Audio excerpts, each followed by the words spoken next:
Good evening and welcome into Bloomer Sullivan Arena in Durant, where typically we would be getting ready for the First United Bank pregame show. Jay Lindley alongside Bob Sullins, but apparently not tonight. And we don't know exactly why, as it was announced just about 5 minutes ago by public address announcer Mr. Mark Webb, that due to unforeseen circumstances, the women's game would actually take place after the men's game tonight. And then on top of that, if that wasn't enough, they're going to attempt to move the men's game up, perhaps. So as of right now, we don't have a clue when we will tip off here. All we do know is men will be played first tonight, women will be played thereafter. And just to set the scene, all the arrangements were made. Both teams went out and warmed up just like they would for a regular game. We were getting close to that point where they, get to the anthem and the starting lineups, but it was all sudden because the teams have been out there warming up for about 20 minutes. Well, the clock has actually stopped with 13:27, so that has to be when the announcement got down courtside that this game would be delayed, or this start would be delayed. So we will try and find out reasons why, and we will be back to you here in just, I don't know really when. Well, Cobain has his car, so we're good. We're in good shape back at the studio. Well, if he can only keep up with his keys, that's the other question. So, again, it is the First United Bank delayed pregame show, and it'll be the men first here later on tonight on the Southeastern Sports Network. It's keep it tuned right here to Texas Best Music Mix, Mix 96.1.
Okay, I'm turning this up now. I got this muted.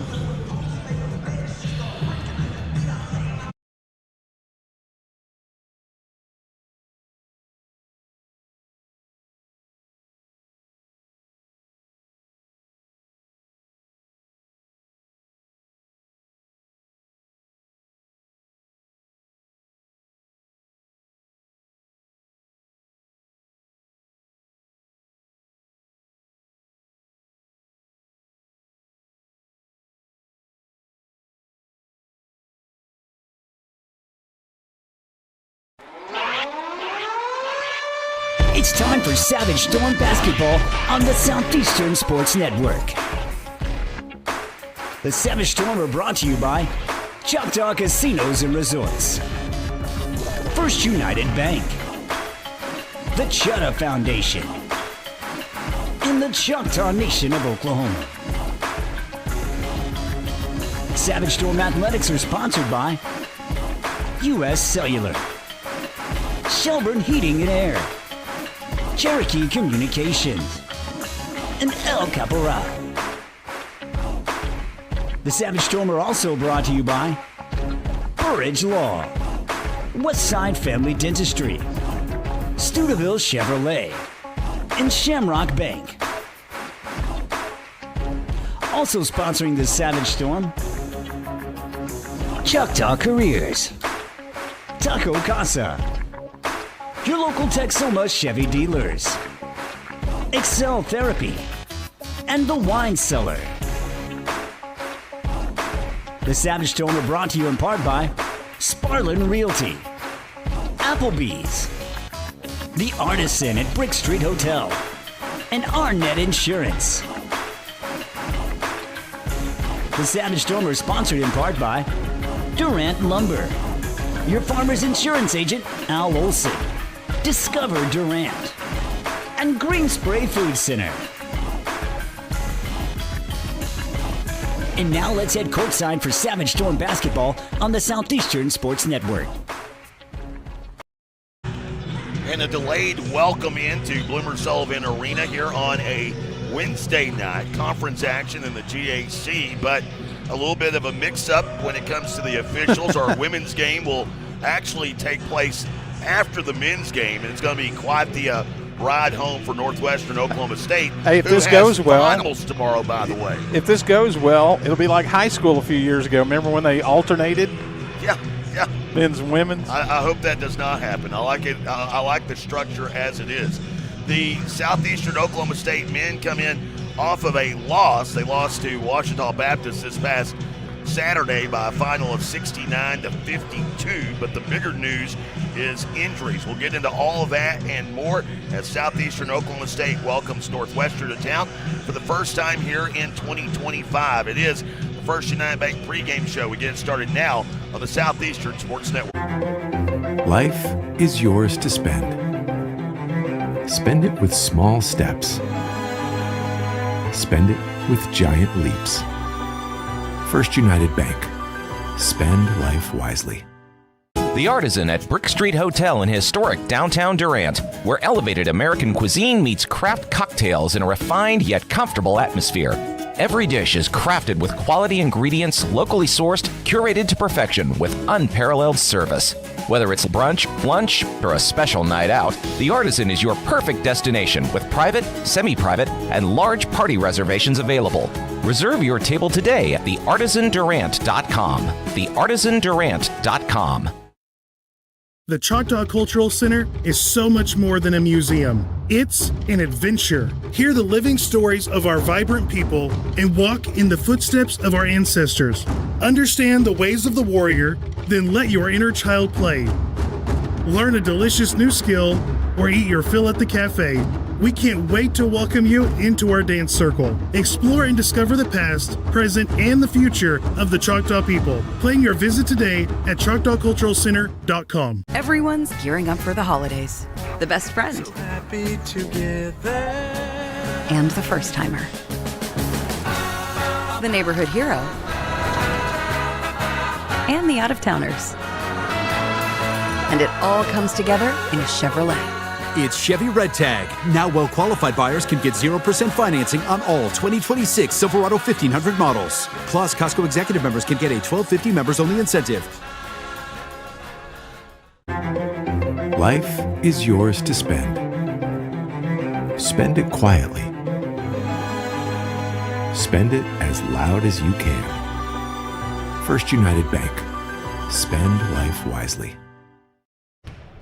Welcome back, everyone. Bloomer Sullivan Arena in Durant. It is the First United Bank pregame show here on the Southeastern Sports Network. Jay Lindley alongside Bob Sullins as we get set for conference game number 3 in the men's league, and it features a pair of teams that are off to struggling starts here in the 25-26 campaign. Northwestern, Oklahoma State, the Rangers rolling in with a record of 3-5, but they are 0-2 in Great American Conference play as they were beaten on the Northwestern Arkansas road trip this past weekend. They lost handedly to Arkansas Tech 77-58, while they then would lose also to Harding by a final of 66-53, as it is not necessarily a completely new team for Coach Robbie Harmon as he returns Max Alexander, and Savage Storm fans will remember the former standout at Pittsburgh State and the portal guy that came to Northwestern who a year ago hit the 35-footer to win over Southeastern What'd you Oklahoma have to State remind me of that? there at Percival Fieldhouse. But they do have some new faces. Gone Cam Alexander. Cam McDowell. McDowell now at Tarleton State somehow got a 6th year of eligibility. And then on top of that, though, they move in some others, including Keandre Young, a big 6'9" redshirt senior who was at Oklahoma Christian a year ago. He's a starter for Coach Harmon this season. Also, Robbie Armbruster. Armbruster is a guy that, interesting story, was at the University of Houston, ended up at the Academy of Arts in San Francisco. Which I had never heard of that. I didn't either, and I had to go research it, and they shut down their program. They discontinued all of their athletics, everything at the end of last year. They didn't play football. So you end up in Alva, from San Francisco to Alva. Well, you got to think, was it Houston at one point? Gotta love the NIL and how things circle around. As for Southeastern Oklahoma State, Savage Storm, they are nursing injuries coming off of a 69-52 loss against Ouachita Baptist. It kind of took the joy off of the win that was Thursday night against Henderson State, a 74-70 win over the Reddies, the first time they had done that at the Duke Wells Center. But they come into this game tonight hobbled up just a bit. DeAndre Dunn, the 6'3" redshirt junior out of Watauga, who was the leading scorer against Henderson State in that game against Ouachita about midway through early in the second half, rolled his ankle just in play.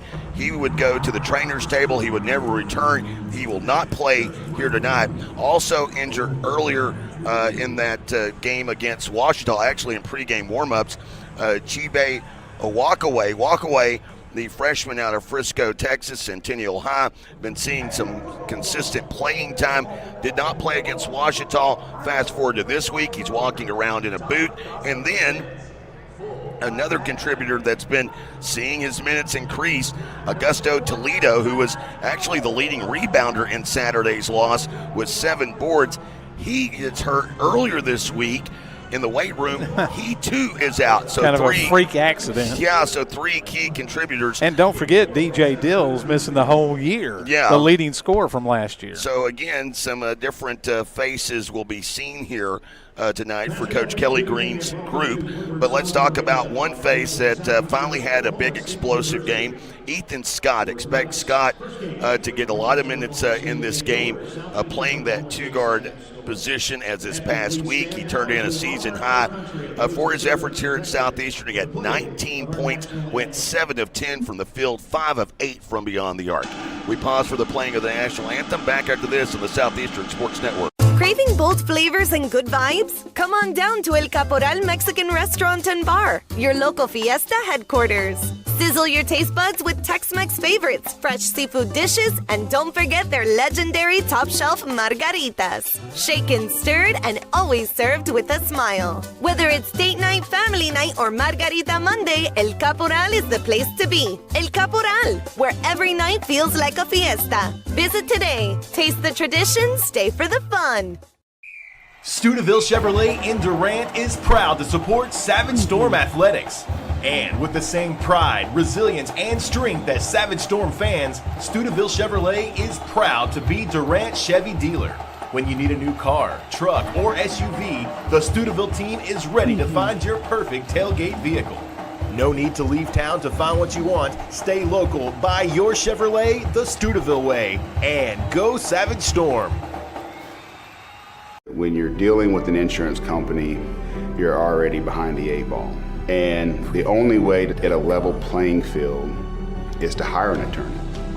We treat each and every case and each and every client as if they are a friend and neighbor, because that is how we view them. You'll get the best service. You're going to have the best people working on your case. That I can promise. Burridge Law Firm. Call 580-920-0700 or visit burridgelaw.com. At Excel Therapy, our expertise extends beyond sports. We also offer dedicated rehabilitation for seniors, helping you maintain mobility and independence. Plus, we provide effective workers' comp rehabilitation to support a speedy return to work. With clinics in Ardmore and Durant, Excel Therapy is the community's trusted choice for top-quality orthopedic and sports medicine care. Visit exceltherapyok.com to learn more. Excel Therapy, where we excel at helping you excel. Welcome back, everyone. First United Bank pregame show here on the Southeastern Sports Network. Jay Lindley alongside Bob Sullins, as tonight's broadcast heard across the Southeastern Sports Network and viewed via the Southeastern Go Southeastern YouTube. Go ahead, Bob. I got one question for you. Is rebounding an important stat in a basketball game? Well, again, I'm going to argue it depends, because if shots are going in, there's not a lot of rebounds to be had. But overall, it's pretty important. Neither one of these teams is very good. Northwestern is minus 9.4 per game, and Southeastern is minus 5.1 per game. So maybe who wins that will have an advantage. Well, we'll see as we'll get set for the starters here in a bit. Let's go ahead, though, take a look at the two coaches, one of the youngest coaches in the GAC on the men's side. Robbie Harmon, now in his fourth year as a head coach. Last season made it into the conference tournament with an 11-11 record, went 14-15 overall on the year, and was the 7th seed. Comes in with an all-time record of 45 wins against 48 losses, and it is 32-36 in conference play. They have not fared well on the road this season, 1-4 on the road and in neutral sides, as they come in averaging 72 points per game but allowing 77 points per contest. They're a pretty good shooting team from the field at 45%, but not a great three-point shooting team at 29% on the season. For Southeastern Oklahoma State, Coach Kelly Green, now in his 27th year overall as a head coach, his 15th here at Southeastern Oklahoma State, where he has gone 220 wins against 184 losses, and in conference play 165 wins against 128 losses. And you look at what they're navigating with today. So without Toledo, Walkaway, two guys that kind of can match up with some of the athleticism that Northwestern brings to the table, you would have to think that you're going to see some familiar faces.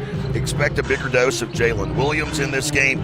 I would also go ahead and say you can expect to probably see a little more Bursavich, but not so sure. The sophomore did get minutes late in that game against Ouachita Baptist on Saturday. Well, one thing that you're going to notice in this game, or if you're watching the video, which you can watch at GoSoutheastern.com, is Robbie Armbruster. It's Armbruster. It's not it sounds like it should be Armbruster, but it's not. We're not saying it incorrectly. It's Brester.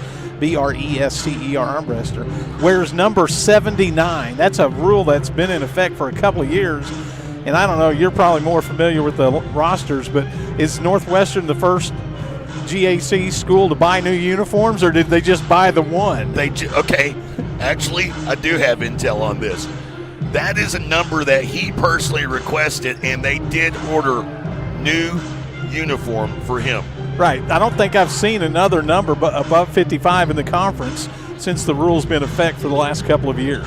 So, yes, Armbruster, who is second leading scorer on the team, 15 points per game. He is the top rebounder for the Rangers. He will be making his 7th start of the season. It will be his 8th game appearance. Missed out on one of those games, but a solid player. Of course, as I mentioned, was down in Houston with Coach Kelvin Sampson at one point in time. This will be his 4th school. You know, they've had some players bouncing around, and I was doing a little research on this as Keandre Young mentioned. Young moving over from Oklahoma Christian last season. There at Oklahoma Christian, he averaged 13.5 points per game to go along with 4.6 rebounds per contest, and he had a career high of 32 points. But he initially started at DePaul University in Division I before making his way to Oklahoma Christian. And of course, it was a standout at Del City, where he helped Del City win their first title since 1980 in the 21 season. So he's kind of close to home. Armbruster, the other one, he started at A&M Commerce, which is now Texas A&M. Well, it's now East Texas A&M. Yeah. Then went on to Stephen F. Austin, and then to the University of Houston before going to the Academy of Arts in San Francisco. And he winds back closer to home, I should say, but not so much, in Alva with the Rangers. Let's go ahead and step aside. It's time for the Stars, brought to you by the Chutta Foundation. Here's public address announcer Mark Webb. 1, Max Alexander. Also starting at guard and wearing number 4, Mikey Hawkins.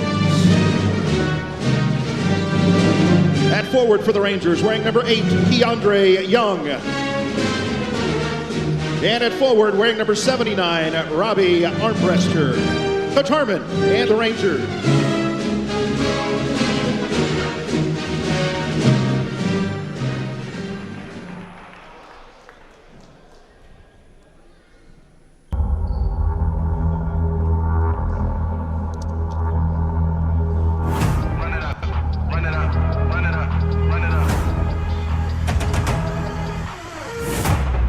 Overcame all the odds. I ain't been playing it safe, nah. I was just giving my all. I'm taking it there. I'm taking it there. I'm taking it there. It's gonna be alright, that means quiet. I got the can, I guess I'm about to ignite. I am driven, I won't ever get tired, cause I've been left behind, I had to get right. Waiting on the side, now I just wait on myself. Got nothing weighing on the mind. Nothing I learned after all this time. The mountain you carry meant for you to come. All these years, blood, sweat, and tears, but I'm still here. Nothing can stop me. Run it up, run it up, run it up, run it up, run it up. Nothing can stop me.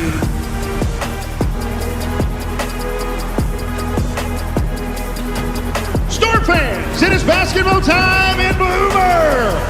Time to meet tonight's starters for your Southeastern Savage Storm. First, a 6'5" sophomore guard wearing number 0, Tyler Long. A 6'5" junior guard wearing number 4, Santiago Camacho Gomez. A 5'10" freshman guard wearing number 15, Jamal Drury. A 6'7" sophomore forward wearing number 20, Ethan Wilkerson. And a 6'5" senior forward wearing number 35, Chandler Dickinson.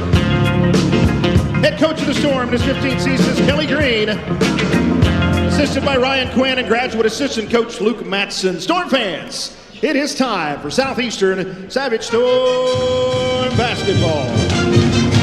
There, the starters brought to you by the Chutta Foundation, a nonprofit organization dedicated to helping tribal members achieve levels of higher education. The application process for that begins mid-January. You can start preparing now. Visit ChuttaFoundation.com. Time for the opening tip, brought to you by Shelburne Heating and Air. Northwestern on the road in their road black jerseys with red numerals and lettering. For Southeastern Oklahoma State, it is the home white jerseys, royal blue numerals and lettering trimmed in yellow gold with Savage Storm across the chest. It will be Wilkerson jumping at midcourt against Keandre Young. About to get this one underway. The opening tip again brought to you by Shelburne Heating and Air, your locally owned heating and air experts. For contact info, visit shelburneheatair.com. And the opening tip won by Northwestern as Alexander tracks it down in the backcourt. And away we go as Cameron Brown, another one of those transferring in from Coppin State. Armbruster with it down, low post left, barrels in to Dickinson, goes up strong but a miss. Wilkerson with the rebound, trying to find his point guard, does with Drury. Back to Wilkerson, right side to Long in the corner. Long hesitates, now will hand to Dickinson. Shot clock to 20. Long gets it to Drury, now to Dickinson. Back to Drury again. Sticky defense here early by the Rangers. Down low to Wilkerson, one-on-one against Young. Works his way into the paint. Got away with a little shove off. Brown reached in, he finds Camacho Gomez, baseline basket won't go, but Tyler Long flies through for the offensive putback, and Southeastern is on the board first. So an early 2-0 advantage. Alexander, top of the key, moving it right side, and down into the corner to Brown. Brown to the right elbow, out left side, three on the way from Mikey Hawkins, and he cadets. Yeah, Gomez went over to help. Camacho Gomez went over to help on a drive, and that left him open. Hawkins making just his second start of the season. Had attempted only 6 threes coming into the night. As his Rangers up 3-2. Northwestern really overplaying on the man-to-man defense. Drury to Camacho Gomez, a head fake and a drive. Back out to Drury, showed the three. Now whittles into the lane, back to Camacho Gomez, and a nice find, the freshman to Camacho Gomez for the assist, and it's a 4-3 Southeastern lead. Hawkins with the basketball off the left wing. Bounces up high to Young, around to Alexander, squares, fires a three, and drains it right in front of the Southeastern bench. What'd you say? They're not a good three-point shooting team? 28.5% on the season. Well, they start this game 2 for 2. And a finish at the rim for Armbruster off the steal. And it's an 8-4 Northwestern lead. Drury across midcourt, sets up the offense, finds Dickinson in the midcourt circle, quickly into the corner. Long trying to answer with a three. That hits the top of the backboard and escapes out of bounds. So Northwestern will have it. We'll have our first substitution of the night as Saxon McWilliam and Ethan Scott checks into the Southeastern lineup. Drury will have a seat along with Santiago Camacho Gomez. Get a little bit smaller. McWilliam making his 9th game appearance, started 5 games this season for Southeastern, including the opening weekend here at Bloomer Sullivan Arena.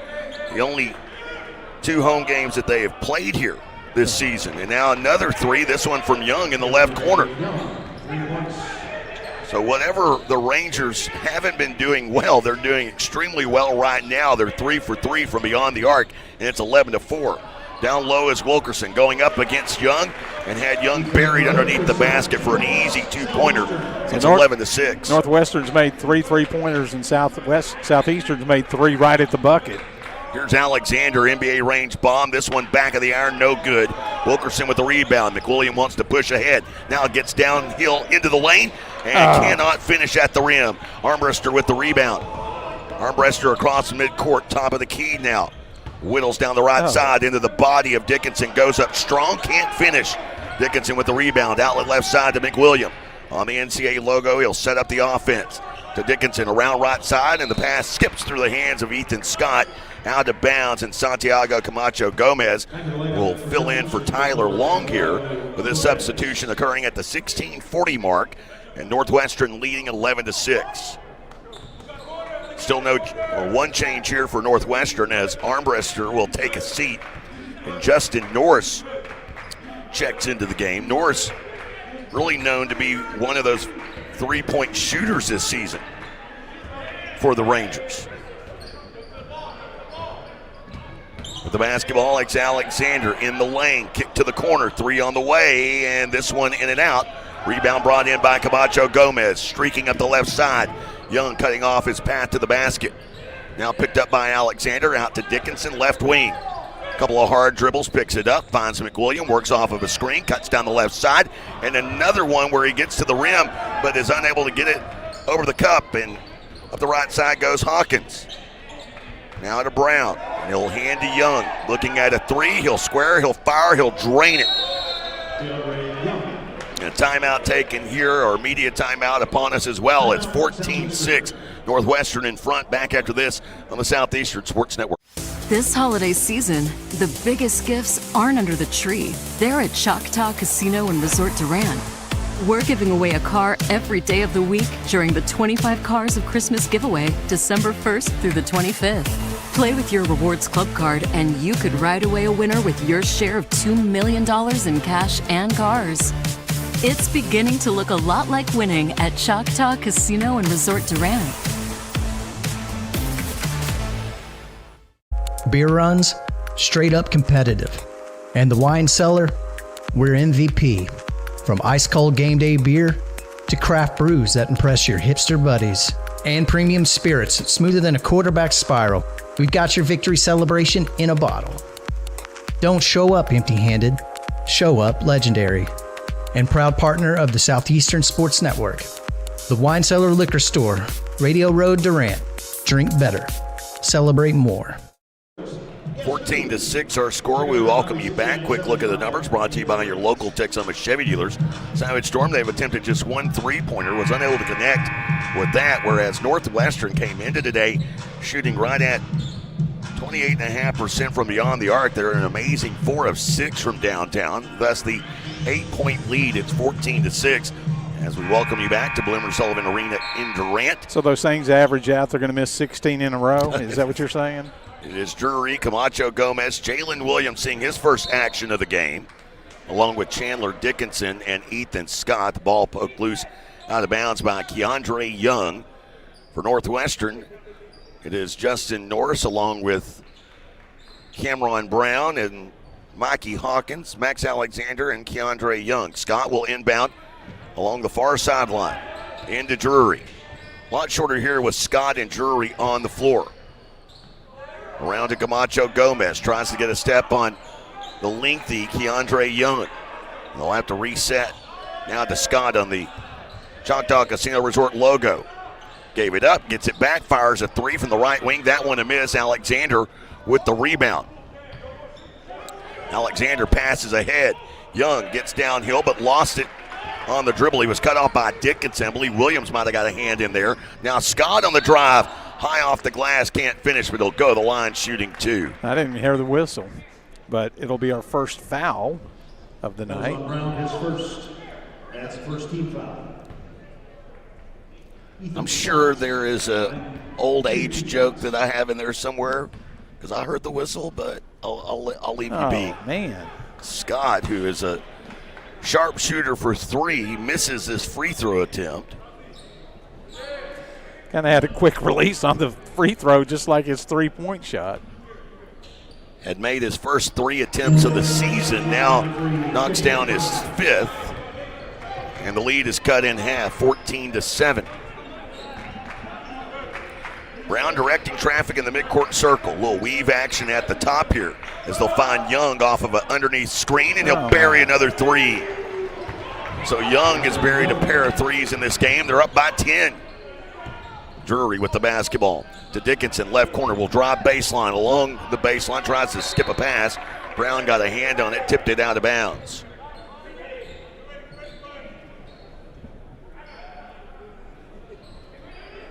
Drury will inbound here, baseline right. Be on the M near the corner. As Drury's pass into Dickinson on the right block, finds a cutting Williams, gets to the rim and scores. Nice find by Dickinson, nice anticipation by Williams to attack. And it's an 8-point game. Northwestern in front. I believe Alexander may have gotten away with a walk. Driving here along the baseline, Kenny Burns the third, kicks to the corner, and Keandre Young remains hot. He knocks down another three. Young had made the most three-pointers this season. 42 of his 67 attempts were from downtown. He's 14 of 42, however. He's been perfect in this game. Offensive rebound, Camacho Gomez. Scott to Dickinson, three-pointer on line, and he knocks it down. Back to an 8-point game as Chandler Dickinson connects with the first three of the night for the Savage Storm. Rangers moving right to left in front of us as Brown draws a double team, skips it out to Norris at the top, now to Alexander. Finds a crease and a drive, and then throws it to Norris, who finishes underneath the basket, and a foul as well. Norris will go to the line with a chance at the three-point play as Ethan Wilkerson gets set to check back in. Also checking in for the Rangers, Robbie Armbruster. And that was all Max Alexander. He drove all the way underneath the hoop and then kind of handed it off in there for the lay-in for Norris.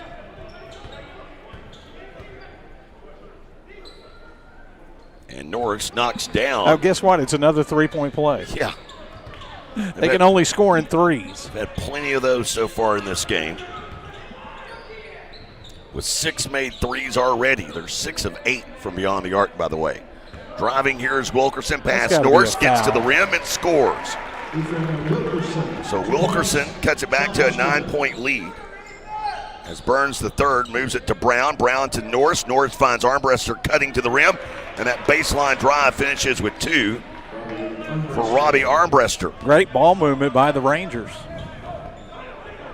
11-point lead here. As Wilkerson takes a tumble, and they'll say he fell on his own accord, which I'm not quite sure how that happens. Well, not only the threes, but Northwestern overall is 9 of 13, make it 10 of 14 from the field. Baseball pass, Norris to Armbruster, throws it down with 2 hands, and it's 27-14. Camacho Gomez down in the corner. Around the arc, Drury with the basketball. To Williams. Williams finding Wilkerson, left side of the lane. He goes to work. Draws a double team, finds Williams. Williams whittling in, back out to Scott, to Drury, top of the key, 6 on the shot clock. To Williams in the left corner. That 3 rattles around in and out. Alexander cleans the glass for the Rangers. Outlet pass left side. Armbruster with it now. Finds a trailing Norris, now to Alexander, who'll set the offense at the top of the key. Directing traffic, wanting Armbruster to dip down. Bounces to Armbruster, has the mismatch against Williams. Goes to work here, spins in and charges over the body of Williams for the offensive foul. Well, good job by Jalen Williams to get position there. That was on Armbruster, his first. And the official having to use both hands twice to get the number 79 into the scorer's table. As Williams and Camacho Gomez will take a seat, Tyler Long and Chandler Dickinson back in. Jamal Drury, the Louisiana native, just had his pocket picked by the veteran Brown, who goes to the other end and lays it in. So the Coppin State transfer, Brown, of course a senior against a freshman, and he just showed his experience there. It's 29-14, all Rangers so far. Red hot shooting for the Rangers. As Drury down left side into the hands of Dickinson, who scoops it out to Scott from the corner with a 3, and that's a miss. Ball got loose, out of bounds. Last touch by Brown. That'll take us to a media timeout. 29-14 our score here in Durant. And it's all Northwestern here. Back after this on the Southeastern Sports Network. Arnett Insurance is proudly celebrating 60 years of serving Durant and the Texoma area. That's 3 generations of family ownership looking out for your insurance needs. Rates for home, life, auto, and commercial that fit your lifestyle and budget. At Arnett Insurance, you'll find 10 licensed agents with over 270 years of experience. Locally based agents that work with a variety of insurance companies to give you the best options available. Located at 1116 West Main in Durant, it's Arnett Insurance and ArnettInsurance.com. We recently asked listeners to describe the super nachos off the Taco Casa's super menu. Here are their stories. I love that when you order the super nachos to go, they separate the chips from the toppings into different containers so that I get to have crispy chips. The Super Nachos, only on the super menu at Taco Casa, located on 1st Street in Durant and southbound 75 in Calera. Taco Casa, real fresh, real food, real good. Today's broadcast brought to you by our friends at the Wine Cellar Liquor Store. As the Wine Cellar Liquor Store, they've got a full court lineup of ice cold game day beer, craft brews that drains threes, and premium spirits smoother than Bob Sullen's free throw attempts. Whether it's tip-off or overtime, raise your glass to the home team. The Wine Cellar Liquor Store, proud partner of the Southeastern Sports Network. 29-14 our count, 15-point lead, and as you pointed out in the break, the 15-point difference really coming from beyond the arc, where the Rangers are 6 of 8, Southeastern 1 of 6. It's Saxon McWilliam, Ethan Scott, Tyler Long, Ethan Wilkerson, and Chandler Dickinson on the floor. Wilkerson breaks loose, has it rejected, slapped out of bounds by Kenny Burns III. Yeah, and he fouled him like massively, and there was no call. Keandre Young along with Robbie Armbruster on the floor, Max Alexander, and Mikey Hawkins for the Rangers. McWilliam out to Long off the inbound, and the 3-ball goes for Tyler Long. He has been responsible now for 5 of the team's 17 points. Down by 12. Long way to go in this one. Armbruster out to Alexander, shows a 3, shimmy step, hop step in the lane, goes up, that one goes in and out. And Long with the rebound. Up the right half of the floor, Tyler Long comes to a stop, needs help now, finds McWilliam. To Dickinson, back to McWilliam, who was in motion for a moment. Bounces it left side to Wilkerson on the drive, gets to the left block, up and under move, and he scores. Back to a 10-point game. Ethan Wilkerson with nice body position on that finish. As it's Alexander to Armbruster, baseline left, working against Dickinson, into the lane, spins back to the left, and he scores. Flexes his muscle in front of Chandler Dickinson after making that basket. As Saxon McWilliam across to Dickinson to Ethan Scott, right corner 3, that one doesn't go. Wilkerson, offensive rebound, he can't get it to go. There is a foul, however, underneath. Pushing the back when Wilkerson went back up with it. He should get 2 free throws. And the foul is on Kenny Burns III. That is the 3rd team foul against Northwestern. Wilkerson will go to the free throw stripe for the season. Just 3 of 11 from the free throw line this year. Oh, you jinxed him. And that trend continues. 3 of 12 now.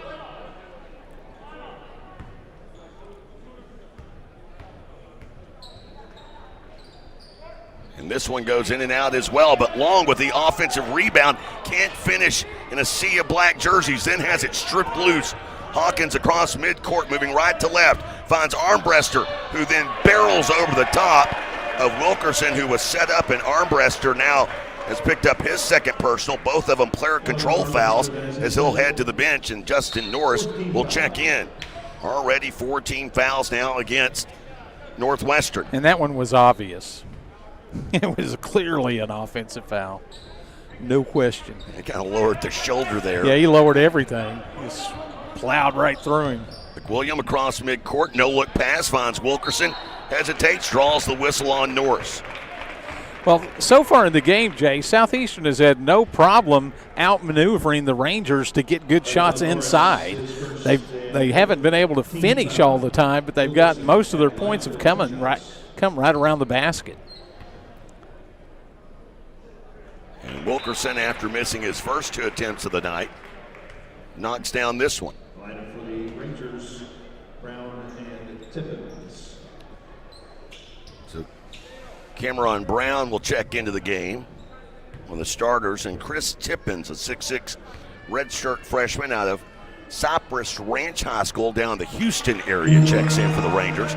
Wilkerson makes both, and Young and the Rangers already on the run. He got it out of the net and got it quickly to Brown, to Tippins. Pass over the defense to Hawkins in the right wing. Back up top, Young wants a 3. He's been filling it in this game so far. A miss.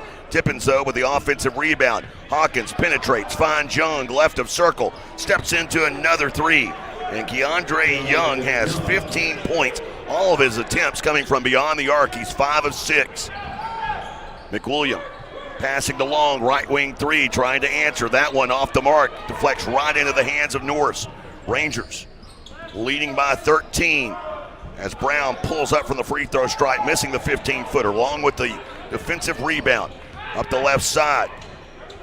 Hesitates, now drives down toward the wing and lost it out of bounds. So out it goes with 9:04 to play here in the first. And a 13-point lead for Northwestern as McWilliam will check out and Drury will check back in. So Jamal Drury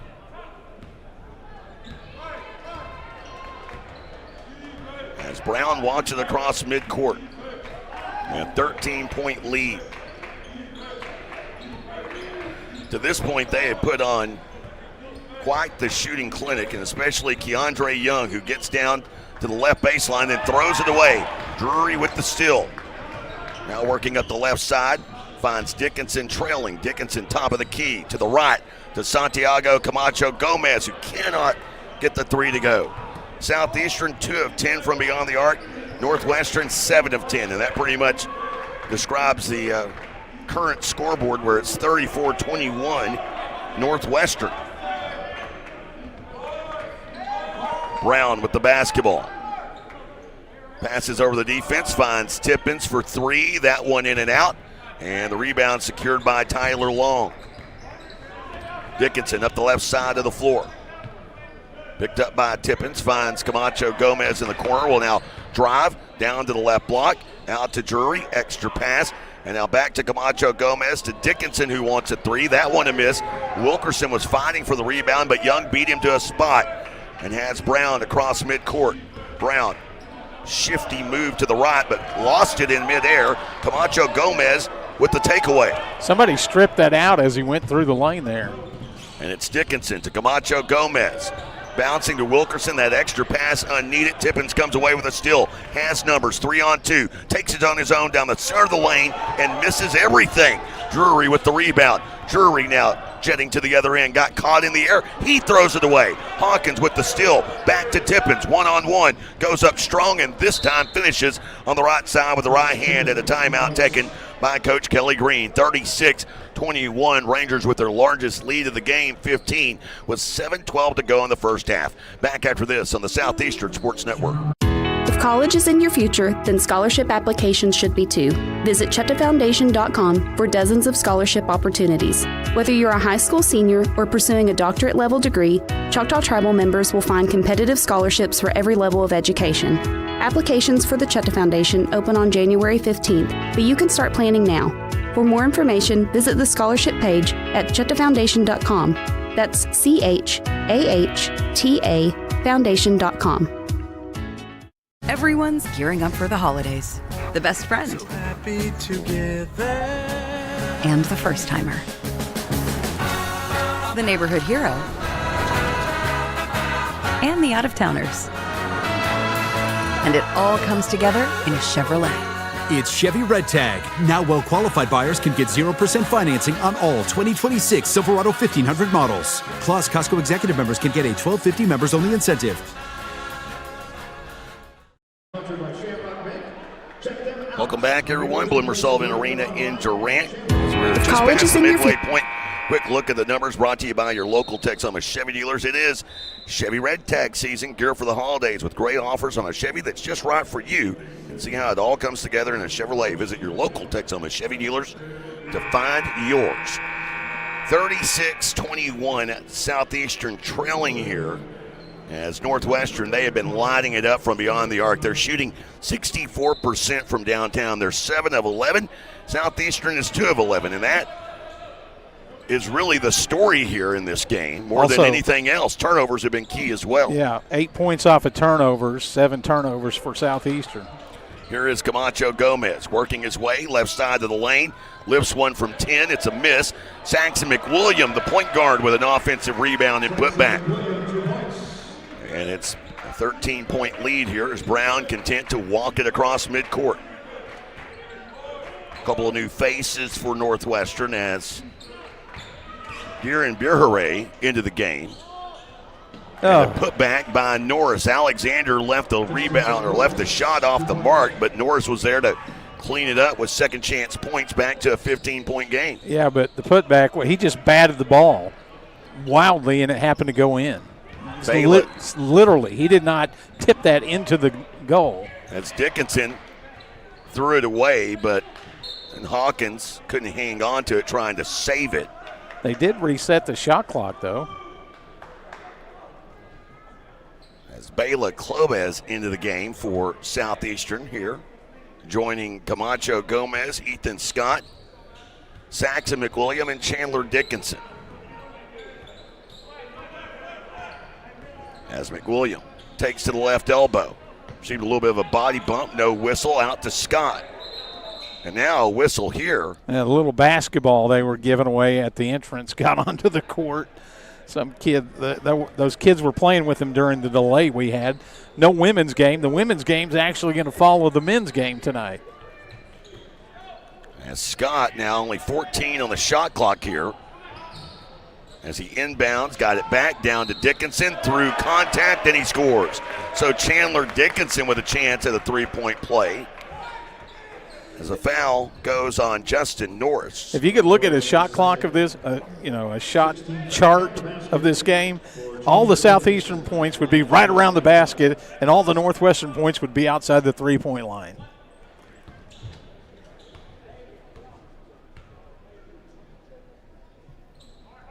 And Dickinson unable to convert on that three-point play. Southeastern now 3 of 7 from the free throw line. Birray with the basketball gives it off to Hawkins. Around to Alexander. Shifty down the right side, goes spinning, stops, travels. Another substitution here, Skylar Kimberlin. Redshirt junior out of Mountain View, Godibo. Out in southwestern Oklahoma. Once had a science teacher from Mountain View, Godibo. As McWilliam across midcourt. Well, was he from Mountain View or Godibo? He just always said Mountain View, Godibo. And he stepped on the baseline out of bounds. So another turnover here for Southeastern. Savage Storm now have turned it over 9 times in this first half. Turnovers was a problem against Washita. They had 19 turnovers in that game. As here leaning in is Alexander. It's a miss. Dickinson with the rebound. And ahead to McWilliam. McWilliam working the left half of the floor. Gave to Ethan Scott. To Dickinson. To McWilliam. Back to Dickinson, who his shot is blocked from behind, but he actually batted it in. Dickinson with a 2-point play, but it was Kimberlin who tried to block that from behind, and he actually probably helped the shot out a little bit. Kimberlin passing to Hawkins, and all of a sudden it's an 11-point game, chance to get it to single digits. Birray passing off down into the corner to Brown. Shot clock down to 8 for Max Alexander.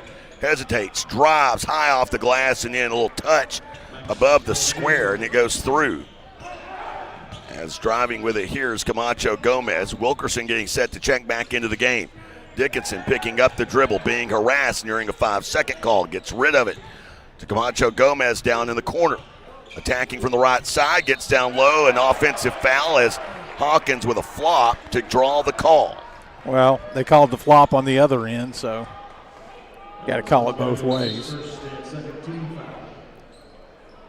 So Tyler Long will check into the game, replace Santiago Camacho Gomez. Also Chandler Dickinson checking out while Ethan Wilkerson checks in.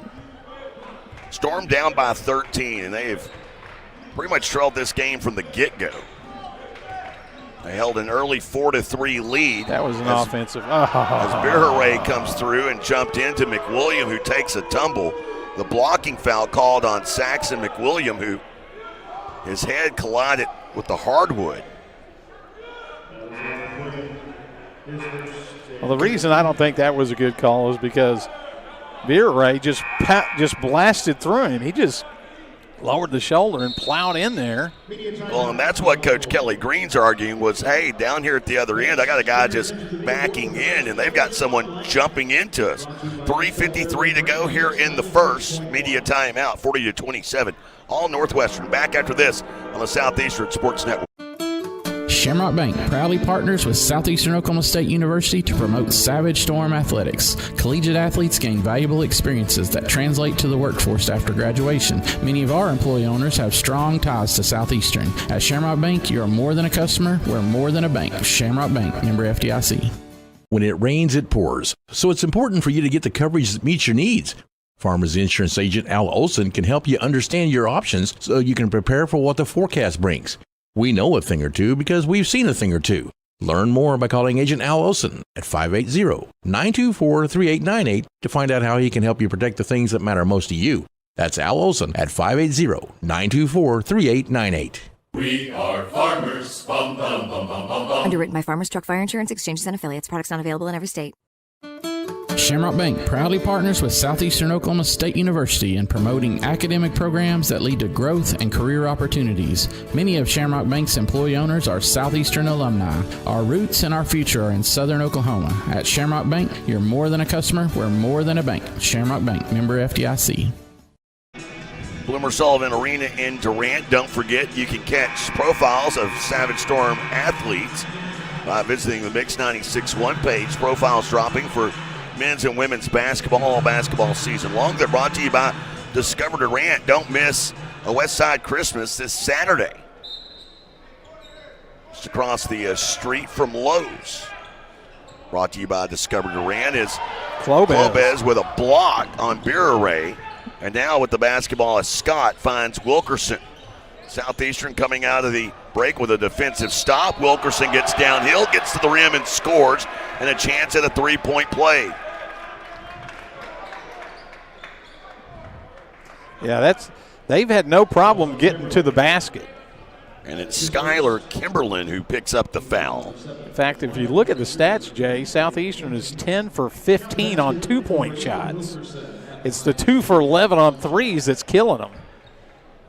As Wilkerson goes to the free throw stripe here, trying to get it back to a 10-point game.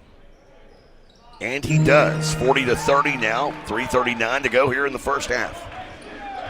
Alexander with the ball for the Rangers. Clobez trying to track him down, spins into a double team, gets out of it with a pass to Brown. 20 on the shot clock now to Burray off of the right side to the top of the key.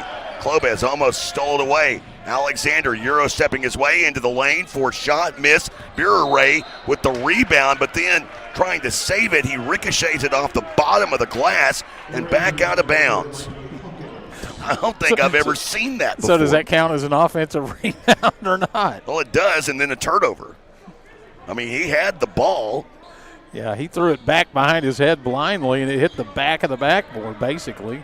McWilliam with the basketball here. He'll bring it across. Closing in on 3 minutes to play in the first. The first half that Northwestern's led by as many as 15, but Southeastern trying to get it to single digits here. Wilkerson bouncing down low right, finds Long. And Alexander got a hand on it. It popped loose. Brown comes away with the loose ball pickup. Now a no-look pass and a two-hand jam at the other end by Liam Canty. By the way, Long lost that ball. If he'd been able to control it, he had a layup. He was behind the defense. So Canty with the two-hand jam and the foul on Saxon McWilliam. And so Canty, the redshirt junior out of Norman, Oklahoma, and another one of those transfers, a transfer in from Eastern New Mexico, who's recently been in the headlines for football purposes. I've been to Portales. You know the new head coach of Eastern New Mexico, don't you? Oh, yeah, Art Briles. Art Briles. Here's Ethan Scott moving it right side into the hands of Tyler Long. You can always find a job somewhere. Well, the question is whether or not he'll be able to keep it longer than a month, as this ball is taken away. And to the other end goes Mikey Hawkins with an easy lay-in and leads back to 15. And not by his own doing, but by protesters. Here's McWilliam, the NCAA logo. Lobs left side, Wilkerson jab pass, keeps it left side to the lane. Now finds Clobez, who lost his footing, it appeared, midair. They're going to call a foul. I didn't see a push there. It might have been, but kind of a bailout. And Dickinson and Camacho Gomez getting set to check back in for Southeastern, as is Jamal Drury. The foul going on Canty, who jammed that in a moment ago, and Clobez. 12 turnovers, 13 points off of turnovers for the Rangers, while the Savage Storm have only 5 points off of turnovers.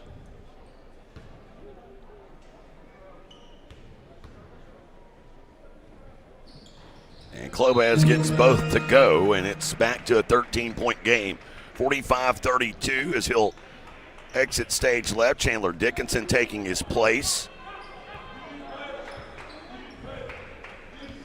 And Southeastern back with their original starting 5 to close out this final 2 minutes. Alexander with the basketball. Gets into the lane. Circus shot won't go. Rebound Wilkerson. Outlet pass right side. Camacho Gomez ahead to Drury with a pass to Dickinson, and he connects from the low right block. A timeout quickly taken by Coach Robbie Harmon. Go ahead. I was just going to say, the goal, I was thinking this back when it was a 10-point game. You try to get it under double figures by halftime. Oh, yeah, if you can get it to single digits or even here. I mean, last Thursday night on the road at Henderson, Southeastern trailed there by 9 points at the halftime break. It was 41-32. They were able to come back and win that one as Coach Harmon right now really heated up. Tell Coach Harmon right now very frustrated at whatever was going on there for the Rangers. Well, the defense, like I said, the interior defense for Northwestern has not been good. Southeastern is now 11 of 16 on shots inside the arc, most of those happening right around the basket. So 45-34 our score. Northwestern has it. Of course, coming up, we got the Choctaw Nation of Oklahoma halftime show. Interesting thing, Northwestern hasn't taken a three in a long time. They were 7 of 11 about 8 minutes ago. Here's Brown with the basketball. Brown the arc to Alexander. As Young gives it up to Brown. 15 on the shot clock. Brown inside the right arc. Pull-up jumper, no good. Long with the rebound. Long passing ahead to Santiago Camacho Gomez. Spins past Brown. Gets downhill. Through contact, no whistle. Goes up, gets his own rebound, kicks it out to Dickinson. Dickinson now from the left wing for three, and he knocks it down. Dickinson connects with his second three ball of the game. It's back to an 8-point game. Keandre Young trying to answer right back. He finally misses. That's just his second missed three of the game. Long with a rebound. Wilkerson ahead. Passes to Drury down in the right corner. Now into Dickinson. Dickinson working the low right block. Leans in, and a blocking foul called on Liam Canty. So Canty has played minimal minutes, but he's already got 2 fouls on him. Plus that foul has Southeastern in the bonus, a 1-and-1 opportunity here for Chandler Dickinson. So a game in which Southeastern was getting their doors blown off, it feels like just a moment ago, is now an 8-point game with 33 seconds remaining in the half, and Dickinson at the line trying to get that number down some. And he has it down to 7 with that make. Well, it was 15. It was 45-30 with 2:02 to go. That's a minute and a half ago. Dickinson lining up another one here. All of a sudden, it's a 6-point game. Changing the lineup here for the Rangers as Kenny Burns III, the 6'3 redshirt junior, out of Spartansburg Methodist. Another one of those colleges I had not heard of. As Brown wasn't looking for the basketball, he finally turned around. They get it to Alexander. About a 2-second differential between shot clock and game clock. Alexander calmly in the midcourt circle. Keeps the dribble alive, looking at one final shot here. Defense has retreated back to the three-point line. Now down to 7. They set it in motion. Alexander, a drive, a kick, a left corner three. That one won't go. Brown goes up, cannot get the follow-up. Camacho Gomez, 1 second, will not get a shot off. So at the halftime break, we head in with Southeastern Oklahoma State. Valiant comeback effort there late in the first half.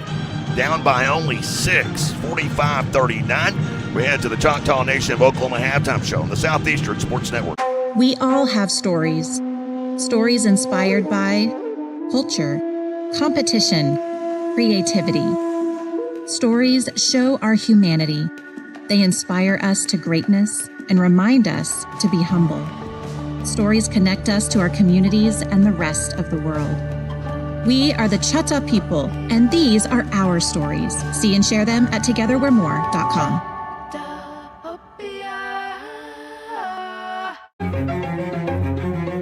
Life is yours to spend. Spend it apart. Spend it together. Spend a little now. Spend a lot later. Spend it fearlessly. Spend it faithfully. First United Bank. Spend life wisely. Here comes Tracy Lawrence, live for one night only. Friday, December 12th at the Choctaw Grand Theater. With special guest Parmalee. All the hits. All night long. With CMA and ACM award winner. Tracy Lawrence. Get tickets now at Ticketmaster.com. Choctaw Casino Resort Durant. Everyone's gearing up for the holidays. The best friend. So happy together. And the first timer. The neighborhood hero. And the out-of-towners. And it all comes together in a Chevrolet. It's Chevy Red Tag. Now well-qualified buyers can get 0% financing on all 2026 Silverado 1500 models. Plus, Costco executive members can get a $12.50 members-only incentive.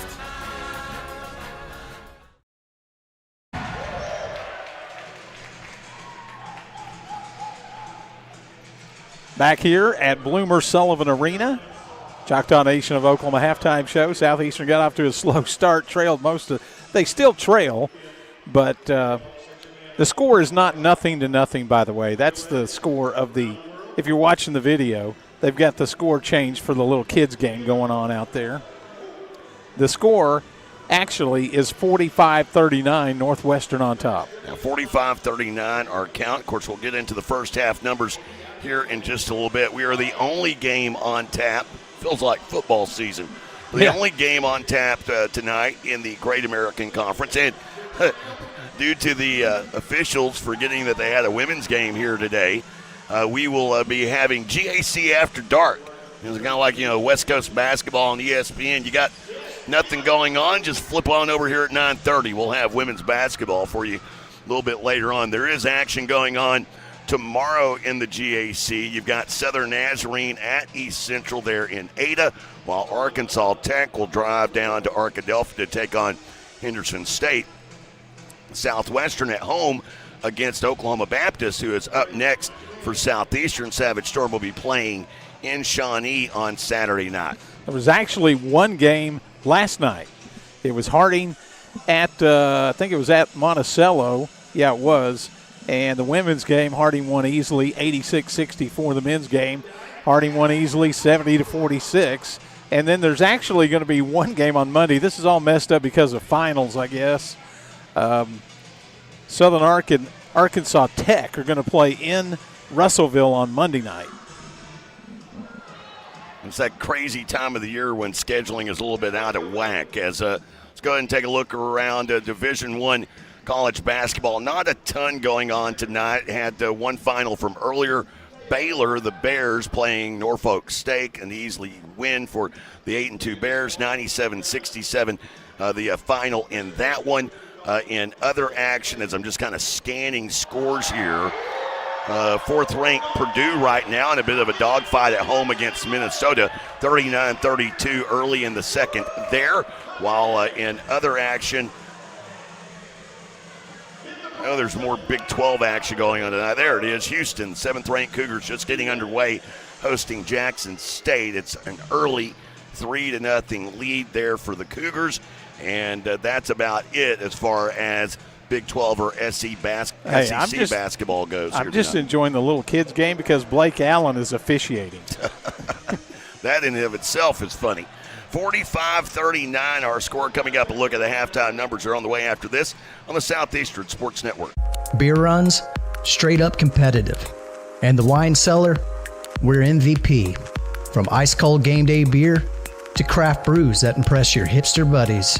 And premium spirits smoother than a quarterback spiral. We've got your victory celebration in a bottle.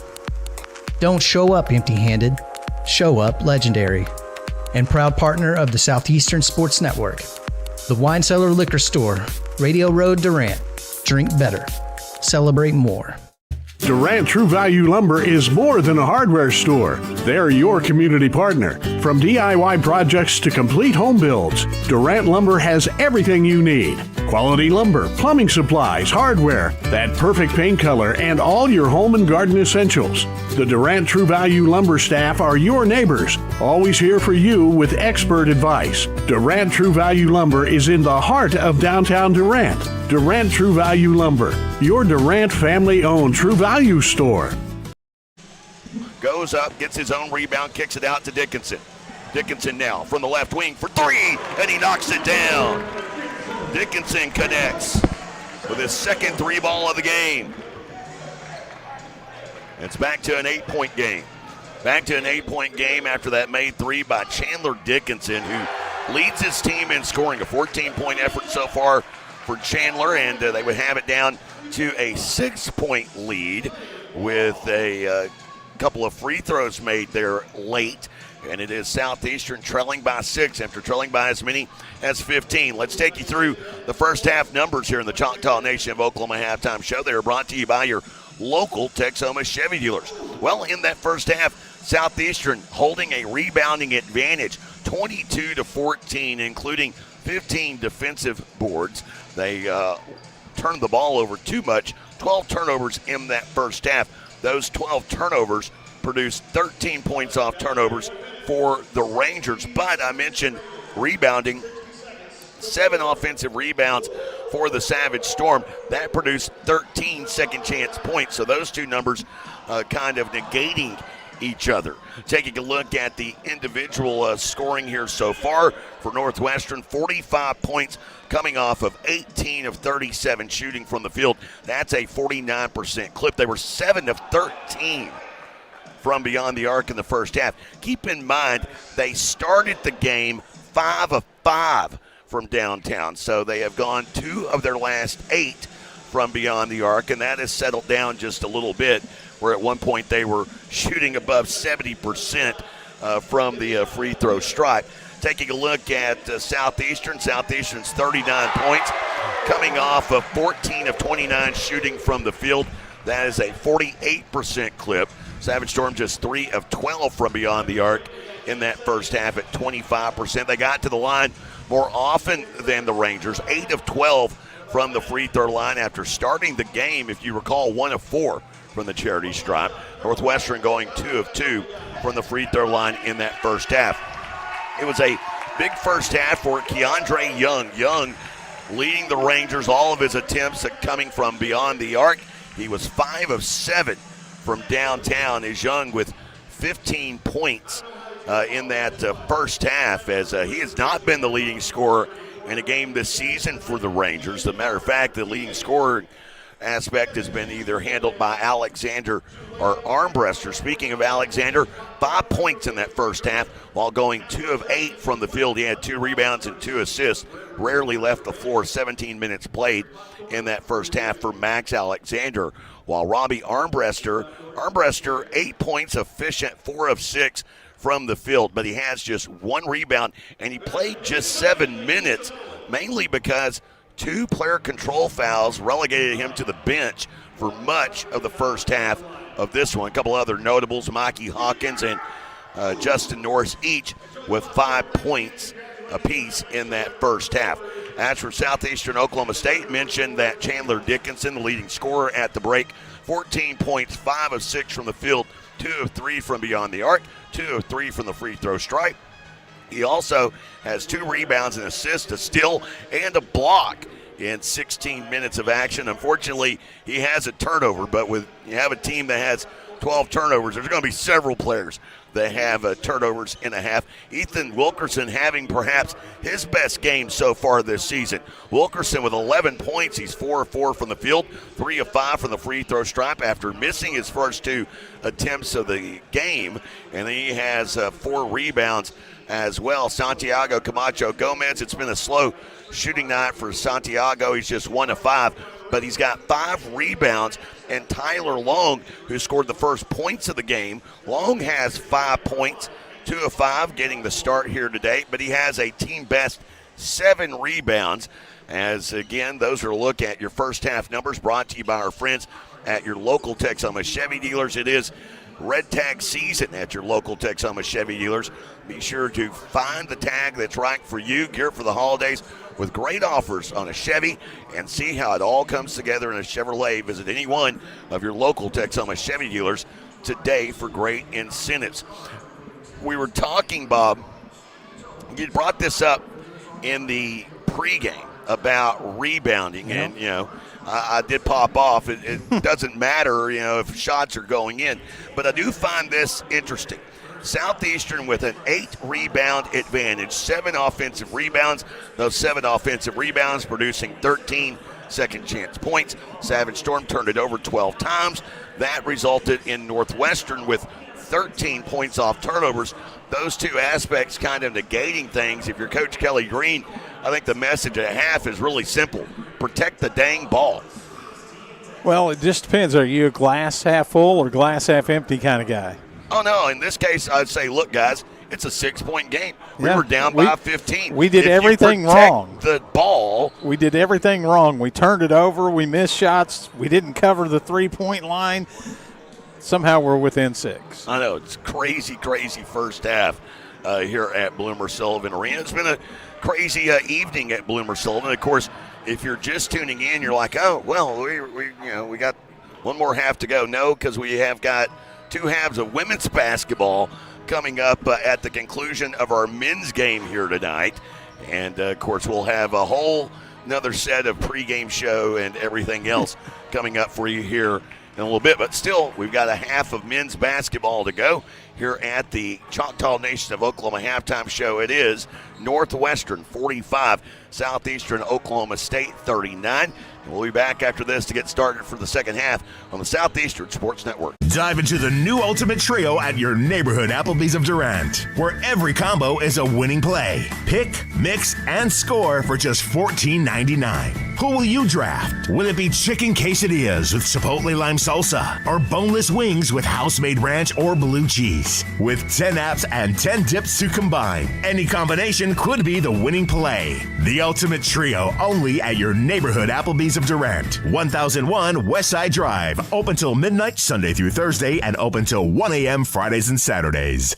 Cherokee Communications believes good things come in threes, like 3-pointers, epic movie trilogies, and great home service. That's why Cherokee offers HD TV, high-speed internet, and home phone. And right now, you can get any service or all 3 for one low cost. Get HD TV, internet, and home phone from Cherokee Communications and score 3 for the home team. Visit CherokeeCom.com today.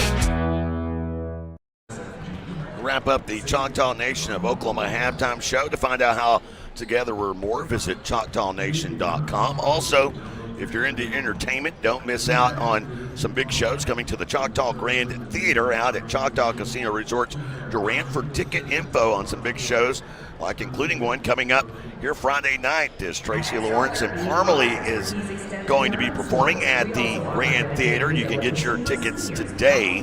Visit ChoctawCasinos.com/events for tickets to that and more at the Choctaw Grand Theater. Of course, here our score 45-39. We'll take a quick glance back at the storm forecast brought to you by the Wine Cellar Liquor Store. New going into this game that Northwestern, they like to shoot the 3, typically not a great shooting, 3-point shooting team. They were at 28.5% coming into today.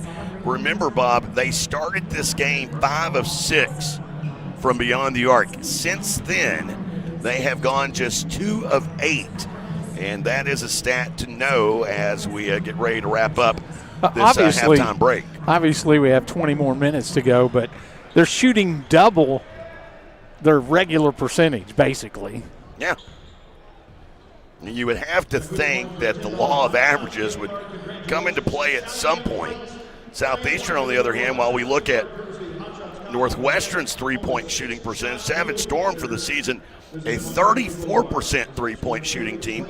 It's just 3 of 12 at 25%. So if those two things reverse themselves, you should get a win. You might be in position to get a win. Should get a win. Because the other thing you got to take into account, some other things might not stay the same. Yeah. Like Southeastern was phenomenal on their 2-point shots. They ended up going 11 of 17 on shots inside the arc. And they also shot 12 free throws when Northwestern shot just 2. That could easily change. See if Southeastern sticks with the original starting 5 as Coach Robbie Harmon will. It is Keandre Young and Robbie Armbruster in the front court, along with Brown, Hawkins, and Alexander in the backcourt for Southeastern, their original starting 5, with Long, Drury, and Camacho Gomez, the guards, the forwards Dickinson and Wilkerson. As Wilkerson and Young sharing a little laugh down low. So we get this second half underway. And it's Tyler Long on the drive from the baseline. Lost it, regains control. A little body bump from Alexander.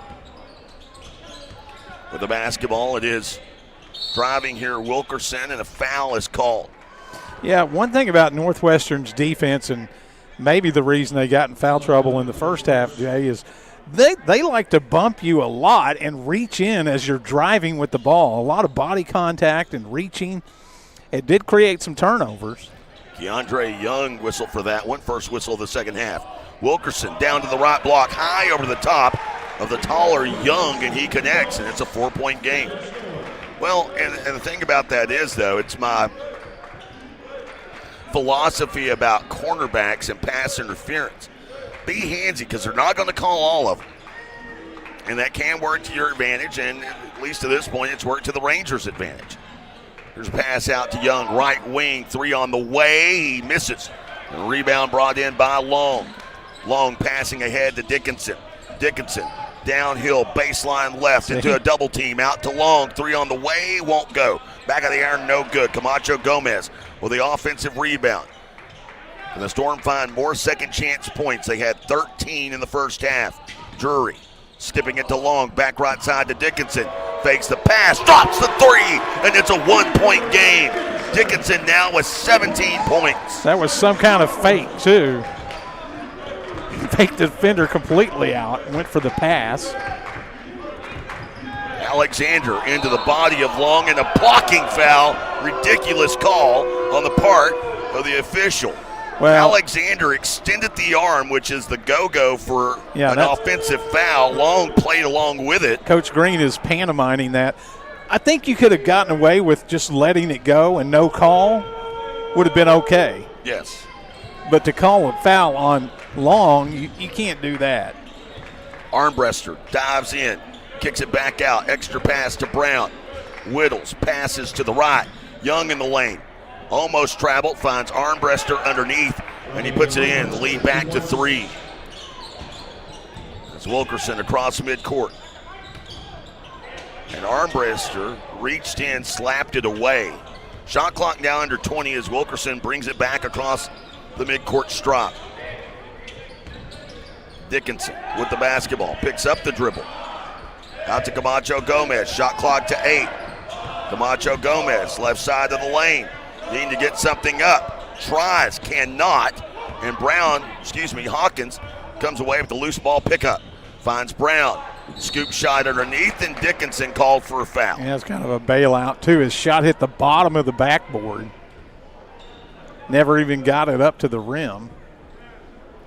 So Ethan Scott, who logged 13 minutes in that first half, but coming off of a Southeastern best 19-point performance on Saturday, was 0 for 4 in that first half.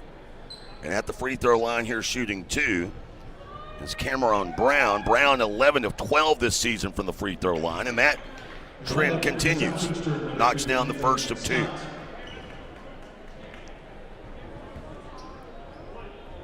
Camacho Gomez checks out as Ethan Scott checks in. And Brown knocks down the back end of 2 free throws. I like it when neither one of his shots touched the rim. That's a sign of a good free throw shooter. Drury across midcourt, guarded up by Hawkins. And another horrible call. They call a moving screen on Chandler Dickinson. A complete flop by Mikey Hawkins. And he had the ball, too. So when he spun around to pass, they said he got in the way of the defensive player. Neither one of those calls were very good. None of the three calls have been very good. And they've all been from the same guy. The guy that was lit up by Coach Green earlier in the first half. As Young misses at the rim, he's gone cold. Wilkerson to Drury. Across midcourt. Back to Wilkerson. Shows a three. Out to Dickinson. Dickinson gets downhill. Scores and one. Chandler Dickinson continuing to exploit Northwestern. He's got 19 points in the game and a chance at a three-point play. What I like about it, the crowd's starting to get into it a little bit. The worst thing you can do in southern Oklahoma is have a couple of bad calls. That'll do nothing but tick off a crowd around here. As Dickinson knocks it down.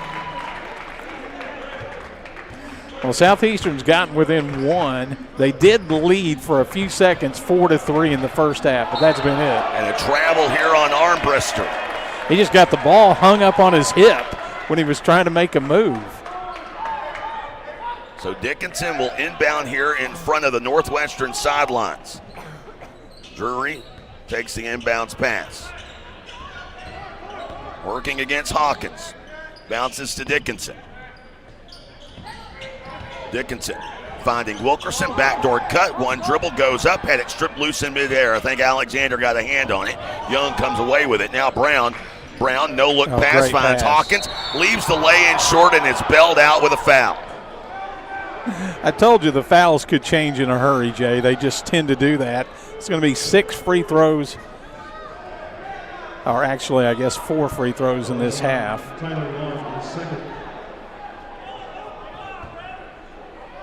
So Long picks up his second personal. 14 fouls against Southeastern.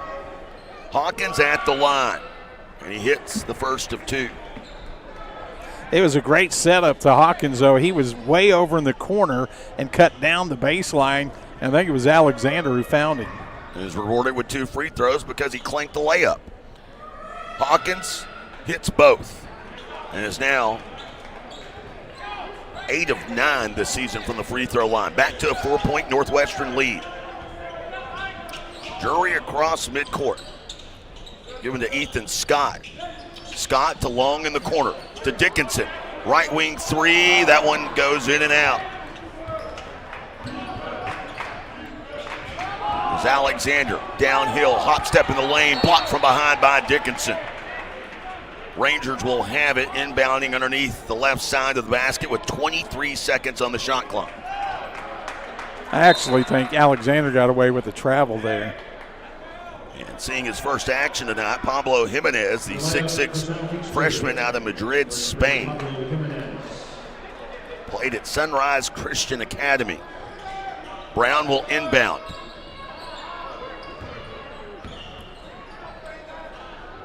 Down low here, working to Armbruster, spins inside, and a nice reverse lay-in move by Armbruster. It was a great move.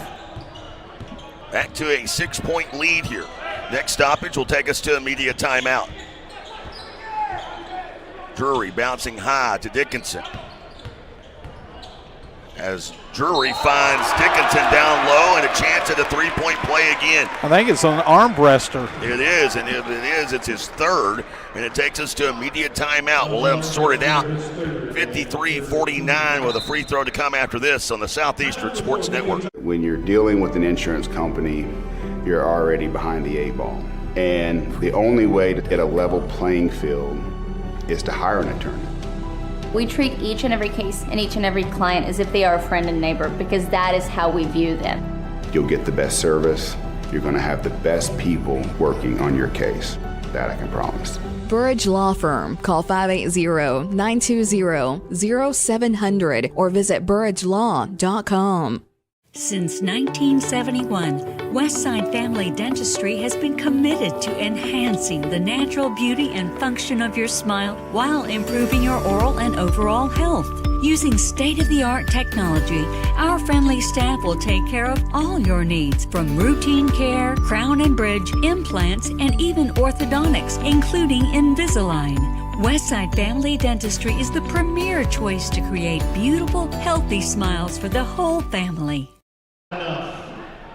53-49 our score. Southeastern Oklahoma State trailing by 4. Chandler Dickinson will be at the free throw line with a chance at a three-point play as Robbie Armbruster fouled. His third personal, which took us to the media timeout. People may remember, I don't know if you do, Bob, Chandler Dickinson loves playing Northwestern Oklahoma State. In the 23-24 season, he set a career high at that point, a 20-point performance in Alva. Do you remember that? Where he went 12 of 16 from the field. He is a point away from a new career high. His previous career high, 22 points last season against Arkansas Tech. And he misses this one. Young with the rebound. So it sets at a 4-point advantage for the Rangers. It's Alexander, Brown, Hawkins, Young, and Norris who checked in for Armbruster. There's Alexander, and a moving screen called here against Norris, and I didn't see that one either, Bob. Did you? Kind of, but not probably enough to merit a whistle. But the way they're calling it, they're going to call everything like that. The call du jour. Always love that, though. It's a point of emphasis the first 2 weeks of the season. In February, we won't see it at all. Long with the basketball off the NCAA logo. And almost throws it away. Does. Brown with the steal. Goes circus shot in. Misses. But Dickinson can't handle the rebound, and it goes out of bounds as Brown getting a little help up from Justin Norris. Well, that time, that was actually a good no call. There wasn't really that much contact. Brown was contorting himself to put up a crazy shot. It hit the bottom of the rim. Saxon McWilliam replacing Jamal Drury in the lineup. As the inbound pass to Young, he misses on the floater off the lob pass inbound. McWilliam quickly to Scott, right corner three. Remains cold here at home. Alexander with the rebound, racing ahead and running into Tyler Long. They call a blocking foul on Long. That is one thing where Max Alexander excels. Man, when he gets in the around the basket, he can somehow takes these long Euro-type steps and then hops and then hangs and absorbs contact and can get the shot up. So Long picks up his third personal, team foul number 5. That means Camacho Gomez checks in. Also, Alexander's shot fell, so now he has a chance at a three-point play. 7 points in the game for Alexander, and make it 8 as he nets that one in. Keep in mind, closest Southeastern has gotten here is a point, but they're back down by 7. As here's McWilliam working against Brown, and Norris whistled for a foul. See, there's a lot of that. Every time Southeastern drives, there's a lot of bumping with the body, and they've called it off and on. Norris has picked up his fourth personal now. We're going to have a lot of free throws in this second half. That's 5 team fouls on each team. As here's an inbounds out to Santiago Camacho Gomez.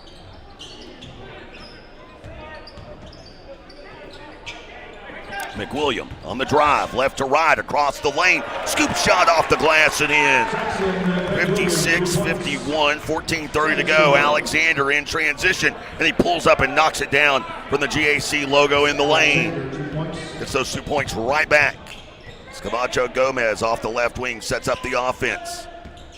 Jimenez in, working the low post. McWilliam with it here. Passes, gets away from Dickinson. No, they tipped it though. It was tipped.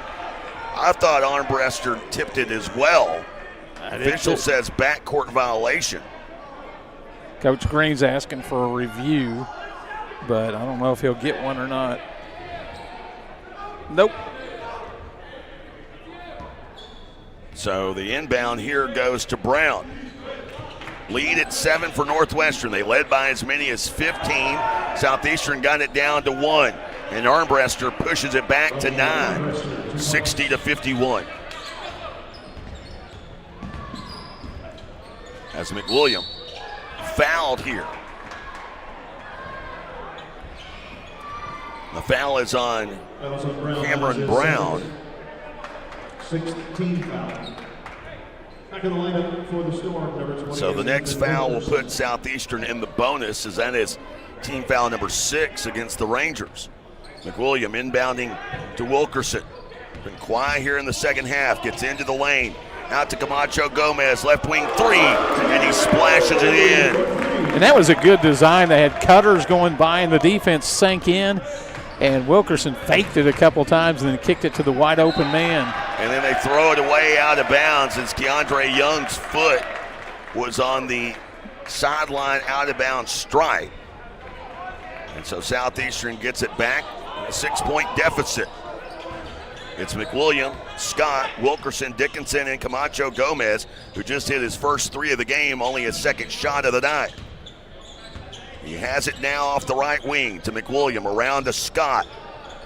Scott being face guarded here by Burns III, gets along the baseline, and Young gets that long wingspan into the passing lane, taps it out of bounds with 9 on the shot clock.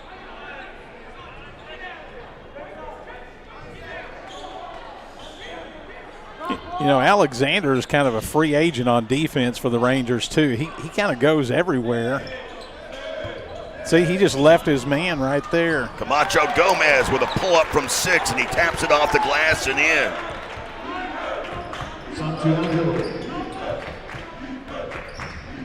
As now Alexander turnaround out to Young for 3, and he clanks this one.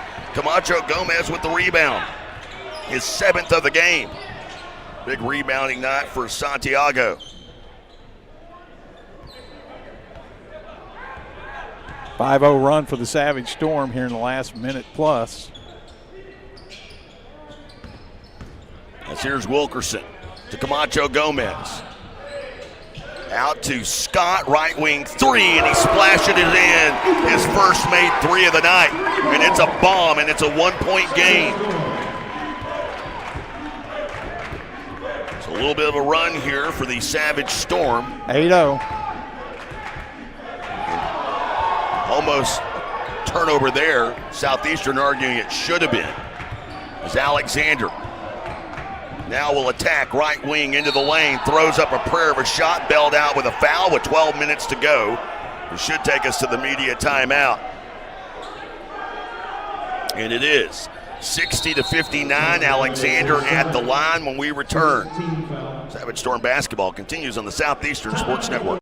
This holiday season, the biggest gifts aren't under the tree. They're at Choctaw Casino and Resort Durant. We're giving away a car every day of the week during the 25 Cars of Christmas giveaway, December 1st through the 25th. Play with your Rewards Club card and you could ride away a winner with your share of $2 million in cash and cars. It's beginning to look a lot like winning at Choctaw Casino and Resort Durant. Shelburne Heating and Air is the choice for all your residential and commercial needs. Service and installation on brands you know and trust. Carrier, Trane, Luxair, Mitsubishi, and American Standard. Shelburne Heating and Air specializes in optimizing the performance of your heating and cooling system. Here to help you improve your indoor comfort. Shelburne Heating and Air, your locally owned heating and air experts. For contact info, visit shelburneheatair.com.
Also double team, tries to split it, falls down, got a pass out to Alexander, who drains a right wing three.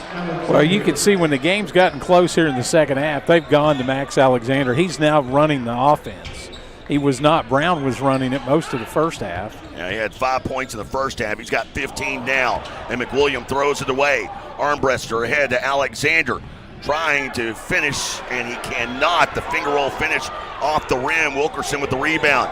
They've got numbers. Camacho Gomez to Scott, left corner three, and he drains another. Transfer in from Oklahoma Baptist, one of the top three-point shooters in the league a year ago, starting to heat up. After missing his first 4 attempts of the night, he has hit 2 in a row now. Actually missed his first 5. Armbruster with the basketball. Out to Alexander. Jump pass into the corner, finds Burns the third along the right baseline. Pull-up jumper, no good. Armbruster with the rebound, into the lane, misses that shot. It's deflected away, out of bounds. Southeastern will have it with 10:15 to go. Coach Green, he's just looking down at the court. Jamal Drury will check into the game.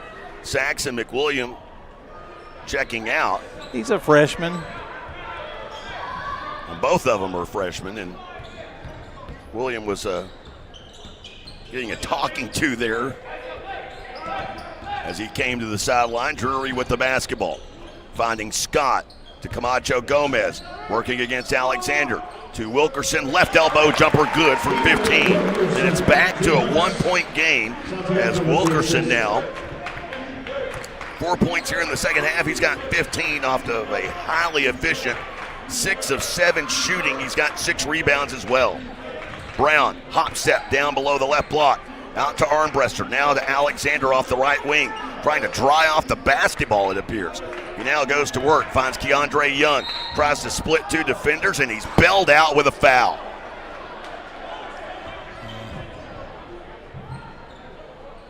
Not much there. Free throws this half are 7-2 now.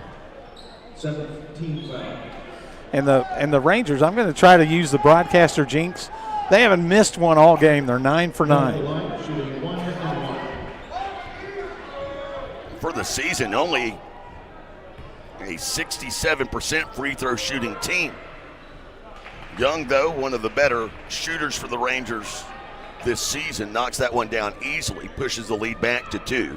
Trying to make it a 3-point game. And he misses. Rebound brought in by Wilkerson. Ahead to Scott. Back out to Drury. Dickinson. To Camacho Gomez, now in the NCAA logo. Back to Drury. Working from the top of the key, moves it right side. Scott for the lead, and he knocks it down. Southeastern has their first lead here in the second half, 67-66, with 9 minutes to go. He's not very big, but he can shoot it. He's hit 3 in a row now. Alexander to Young, loses it. It's loose. Young tracks it down. Out to Alexander, to Armbruster, baseline left side. Back into the hands of Brown. Comes tornadoing down the lane, but misses. Scott with the rebound. Scott passing out to Dickinson. Drury with the basketball. Between the 2 circles, finds Scott. And defender slips. Scott with a little runner from 8. It's a miss. And the rebound brought in by Armbruster. Alexander across midcourt. Alexander gets downhill down the right side, and he gets completely bailed out again. See, Alexander's just great at creating the contact and getting the shot up somehow, and the officials just, he gets a lot of whistles. Here's his fourth 18 foul.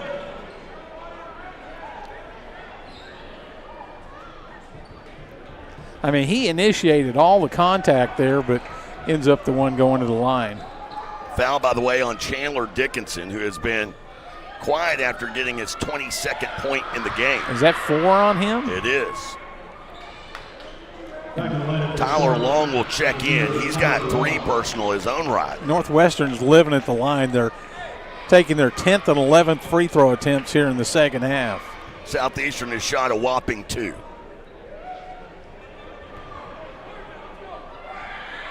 And Alexander has given his team the lead back, 68-67. The other thing, the Rangers have made 10 of 11 in the second half. Drury across midcourt. Drury finds Wilkerson, and a nice hesitation had Alexander blow right by him, and an easy lay-in for Ethan Wilkerson. Wilkerson now with 17 points. Alexander for three, he can tell it's off. He comes rushing in for the rebound, but Wilkerson secures it. Camacho Gomez, outlet pass left side to Drury off the right wing. Next stoppage will take us to our next to last media timeout. It's Wilkerson off the left wing. Wilkerson on the drive into the lane. Double move back to the left. Will it fall? It does. Wilkerson connects. Left hand finish that time. Wilkerson already a season best in this game. He's got 19. He's tied his career high, and it's 71-68. 7:19 to go. Timeout on the floor. We'll be back after this on the Southeastern Sports Network. Steubenville Chevrolet in Durant is proud to support Savage Storm Athletics. And with the same pride, resilience, and strength as Savage Storm fans, Steubenville Chevrolet is proud to be Durant Chevy dealer. When you need a new car, truck, or SUV, the Steubenville team is ready to find your perfect tailgate vehicle. No need to leave town to find what you want. Stay local, buy your Chevrolet the Steubenville way, and go Savage Storm. At Excel Therapy, our expertise extends beyond sports. We also offer dedicated rehabilitation for seniors, helping you maintain mobility and independence. Plus, we provide effective workers' comp rehabilitation to support a speedy return to work. With clinics in Ardmore and Durant, Excel Therapy is the community's trusted choice for top-quality orthopedic and sports medicine care. Visit exceltherapyok.com to learn more. Excel Therapy, where we excel at helping you excel. Welcome back, Bloomer Sullivan Arena in Durant, where Ethan Wilkerson with that last basket, I misspoke. It's a new career high. His previous high last year was 18 points. He's got 19. He's been 8 of 9 in this game and 8 rebounds. And it's funny because I was actually talking with Coach Quinn prior to the game and was asking him, hey, you know, how's Wilkerson coming along? Because he kind of struggled the last couple of games. He looks perfectly fine here in this setting. 19 points, 8 rebounds, and 25 minutes of action. Well, the Storm are shooting 72% from the field in the second half. That's spurred this comeback. And it is Scott, Camacho Gomez, Long, Wilkerson, and Drury on the floor for Southeastern now. The timeout called by Northwestern. Both teams with 2 timeouts remaining in this one.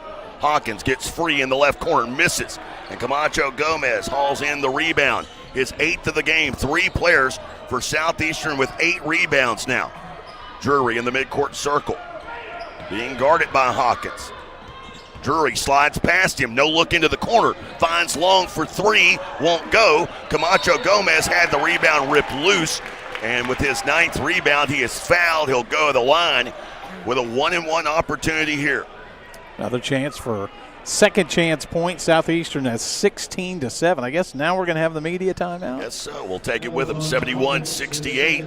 6:46 to go. Storm in front. Free throws on the way after this on the Southeastern Sports Network. Sparlin Realty is dedicated to achieving your goals and will always do what's in your best interest. For residential and commercial properties, farm, ranch, and land purchases, you'll feel good about your choice of Sparlin Realty. At Sparlin Realty, there's nothing more gratifying than achieving your goals and earning your trust along the way.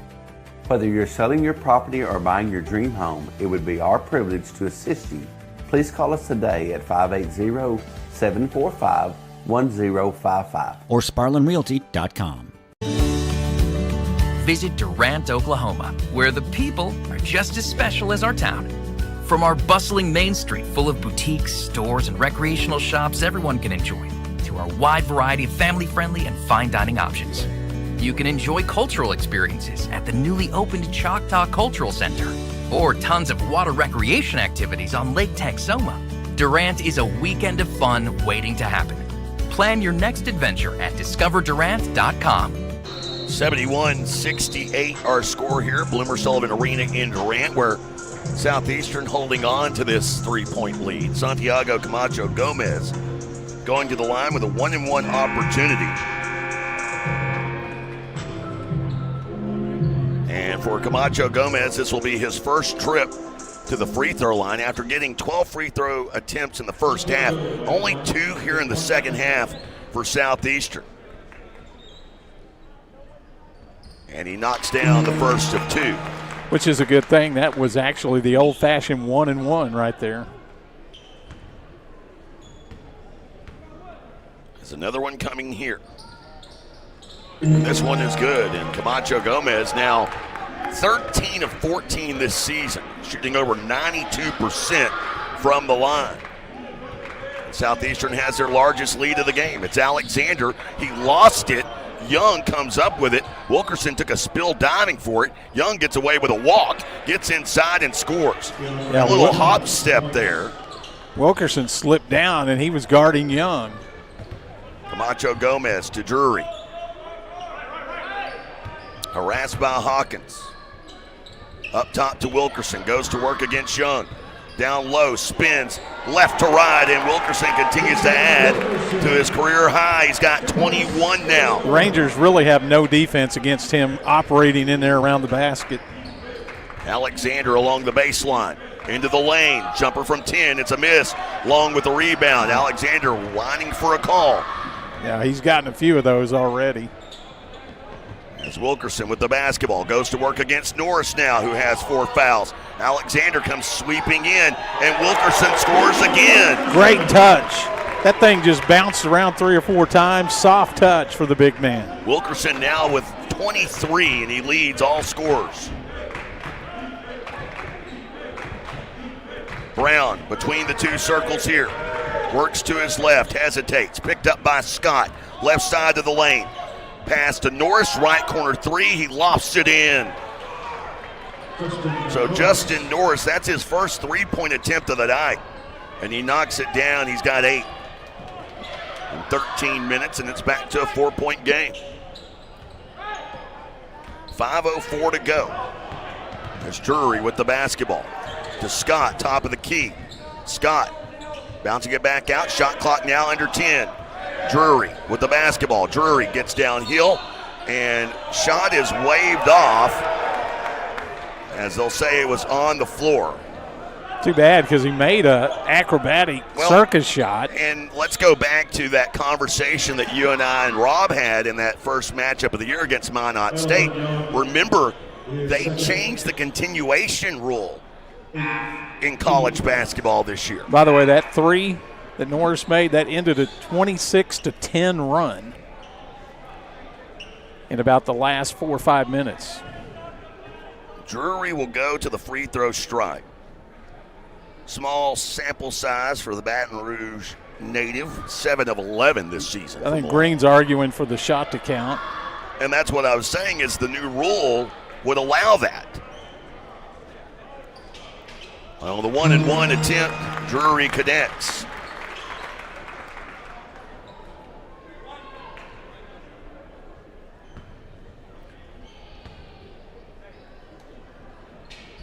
Drury unable to make that one. Armbruster with the rebound, lead at now 5, 78-73.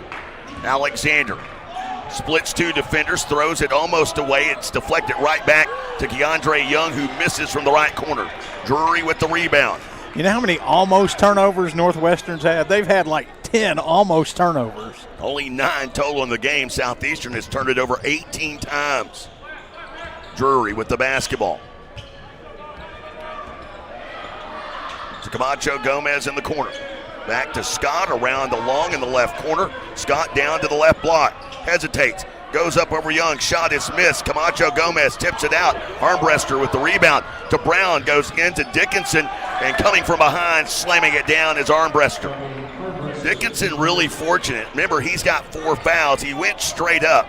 But I'd never leave anything to the officials. It's a 3-point game, 78-75. Southeastern up by 3, under 4 to go. Long with the basketball. Next stoppage takes us to immediate timeout, and there it is, a turnover, the 20th of the game, 19th, for Southeastern. And it takes us to our final media timeout, 78-75. Savage Storm men's basketball continues in a moment on the Southeastern Sports Network. Touchdown flavors begin at Green Spray Food Center. Whether you're grilling ribs, saucing up wings, or flipping the juiciest burgers, we've got your game day covered. Stock up on fresh meats, bold seasonings, and all your tailgate favorites. So before the big game, swing by Green Spray Food Center, North 1st Street in Durant. And always be ready for game day by checking out this week's deals at greensprayfoods.com. Durant's only locally owned grocer, Green Spray Food Center, fueling Southeastern fans for over 70 years. Craving bold flavors and good vibes? Come on down to El Caporal Mexican Restaurant and Bar, your local fiesta headquarters. Sizzle your taste buds with Tex-Mex favorites, fresh seafood dishes, and don't forget their legendary top-shelf margaritas. Shaken, stirred, and always served with a smile. Whether it's date night, family night, or Margarita Monday, El Caporal is the place to be. El Caporal, where every night feels like a fiesta. Visit today. Taste the tradition, stay for the fun.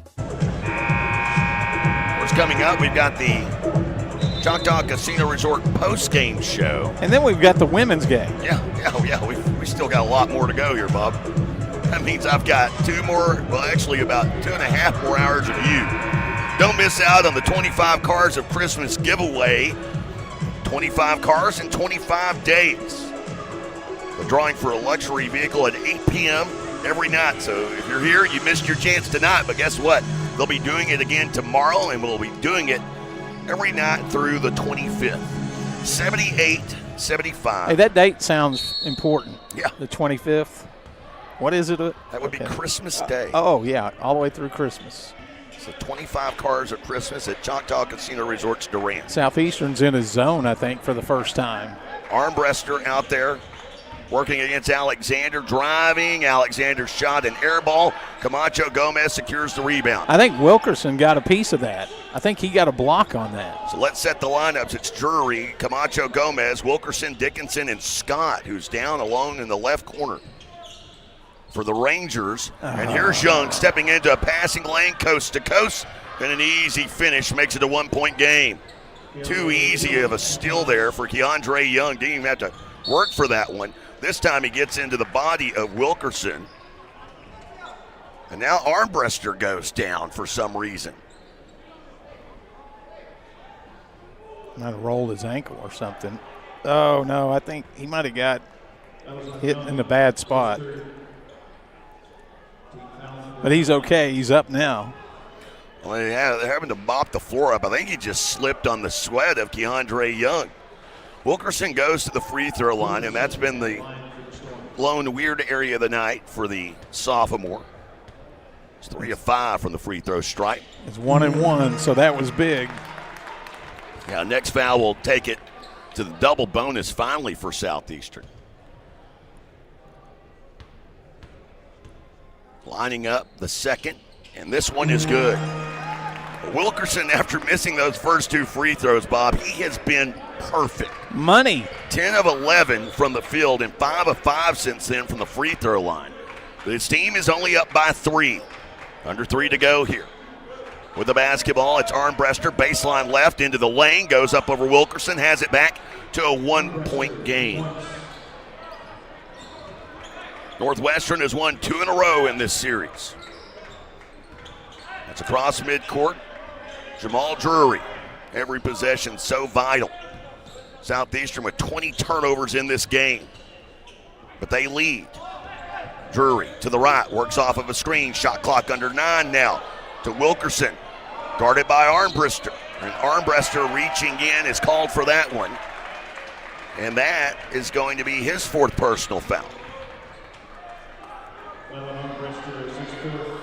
So Wilkerson will go to the line shooting 2 here.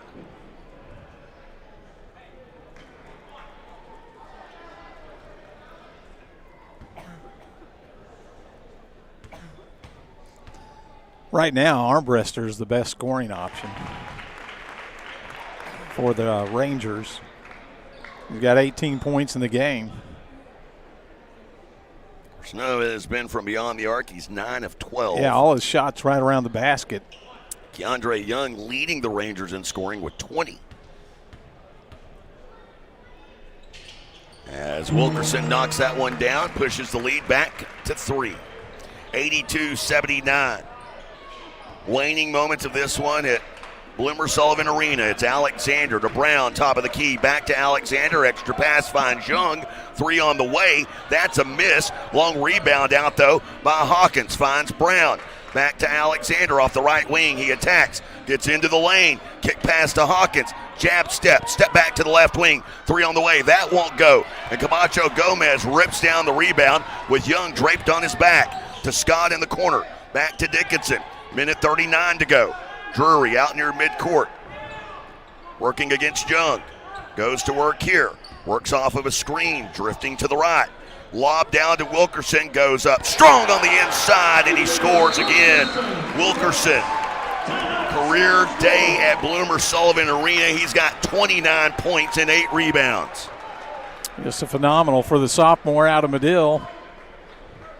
And, you know, the efficiency by him, too. He's 11 of 12 from the field and 7 of 9 at the line with 8 rebounds and 2 assists.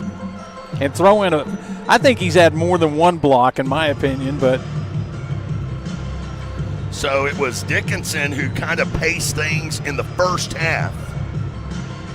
Wilkerson has paced them in the second.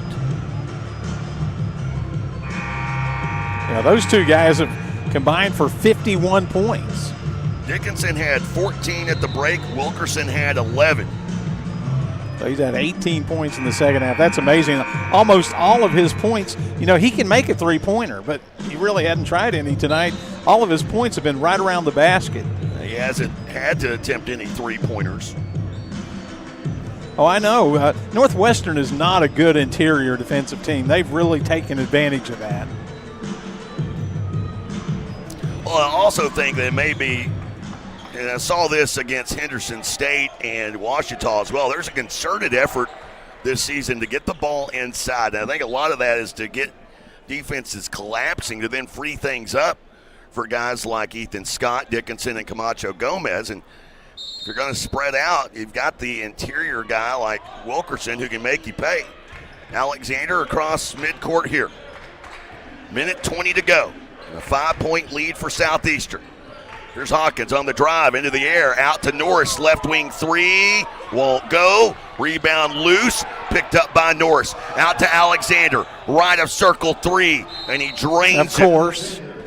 Of course. He's always going to make it down the stretch. Here's part of the deal. Southeastern has switched to a zone.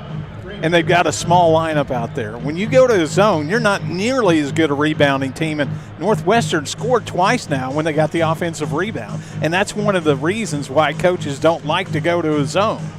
But Coach Green, I'm sure, is worried about the driving ability of Alexander. Well, the argument I would have there is while Camacho Gomez leads all rebounders with 11, he had both hands on what would have been his 12th, and he just lost it, and it went to the Rangers.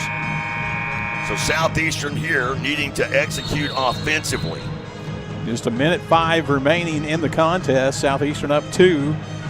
So if they take their time, they can get a good shot inside and expect Northwestern to double team Wilkerson. He's got to be ready for that. Each team with 3 players in double figures. For Northwestern, DeAndre Young and Max Alexander each with 20. Alexander with 15 of those 20 here in the second half, and the most recent 3-ball from the Rangers, while Robbie Armbruster with 18. For Southeastern, it's Wilkerson with 29, Dickinson with 22, and Ethan Scott off of the bench with 10. It is Drury, Dickinson, Camacho Gomez, Scott, and Wilkerson on the floor. 1 minute to go. Shot clock at 20. Drury, upper right corner of the court. Being guarded by Brown. He's in no man's land. Almost slips. Gets away to the left. Now left of circle. Finds Dickinson. Back to Drury. Drury thought he had Camacho Gomez driving the baseline. And Camacho Gomez zigged instead of zagged, and it's a turnover. And it is the 21st turnover of the night, and it could be huge. Clock now begins to tick, or does it? Clock isn't moving. All right, wake up, Farr. I don't know if he's doing the clock or just the scoreboard part. Clock was at 43 seconds. It was touched back here across midcourt. I would just make them inbound again. Nothing ever happened. Just start over and say, this time start it. This shot clock didn't start either. Nothing started. Absolutely nothing started. So why would you inbound on this side and try to figure out how much time? Because it was touched back here just before it crossed the timeline. And now we're going to review it instead of just doing the common sense thing, which would be go to the other baseline, do it all over again. Yeah, that's what I was thinking. Maybe you can. I don't know the rules, but I immediately thought the clock didn't move, so just give them the ball back on the baseline. You just said rules at an NCAA game. Let's face it, there's nothing logical about rules within the NCAA, period. How about that? Here's your hot sports opinion.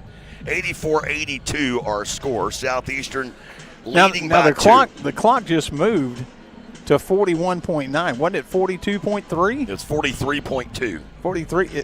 But somehow it moved between the time they stopped it and the time the officials went over there and looked at the review. And the shot clock moved a second also. Okay. Yeah, it was at 30.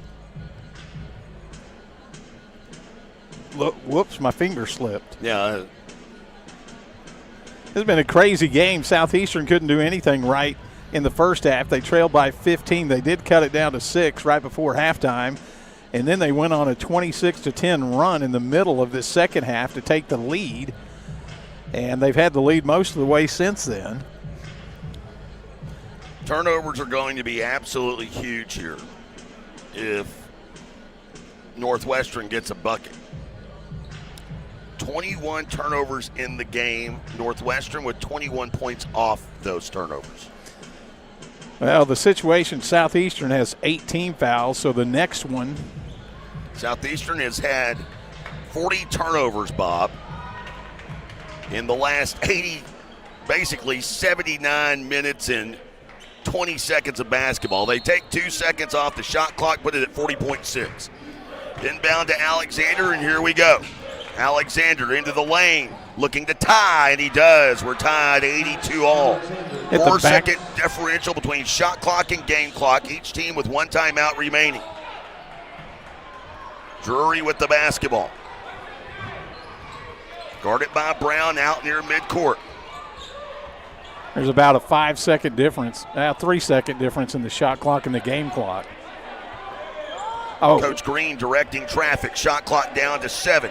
Drury now puts it in motion, works to the right. Scott, right corner 3. Nope. That one is short. Norris with the rebound. A chance for the Rangers to win in regulation.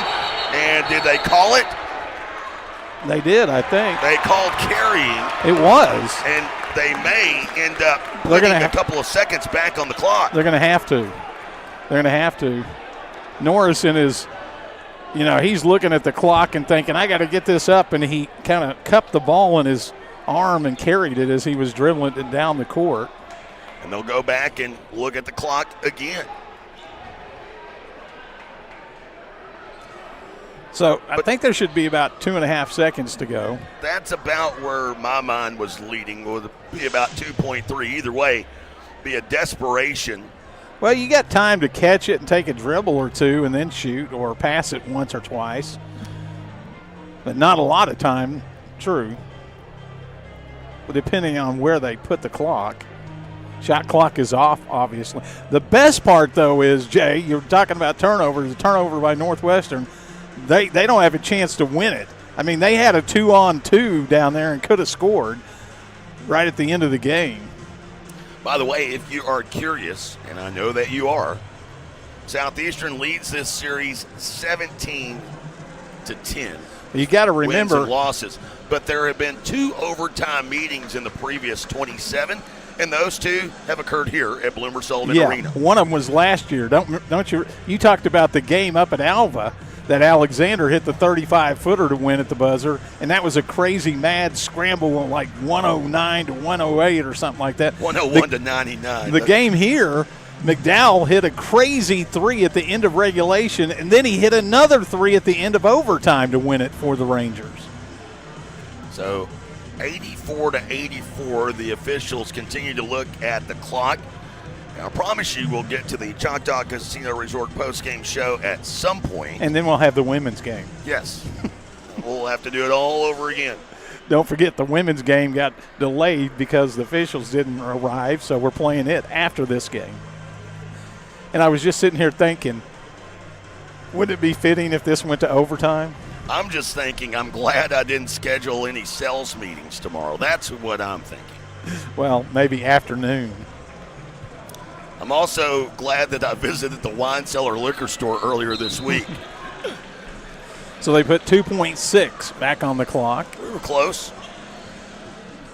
Yeah, but I was closer. Time for Southeastern to find something. Find your something at careers.choctawstation.com. So where do you go? So where do you go here? I look at Dickinson or Scott. They're going to be all over Scott, though. I think I'd use him as a decoy. You got time for about 2 quick passes, and that's it. Into Drury. Drury getting to the left. Drury to the baseline at the buzzer, and no good. He shot it. Camacho Gomez caught it and put it in, but it was after the buzzer. So we do go to overtime for the third time in this series, and all three have been here at Bloomer Sullivan Arena in Durant. We're going to take a break. Take a break indeed. We'll be back after this on the Southeastern Sports Network. When you're dealing with an insurance company, you're already behind the 8 ball. And the only way to get a level playing field is to hire an attorney. We treat each and every case and each and every client as if they are a friend and neighbor because that is how we view them. You'll get the best service. You're going to have the best people working on your case. That I can promise. Burridge Law Firm. Call 580-920-0700 or visit burridgelaw.com. Since 1971, Westside Family Dentistry has been committed to enhancing the natural beauty and function of your smile while improving your oral and overall health. Using state-of-the-art technology, our friendly staff will take care of all your needs, from routine care, crown and bridge, implants, and even orthodontics, including Invisalign.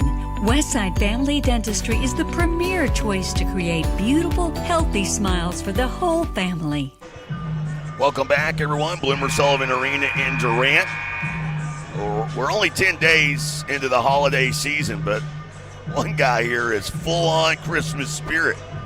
I like it. Rob Johnson says that he wants to get you fitted for one of those, Bob. Would you wear one of those? Doubtful. I like the tennis shoes, too. I know. He's got the red shoes and everything. Yep. Matching. Well, I've got a Christmas wish, and that's to end this thing with a dub, and we'll see if they can get it done here in overtime. By the way, I mentioned both overtime matchups between these two teams have occurred here. Southeastern 1-1 in those endeavors. Last year playing this game in overtime, lost 84-81. 5 minutes on the clock. Opening tip in overtime, won by Northwestern. And here we go. Alexander. Check the foul situation in a moment. As Alexander working against Camacho Gomez.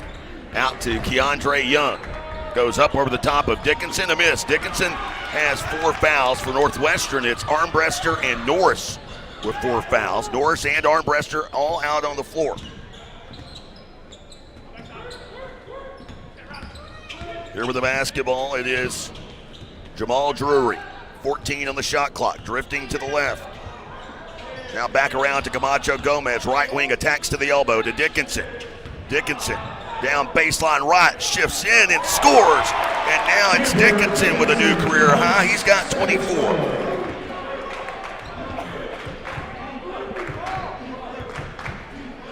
Norris with the basketball to Alexander. Off the left wing, giving a lot of space. Goes to drive, kick to Norris. And out to Armbruster. Armbruster working inside, slides past Wilkerson for the finger roll finish. So Drury will set up in the offense here. Work off of a screen, get downhill, left side of the lane, and draws contact on Armbruster, whose knot is done. Body, and Armbruster can't believe it. Got him with the body.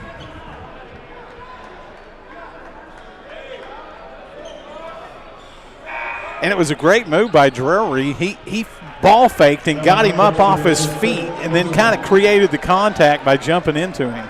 The thing that I would also say there, Drury he drew the contact the old-fashioned way. Nowadays, we see guards barrel into people, and they call BS calls all the time on that. Yeah, that was Drury did a head fake, and Armbruster jumped, fell for it, and fell on it. Drury hits the first of 2 free throws. By the way, Armbruster's night finished with 20 points, 6 boards, and 24 minutes of action. Drury knocks down both. But he has been their most consistent offensive threat here in the second half. Here's Alexander, a jab step, and now a drive. Falls down, kick out to Mikey Hawkins.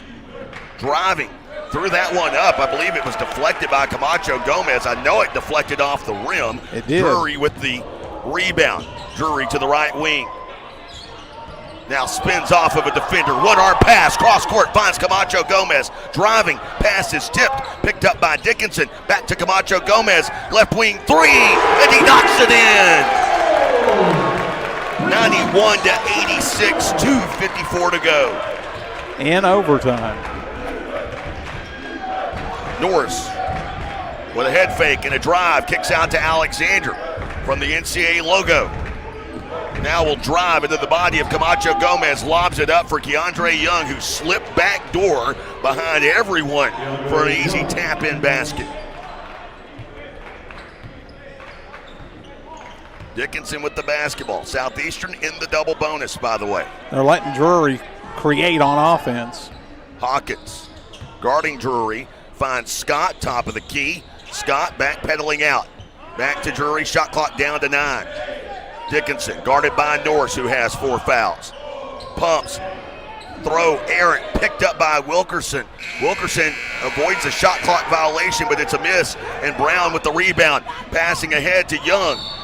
And a foul called on Dickinson. It is his 5th personal foul. Wasn't much there, but they called it. So Dickinson's night is done. And now, and that was good defense by the Rangers that last trip down. Wilkerson basically threw up a desperation shot at the buzzer. Coach Green and assistant coach Ryan Quinn discussing who to put in here, because this is where the injuries take a toll on this Southeastern team. Remember, they're playing without Chibe Walkaway, as well as Augusto Toledo, who would be in this situation. Toledo had been rotating in for Dickinson on the road in Arkadelphia. Those two are out. Young at the line, he connects. Or DeAndre Dunn, who's out too. I'm just saying position-wise. I know, but you need a body. And there are 3 of them I just named off that have been contributing all season long. Young missing this free throw. Drury with the loose ball rebound. Young came falling in on top of him. No whistle there. 1:50 to go here in overtime. Storm up by 2. Long. Out to Drury. Drury works to the right. Drew the attention of Norris. Pass over the defense. Finds Scott. Left wing. Shot clock down to 6. They're getting deep into the shot clock here. Drury goes to work. Drury pushed off the spot. Taps it off the glass and in. Miracle shot. Ahead up the floor to Keandre Young. Young goes up. He misses. Camacho Gomez with his game best 13th rebound of the night. It's a 4-point lead. You said he tapped it off the glass, Jay. That was from about 9 feet away. It's falling away. I mean, it was a miracle shot. Shot clock down to 15. Drury with the basketball. Drury has come alive here in overtime. He's got 5 points. Drury, top of the key, finds Wilkerson. Backdoor cut and he scores. Wilkerson has 31 on the night. And a timeout taken by Northwestern. 95-89 with 51 and a half to go. Timeout on the floor. We'll step aside. Back after this on the Southeastern Sports Network. This holiday season, the biggest gifts aren't under the tree. They're at Choctaw Casino and Resort Durant. We're giving away a car every day of the week during the 25 Cars of Christmas giveaway, December 1st through the 25th. Play with your Rewards Club card and you could ride away a winner with your share of $2 million in cash and cars. It's beginning to look a lot like winning at Choctaw Casino and Resort Durant. This holiday, Shelburne Heating and Air is the choice. This holiday season, the biggest. Welcome back. Bloomer Sullivan Arena in Durant, 95-89 here in overtime. As was talking about the series between these two. Here's something for you, Bob. Dating back to February 26th of 2022, the winner of this game has scored no less than 84 points. Yeah, but think about how close they've been. That game last year here, again, I mentioned Cam McDowell, who led the conference in scoring, hit a 3 at the buzzer and a 3 at the end of overtime to win it for Northwest. And that game up there was crazy. What was Southeastern ahead by, like 5 or 6 points? 4 of the last 5 meetings have been decided by 4 points or less. There was one blowout in that occurred on December 16th of 2023 in Alva, in which Southeastern won 90-78. Other than that, they have been 1-2 possession games. This still a 2-possession game, by the way. 6-point lead. Alexander to Norris, we get it underway. Alexander too easily gets to the left block, but he misses, and Long comes away with the rebound. Yeah, he wanted a foul, and that was not a foul. And then Alexander does foul, sends Drury to the line with a chance to, I ain't gonna say ice it, but come darn close should the freshman come through here. Well, he's been money. I'm knocking on wood. He's been money late in the game here at the line. The freshman drains it. There's another free throw coming here.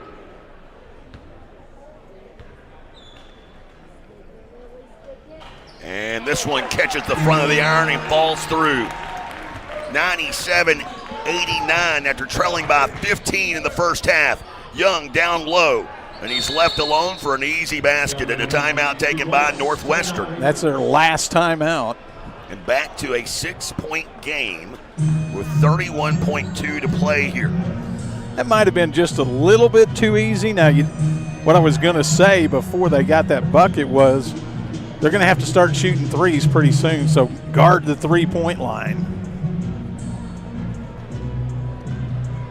So Northwestern's going to have to come out and press, Jay, and if they don't get the steal, they've got a foul. Crazy shooting for Southeastern here, second half and in overtime. 29. I know. It's insane. They're 6 for 11 on three-pointers. So think about that. That's 14 for 18 on two-point shots.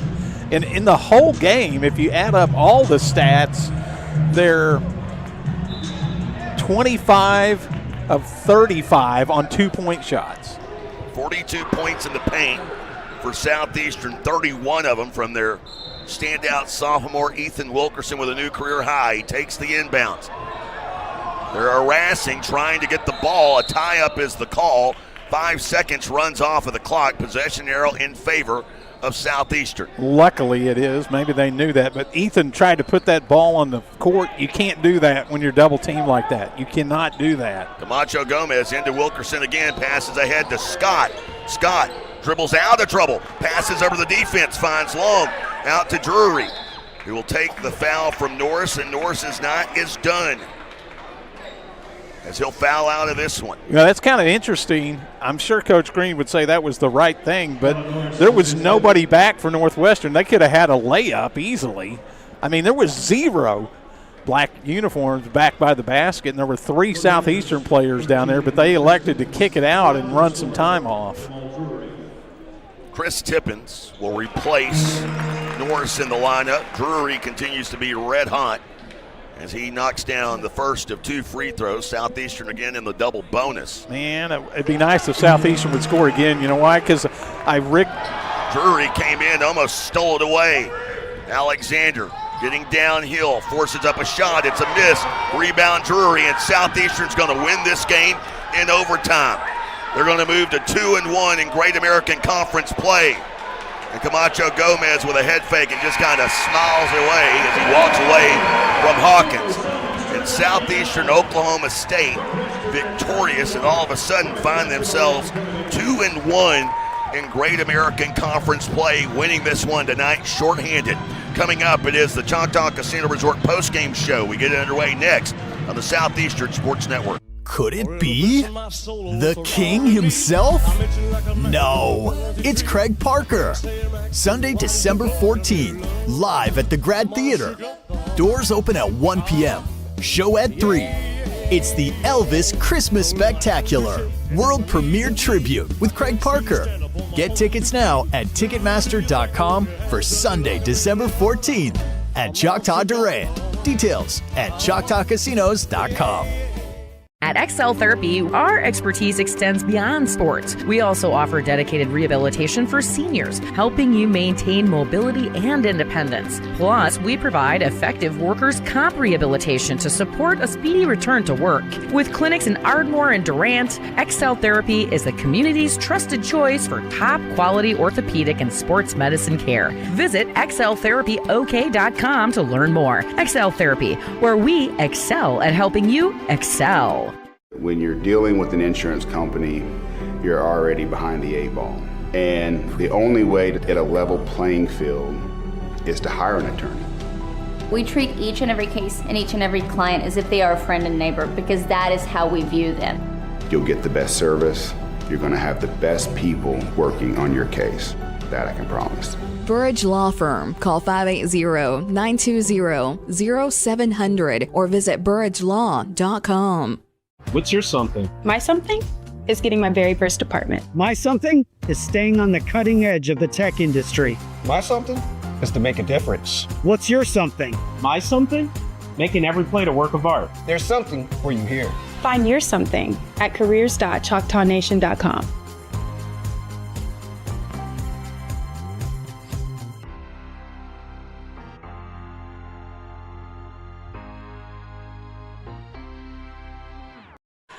Drury with the basketball. Drury has come alive here in overtime. He's got 5 points. Drury, top of the key, finds Wilkerson, backdoor cut, and he scores. Wilkerson has 31 on the night. 31, a new career high for Ethan Wilkerson, as he was key in this overtime win. 99-91, the final here at Bloomer Sullivan Arena in Durant. Southeastern Oklahoma State men now improved to 2-1 in Great American Conference play and are now 3-6 overall on the season. Let's go ahead and dive into the final numbers. They're brought to you by your local Texoma Chevy dealers. Savage Storm, they put up 91 points in this game, and they do it by going 34 of 58 from the field, a 59% clip. They were 9 of 23 from beyond the arc, 6 of 11 from beyond the arc in the second half for a 39% clip, and 22 of 28 from the free throw line to finish up at 79%. For Northwestern, 91 points coming off of 34 of 76 shooting from the field at 45%. They were 10 of 23 from beyond the arc, but that, Bob, was after they started the game 5 of 6 from the three-point stripe, so they certainly cooled back toward their season average, although they still finished up well above their season average of 28.5%. They were 13 of 15 from the free throw line at 87%. For Northwestern, they had 3 players in double figures. They were led by Keandre Young. Young, the transfer from Oklahoma Christian, a Dell City native. He goes for a team-high 25 points, was 9 of 19 from the field, 5 of 10 from beyond the arc. Remember, though, he started the game 5 of 5 from downtown, so he missed his last 5 three-point attempts. Other notables, Robbie Armbruster, 20 points, 6 boards. He led the Rangers with those 6 rebounds. Max Alexander with 22 points while going 5 of 5 from the free throw line. And Cameron Brown led the Rangers with 6 assists and only 1 turnover in 43 minutes of action. But the storyline for Southeastern Oklahoma State, a pair of career highs for Ethan Wilkerson and Chandler Dickinson. Wilkerson with 31 and Dickinson with 24. The electrifying play of the game, Jamal Drury took 1 field goal attempt the whole game, and I think it was tied, and he hit a tough kind of a desperation circus fall away bank shot from the baseline that put them ahead in overtime. Or some of the other numbers before we get to Southeastern's individuals. You spoke about rebounds. Southeastern won the rebound war by 14, 43-29. They had 9 offensive rebounds. That was good to produce 18 second chance points. They dominated the defensive glass 34-19. They struggled with turnovers, 21 turnovers tonight, as they have now turned it over 40 times combined in the last 2 games.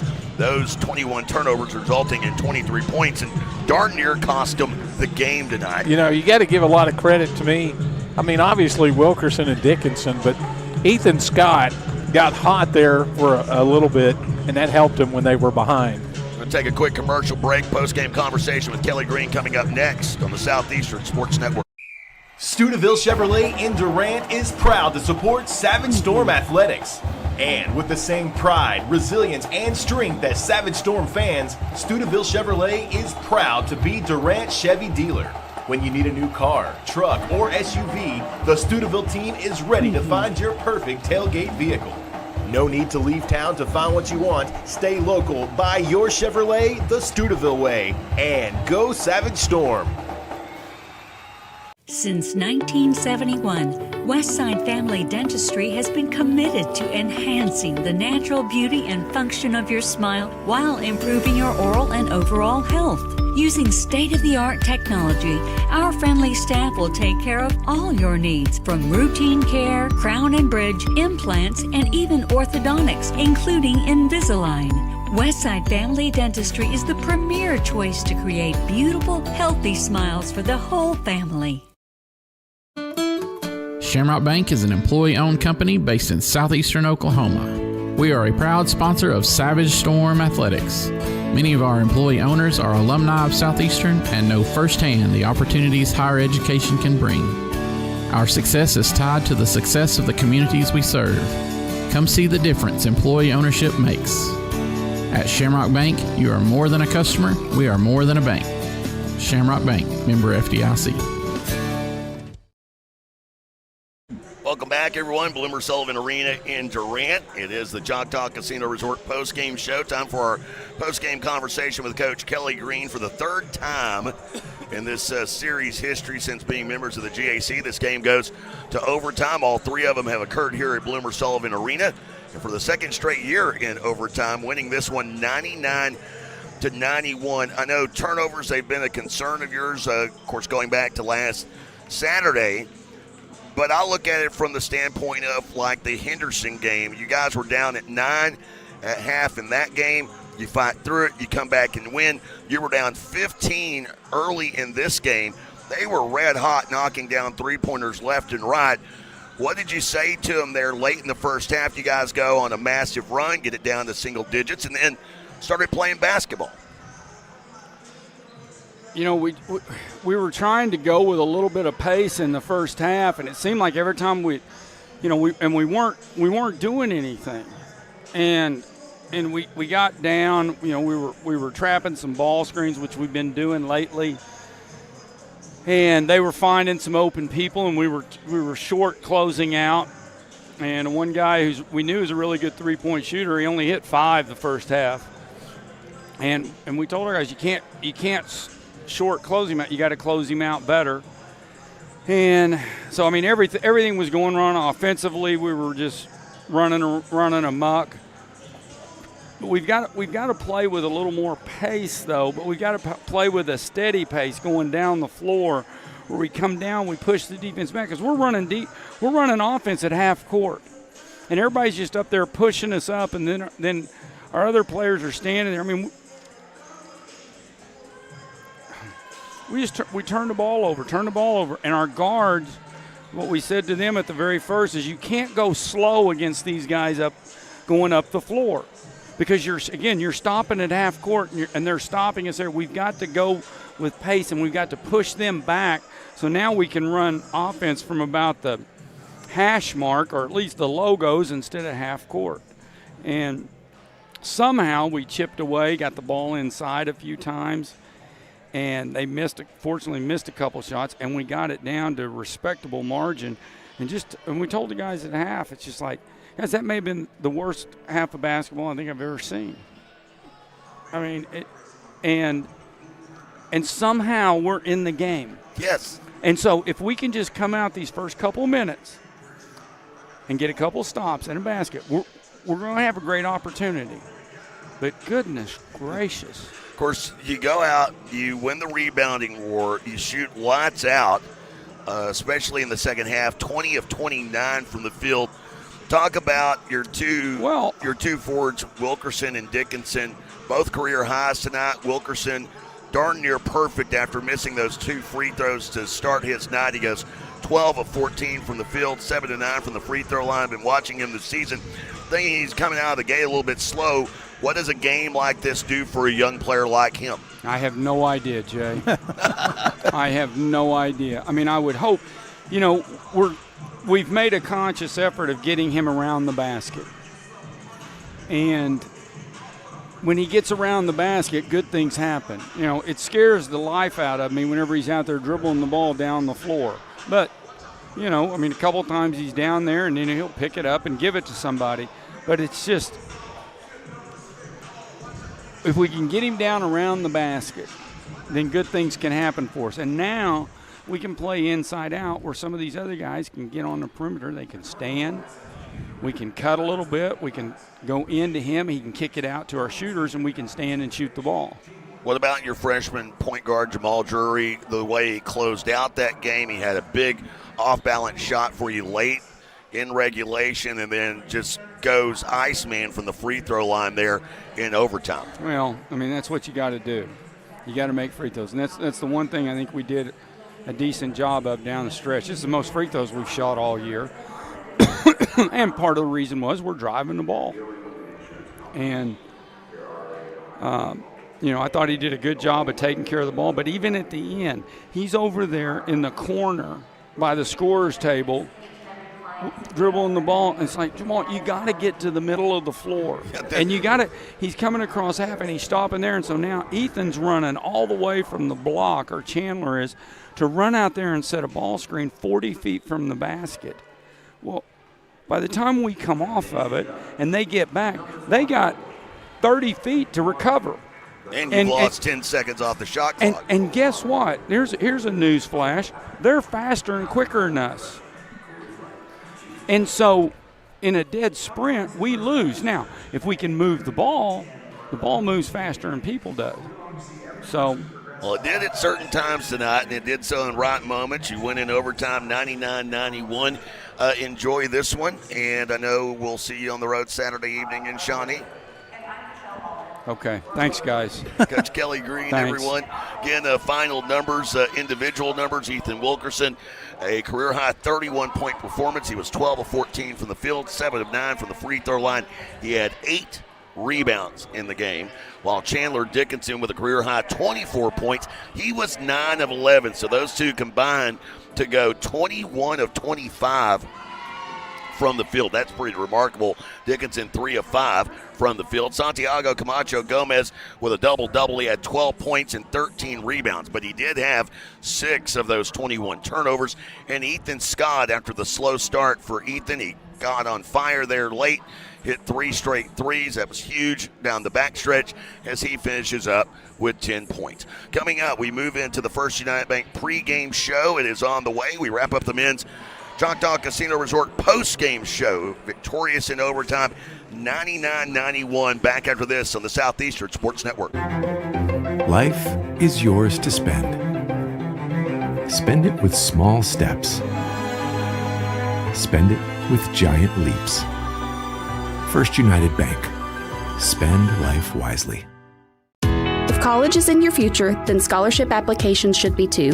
Visit ChetaFoundation.com for dozens of scholarship opportunities. Whether you're a high school senior or pursuing a doctorate level degree, Choctaw Tribal members will find competitive scholarships for every level of education. Applications for the Cheta Foundation open on January 15th, but you can start planning now.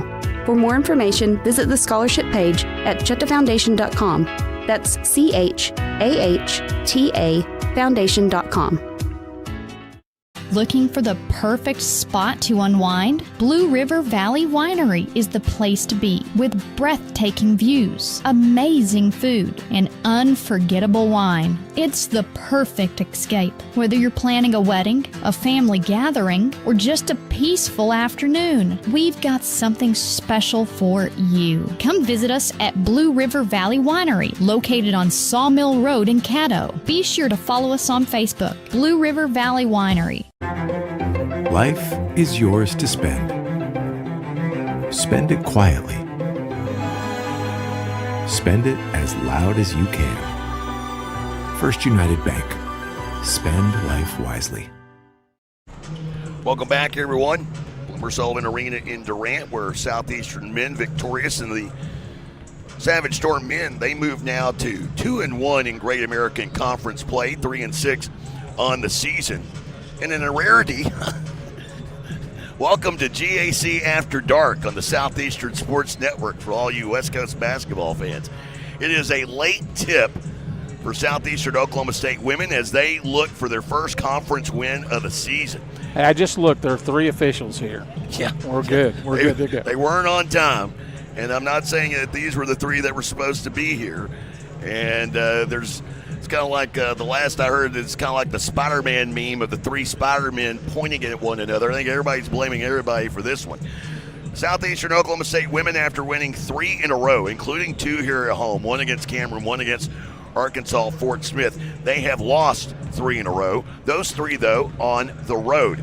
And Southeastern Oklahoma State women, perfect here at home, 2-0. But they take on a Northwestern Oklahoma State team that has been near perfect this season. 7-1 on the year, 2-0 in conference play. Their only loss to second-ranked Pitt State, a game they lost in overtime, 68-64. They were down double figures to number 7 Harding this past weekend. On the road there in Searcy, tough place to play at and win at the Rhodes Reeves Fieldhouse. Somehow they overcame it, and it was 3-point shooting from Caton Graham, as Graham went for 23 points in the come-from-behind victory over Harding, and they have now won 5 in a row. Tell you a little bit about Caton Graham. She's from Pittsburgh, Oklahoma, right up the road, and she was at OBU last year where she played in 17 games and averaged 2.9 points a game.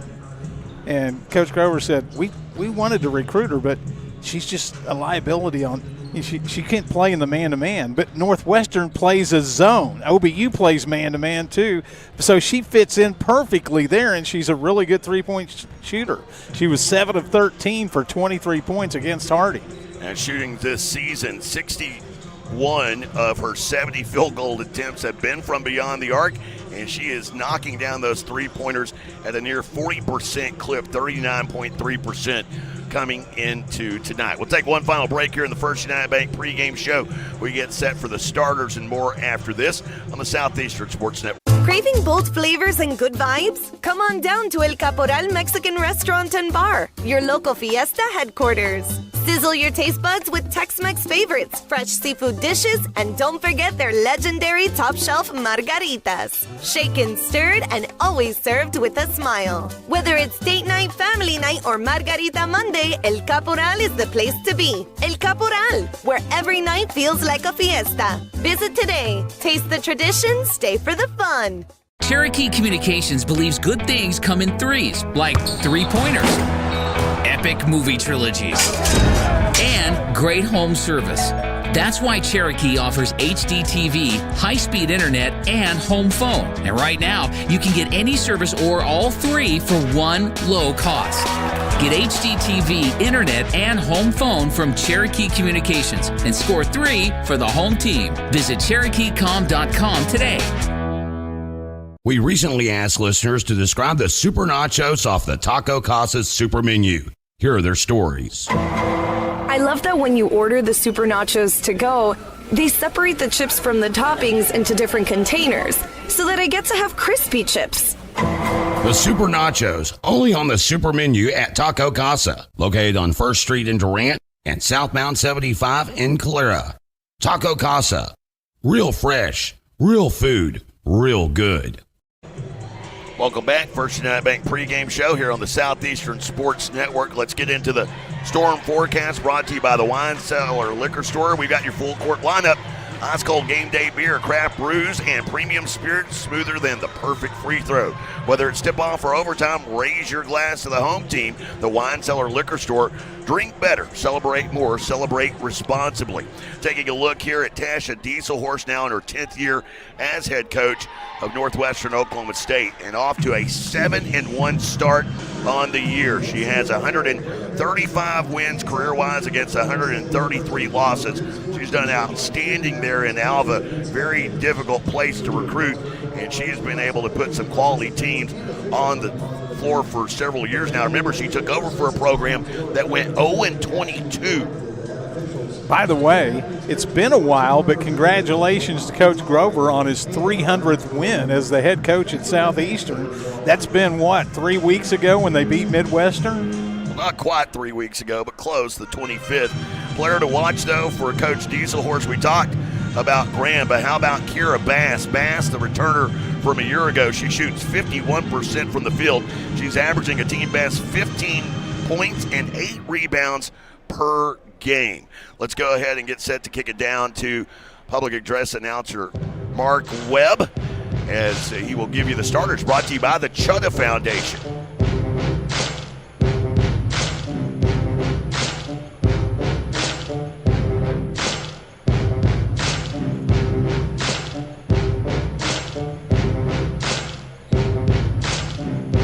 Basketball fans, welcome once again to Bloomer Sullivan Arena for tonight's Game 2 of our doubleheader between Northwestern and Southeastern. It's time for basketball. Let's meet our participants. First, the starting lineup for the visiting Rangers. Starting first at a guard, wearing number 12, Samaya Adigan. Also at a guard and wearing number 20, Conley Kayat. At center and wearing number 21, Kyra Bass. At guard and wearing number 33, Peyton Graham. And at center and wearing number 34, Jada Ship. Coach Dieselhorst and the Rangers.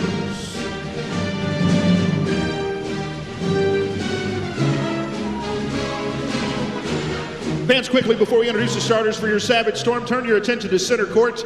This past road trip, Southeastern head coach Darren Grover earned his 300th career victory at Southeastern as the Storm rolled past Midwestern 97-59. To commemorate this milestone, Director of Athletics Keith Baxter presenting Coach Grover with a special gift. One more time, fans, if you would, a big Savage Storm round of applause. Coach Darren Grover, 300 wins at Southeastern.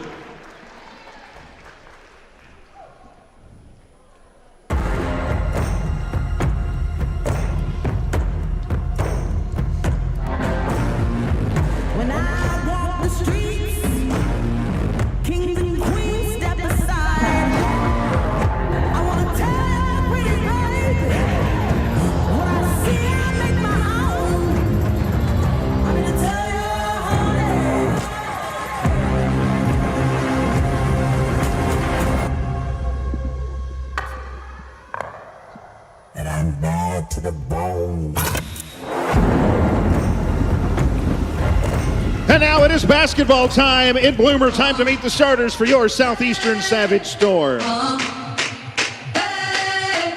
Starting first to 5'9", junior guard, wearing number 11, Kensley Warden. A 5'6", freshman guard, wearing number 12, Hallie Hyatt.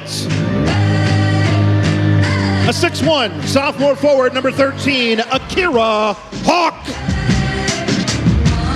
A 5'10", freshman forward, wearing number 15, Tori Kilburn. And a 5'7", senior guard, number 23, Abby Barr. Head coach of the Storm in season number 21 is Darren Grover. Assistant coach of the Storm is Kaylee Ragsdale. Graduate assistant coach is Caitlin Denicola. Storm fans, it's time for Southeastern Savage Storm basketball. Matt still doesn't have the live stats updated and going yet. By the way, I was going to mention the key to tonight's game, defense. Northwestern only allows 52 points a game. Opponents shooting 33.6, and they have a plus 13 per game rebound average. Defense. Savage Storm tonight donning the home white jerseys, royal blue numerals and lettering trimmed in yellow gold with Storm across the chest. Rangers in the black road jerseys, red numerals and lettering trimmed in white. The opening tip brought to you by Shelburne Heating and Air. And the opening tip won by Northwestern as Bass out dueling Hawk for that, and we are underway. Adigan goes to work. Passing up top to Ship and missing an 18-footer. Rebound brought in by Kilburn, and now Southeastern with their first offensive possession of the game. Hyatt bouncing right side into the corner to Kilburn. Up top to Abby Barr and around to Akira Hawk. Hawk coming off of a career-high 21-point performance on Saturday. Hawk has it here. Back right side, Hyatt for three. That one won't go. Rebound Akira Hawk. Hawk has her shot rejected by Ship, out of bounds, last touched by Ship. And that's the thing about their defense. I talked about how good it is. Ship's the anchor back there at the back of the defense to protect that basket. As Hyatt with the basketball. Around right side, into the hands of Kilburn. To Hawk. On the drive from the right elbow. Down baseline right to Barr. Barr, right corner three, high arcing shot, misses rim and everything, but Bass unable to control it while falling out of bounds. Yeah, but it didn't hit the rim, I don't think, Jay, and they're going to put 1 second back on the clock. Yeah, they should put 2. It was at 57 when she went out, and the clock continued to run. Well, I saw the one official is holding up one finger for 1 second. They put 1 second on the game clock. Oh, that's not right. It's 1 second on the shot clock. Now we got to figure out how much time was left in the game. Well, at least during all of that, Matt figured out to get the live stats going. Oh, okay, good. We got that. It was at 8:57. There we go. And that's really where it should stay, and it does. But they put 1 second on the shot clock. So basically all you can do is tap it toward the basket. Oh, they put 20 back up. 20. They're going to say, I guess it was possession. As the inbounds out up top into the hands of Warden. Round to Allie Hyatt. And now to Kilburn, to Barr. Barr finds Warden. Around to Hyatt. Extra pass. Hawk, right corner three. This one is good. But you can see where they're going to attack. They're going to take the threes to try to defeat that zone. You got to make some of them. There's one make. Kayot had it for a moment, gives to Adigan. Passing right side, feed down low. Into the hands of Bass, and a double move back to the center of the lane is good for 2. High across midcourt. I don't know if you remember, Jay, in their 2 home games, Southeastern shot lights out at home from beyond the arc. Now, they didn't shoot that good on the road. It's funny. As here's a lob to Hyatt, right corner three, no good. That one overshot, backside rebound brought in by Bassett. Was brought to my attention. I mean, I knew it anyway. The Ship gets down low and an offensive foul taken by Kilburn. She's still wearing the face mask. She got injured in practice a couple of weeks ago. Coach Grover said, oh, we'll have to get you one of those face masks. And she said, no, I've got one right here that I had from high school. Coach Dieselhorse, in talking to her last Saturday, wished her luck against Harding, and she goes, hey, have your women hit all those threes out there. It didn't happen, but it's happened here. A pair of threes made early, that one by Kilburn, and it's a 6-2 Southeastern lead. I mean, an off-the-ball foul called on Tori Kilburn, fighting for position with Kyra Bass. So Bass, the senior, against the freshman. Adigan with the basketball, lob down low to Ship. It's out of her hands and out of bounds. She got a hand on it but couldn't control it, so Southeastern trying to front there in the post. But it's obvious that Southeastern's strategy on offense, we're going to shoot the three. We're going to pass it around the perimeter and shoot the three. Northwestern with already 2 turnovers. They average 14.5 a game. Hyatt, right wing three, and she connects. 3 points, So Southeastern has come out knocking down the three. All three makes have been from beyond the arc, and all but one attempt has been from downtown. They're 3 of 6 from 3. Hyatt riding the hip of Graham.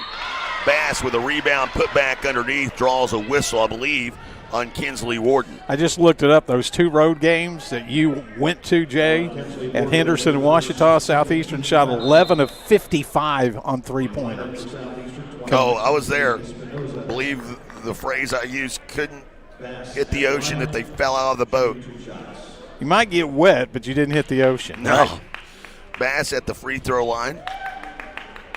Taking her time. No one down to rebound for Northwestern. Bass, an 82% free throw shooter coming into the night. 27 of 33 on the year.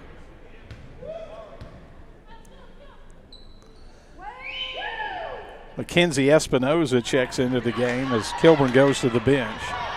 And that free throw make from Bass cuts it to a 5-point game. Espinoza to Hyatt to Warden. Warden, who had a tough start out in Ouachita, started the game 0 for 10 in that game. Did get to double figures and had a double-double. Here's a miss from Espinoza from the right wing. And quickly up center court goes Kaot. Passing left side to Adigan. And a foul on Kinsley Warden. She's already picked up 2 here. And she'll quickly head to the bench and into the game. Southeastern has attempted 8 field goals, Jay. 7 of them have been three-pointers. You can see the strategy.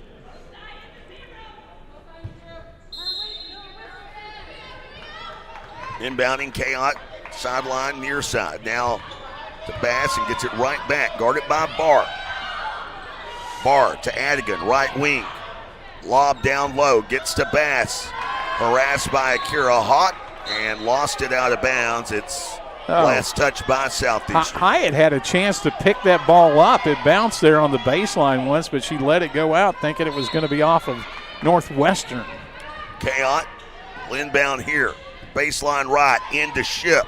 Had position, misses Bass. Put back won't go. Rebound deflected to Akira Hawk, and now Hyatt leading the break.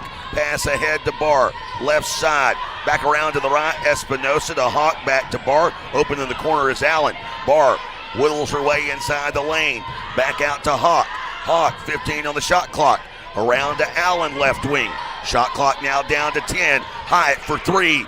That one clanks off the glass, and the rebound brought in by Bass. Kaot across midcourt, trailing by 5. Northwestern, Kaot turnaround jumper, good from 8. That was sweet. Nice move there, cuts it back to a one-possession game. It's 9-6. Kaot, a freshman out of Enon. That's Hawk with the basketball. To Barr, left side, she'll drive. Loop into the arc and then back out left side. Shot clock to 12, around to Allen. To Hawk, has to reel that pass in. Tries to keep the dribble alive while falling to the hardwood, loses it. Kaot comes up with it. Kaot down the left side of the lane, goes up over the top of Barr. It's a miss. Bass, rebound, putback is good, and it's a 1-point game.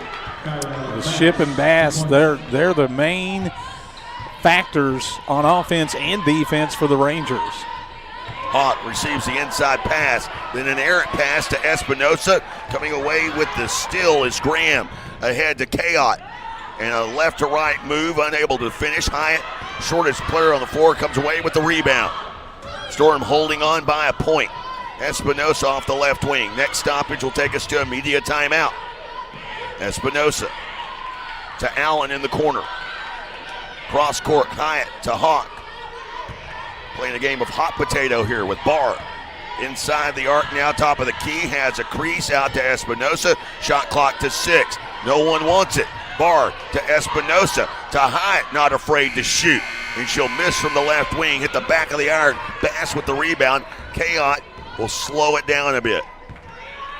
3 for 9 on threes.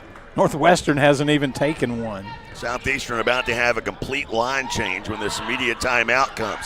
Adigan, inside feed to Bass, lost her footing, couldn't finish on the left side. Ship called for a reach-in foul on the rebound attempt, and we head to the Media timeout, 9-8, Southeastern in front. Back after this on the Southeastern Sports Network. Life is yours to spend. Spend it apart. Spend it together. Spend a little now.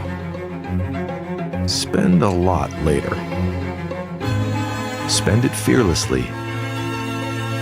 Spend it faithfully. First United Bank. Spend life wisely. Shelburne Heating and Air is the choice for all your residential and commercial needs.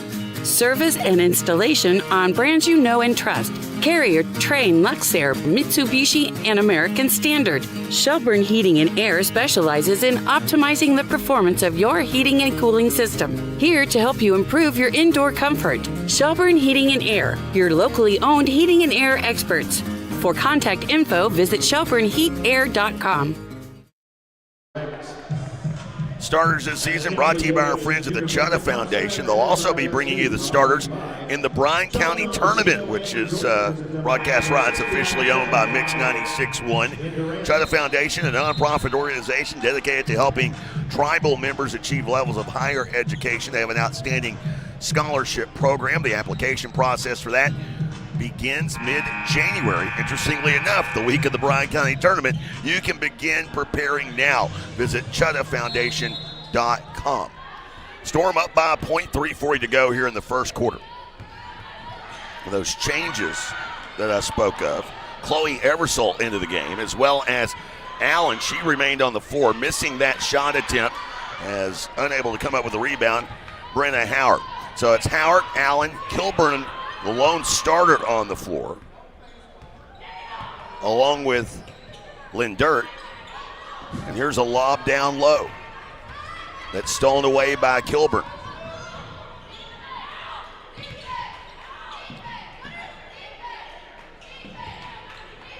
Lindert with the basketball, passing out to Howard. Howard weaving down the center of the lane. That one a miss. Rebound hauled in by Madison Dennison. Let's check the lineups here for Northwestern. It is Kayot with it. Out up top, three on the way. This a miss by Dennison. As Camille Pritchard, the Bristow native, and a transfer in from Arkansas, Monticello, also on the floor as well. By the way, for Kilburn with the basketball. Bounces up top to Eversole. Down the left side, pass to Allen. Left corner, high arcing three. That one a miss. Southeastern living and dying from beyond the arc. They have attempted now 12 three-pointers, and they have 14 total attempts. They lead by a point. As driving left to right was Graham, missed the shot. And Kilburn will hand off to Eversole, pass ahead to Howard. So things have kind of gotten nasty offensively here as Kilburn drives, fouled for behind by Bass. And Kyra Bass picking up her first personal foul. I think that she was just shocked that somebody actually drove it to the basket. Bass was. I was as well. I might have got ahead of myself. 11 of 13 attempts have been from beyond the arc so far.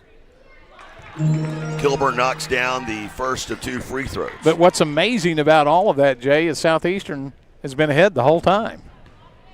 Big part of that, Northwestern just 3 of 12 from the field. As 10 of their 12 attempts have come inside the paint. Here's Adigan with the basketball. Loops around to the right. Cut off by Eversole, doubles back, now drives, baseline, spins into the lane and scores. And it's 11-10. Back to a 1-point Southeastern lead, Eversole. Eversole passing left side to Allen, inside to Kilburn. Kilburn on the GAC logo. And Eversole will travel, trying to get a step on Dennison. She is whistled for that.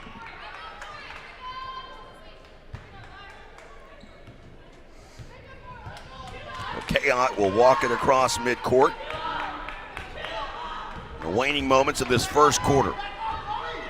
Looking for their first lead of the game. On the drive is Ella Porter out to Adigan off the left wing. Adigan gets to the top of the key, lifts one up and knocks down a three.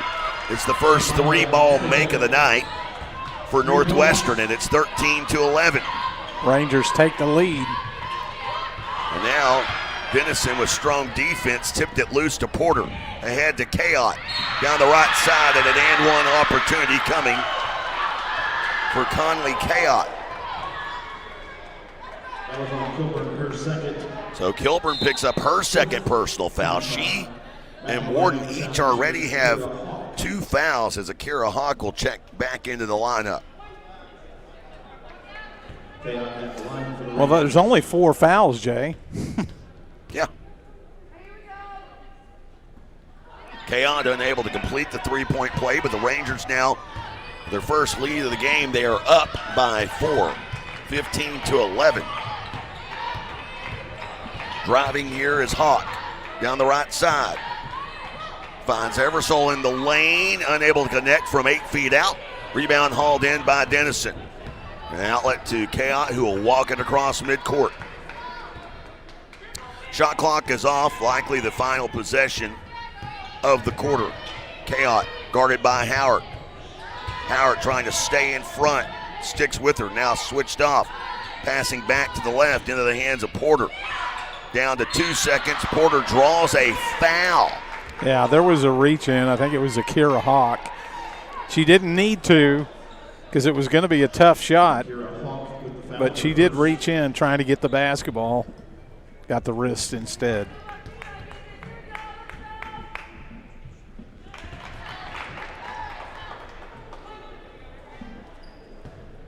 First of 2 free throws made by Camille Pritchard. The 8-0 run, 9-0 run now. With that, 17-11 our score. Rangers in front as we head to the second. This is Savage Storm Women's Basketball on the Southeastern Sports Network. Arnett Insurance is proudly celebrating 60 years of serving Durant and the Texoma area. That's 3 generations of family ownership looking out for your insurance needs. Rates for home, life, auto, and commercial that fit your lifestyle and budget. At Arnett Insurance, you'll find 10 licensed agents with over 270 years of experience. Locally based agents that work with a variety of insurance companies give you the best options available. Located at 1116 West Main in Durant, it's Arnett Insurance and ArnettInsurance.com. Stuyvesant Chevrolet in Durant is proud to support Savage Storm Athletics.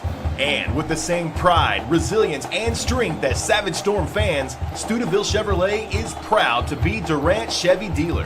When you need a new car, truck, or SUV, the Stuyvesant team is ready to find your perfect tailgate vehicle. No need to leave town to find what you want. Stay local, buy your Chevrolet the Stuyvesant way, and go Savage Storm. With that win on Saturday over Harding, Northwestern Oklahoma State climbed into the rankings. Currently number 22 in the nation. And after trailing what can only be described as really kind of an ugly first quarter. Back and forth, nip and tuck, holding on to a 1-point lead. And at one point was 9-4 Southeastern. Well, I mentioned defense. The Northwestern defense. Southeastern shot 21% in the first quarter. Of course, shot a ton of threes in that first quarter. With 11 three-point attempts out of 14 overall attempts. Warden back on the floor. She's got 2 fouls, as does Kilburn, who is out there as well. Kilburn, Hawk, Hyatt, Warden, and Barr. Barr makes her way into the right corner, misses a 3. Good look, but a miss. And a tie ball, the call, possession arrow in favor of Southeastern. No, Northwestern. I could have swore when I looked down there it was initially pointing the other way. Well, they got it at the quarter break. Okay, that's right. Adigan with the basketball has Pritchard as well as Bass working down low. She breaks away to the left on Kilburn, missing the shot. Warden with the rebound, scoops it out to Abby Barr. Barr passing left side into the hands of Hawk. Now Hyatt looping all the way back up top. Barr Bounces, finds Warden at the free throw stripe. Can't connect with the 15-footer. A little bit flat on that shot. Her shots are pretty flat to begin with, but that one didn't get over the rim. Kayot picked up the dribble, lobs it in to Bass, draws the double team, misses the shot, gets her own rebound, and the second effort is good. Kyra Bass with a chance at a three-point play. The basket counting and the foul going against Hawk, I believe. Bass is 6'1". Oh, no, excuse me, against Hallie Hott. Bass is 6'1" and Ship is 6'2", but they're also very strong. Like, she out-wrestled a player for that rebound and put back. So Bass connects, came in averaging 15 points per game. She's already got 11, 4 of 8 shooting from the field, 3 of 3 from the line, and has a game-best 6 rebounds already. Barr to Hyatt, left side pass to Kilburn. Bouncing back out to Barr and around to Warden. Barr now wants to drive down to the left block, loops back out into the corner. Barr to Warden, 2 on the shot clock, has to force one up, and that one off the mark. Southeastern defense hasn't scored in over 3 minutes, and it's a 12-0 run by Northwestern. Well, and if you want to be real technical about it, it's an 18-2 run going back to the 6:49 mark in the first quarter. So 2 points now in 8 minutes of action for Southeastern. Pass to Adigan in the corner. She'll drive into the lane, back out up top to Kayot. Kayot down the right side. Has it stripped loose by Hawk. Hawk slipped over for the double team and was there to jar it loose. Hyde ahead to Barr off the right wing. Barr, top of the key, dribbling with the left hand, finds Hawk. 20 on the shot clock. Hawk now at the top of the key to Warden, to an open Barr in the corner. Had to arc that pass a little bit. Barr with a terrific find, finds Kilburn underneath for a left-hand lay-in. I believe Barr probably would have shot that, but the pass from Warden, she had to loft it so because she was being guarded there by Pritchard, and that forced the pass to be a little high. Here's a feed from Graham down low right side to Bass. Can't connect. Tracking down the rebound, Abby Barr. Southeastern can get on a little bit of a run. They're down by 7. Hyatt off the left wing. Dribbling with the right hand, bounces it to Warden. Now to Barr, left side of the lane, finds Kilburn on a cut. Trying to reverse lay-in, had it stripped loose in midair by Adigan. And she got fouled, but they didn't call it.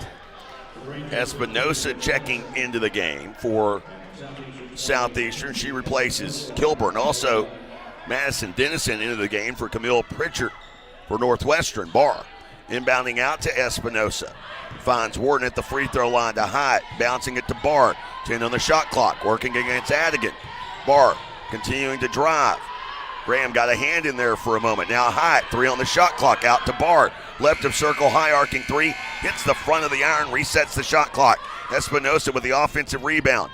Barr bounces, finds Warden. High post left, steps back. Top of the free throw arc, and she knocks down an 18-footer. So Warden on the board here. And she knocks down that one.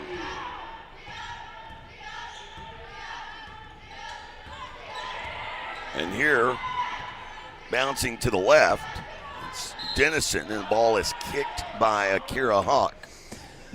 You know, I was counting there because the Northwestern post players stand in the lane for a long time. Rangers, 0, Emma Jo Locks.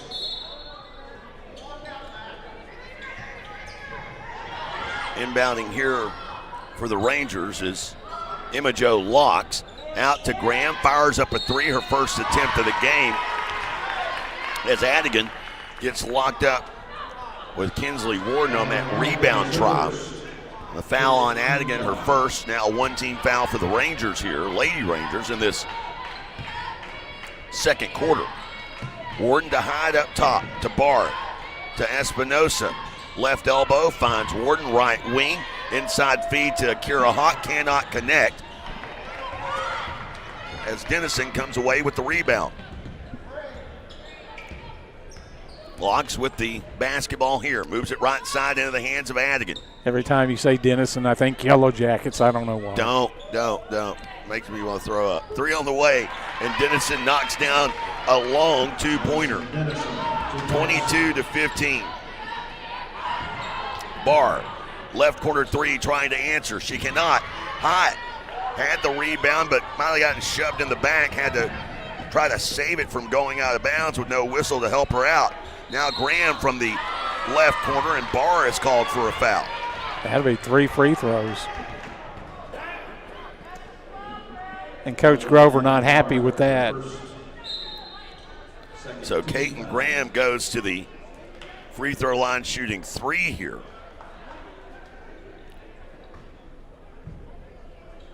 Adigan will have a seat. Pritchard back into the lineup.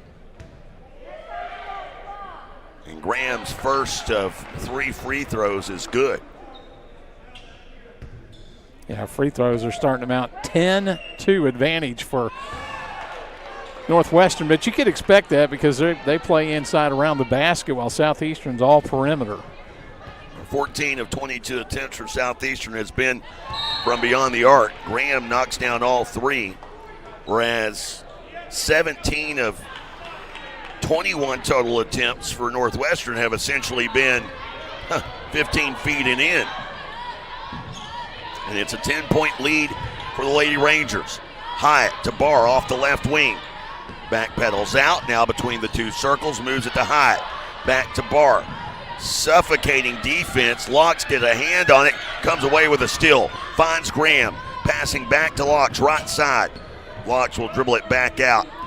Drift to the right. Bass fighting for position down low, working against Espinosa. Down low to Pritchard, lost it, and the loose ball pickup by Barr. They have numbers.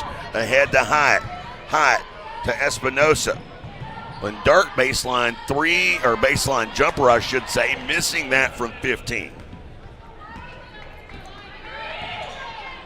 And the lead remains at 10 for Northwestern. As the ball is kicked, that should take us to immediate timeout. It does. A couple of subs when we return. 25-15, Lady Rangers ahead. Back after this on the Southeastern Sports Network. If college is in your future, then scholarship applications should be too. Visit ChetaFoundation.com for dozens of scholarship opportunities. Whether you're a high school senior or pursuing a doctorate level degree, Choctaw Tribal members will find competitive scholarships for every level of education. Applications for the Cheta Foundation open on January 15th, but you can start planning now. For more information, visit the scholarship page at ChetaFoundation.com. That's CHAHTA Foundation.com. Everyone's gearing up for the holidays. The best friend. So happy together. And the first timer. The neighborhood hero. And the out-of-towners. And it all comes together in a Chevrolet. It's Chevy Red Tag. Now well-qualified buyers can get 0% financing on all 2026 Silverado 1500 models. Plus, Costco Executive members can get a $12.50 members-only incentive. 25-15 our score, 4:12 remaining here in the first half. Southeastern Oklahoma State living and dying from beyond the arc. 3 of 14 though. Northwestern has out-rebounded Southeastern 17-15 to this point. And their 4 offensive rebounds have produced 7 second-chance points. They have dominated the paint. 12 points in the paint to Southeastern's 2 as we come out of the media timeout. It's Bass, Pritchard, Graham, and Denison, as well as Kayot on the floor for Northwestern. For Southeastern, Hyatt, Lindart, who will drive here, get down to the left block and push one in, back to an 8-point game. Warden Kilburn rounding out Coach Grover's lineup. Kayot between the 2 circles. Bounces to the left. And 3 seconds in the lane called on Kyra Bass. Yeah, they did watch that. I saw her earlier. She really had a pretty nice mental clock on some of those. I saw her purposely getting out of the lane earlier on a couple of those possessions. An 8-point game now after the turnover. Southeastern with a chance to get it down to 6, but instead a turnover. They throw it away, and it's the 7th turnover of the game for Southeastern. Northwestern has struggled with turnovers this season, 14.5 a game. They've got 7 turnovers thus far, but they turn teams over nearly 20 times a game. Bass missing from point-blank range. Warden with the rebound. Hyde ahead.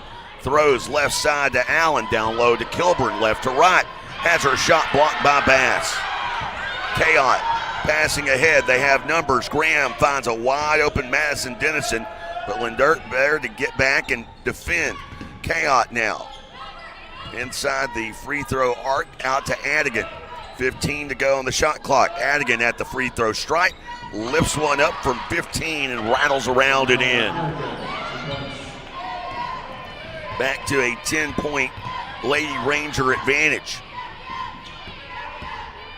Warden with the basketball to Kilburn, right of circle. To Hyde, a jab step and a drive to the top. Now to Warden, back to Kilburn. Kilburn, left elbow, bounces Lindert, fouled from behind. As Madison Dennison comes up. Dennison is her first. And second team foul. Send Lindert to the free throw line. She's 6 of 8 this season. Little spark by Brianne Lindert, the freshman out of Washington, Oklahoma.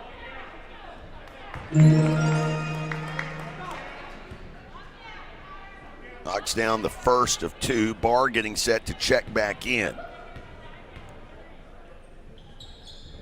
Knocks that one down as well.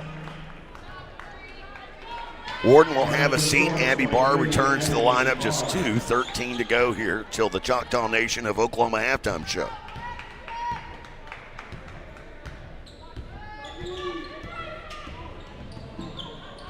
Chaot off the right wing.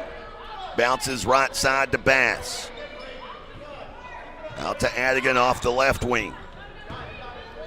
Gets between the three-point arc and the free throw arc, missing that one. A long jumper settled for. Allen with the rebound. As Eversole with the ball here, upper right corner of the court. To Allen off the left side. Now to Barr, top of the key. Barr picking up the dribble, moves it around. Eversole, right corner 3 on the way. Awkward rotation on that shot as it caroms off the backside. Dennison with the rebound. Chaot will set things up here. Bounces left side to Adigan. Adigan going to work against Barr. Gets down low, spins away from contact, now dives into the lane. Kick to Graham. Right corner 3 is an air ball. Adigan being blocked out. A bounce, saved it in, but saved it into Kilburn. Kilburn finds a trailing Abby Barr to Eversole. Round left side to Allen. Now back to Barr. And Dirt for 3, rattles around and in. She's been the only thing going offensively here for Southeastern, who now has it at a 5-point game. And she's setting with a team high 7 points, she and Kilburn. Adigan with the basketball. Down low to Bass. Bass spins, misses, rebound is loose. Kilburn had it, lost it, and they're going to say it went off of Kilburn. I don't know how, because Dennison was poking that one loose. Show Coach Grover. Grover. I don't see how there's any way that was off of Southeastern, but the official was like 4 feet away from it. Inbounding here, Chaot into Graham. Dennison down to Bass, 2 on the shot clock, and Bass connects. Bass now setting with 13 points, a game high. It's a 7-point lead, shot clock is off. Barr inside the top of the key, out to Eversole, down to Espinosa, and a whistle, a travel.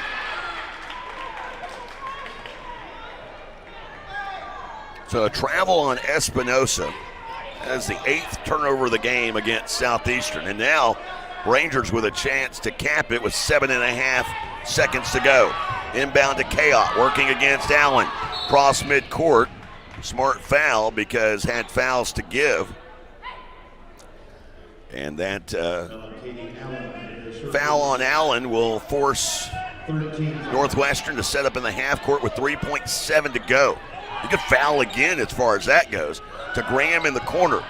They don't. Graham gets a shot off at the buzzer, and with that, Northwestern Oklahoma State goes in at the break up by 9. 31-22 our score. Choctaw Nation of Oklahoma halftime show gets underway next on the Southeastern Sports Network.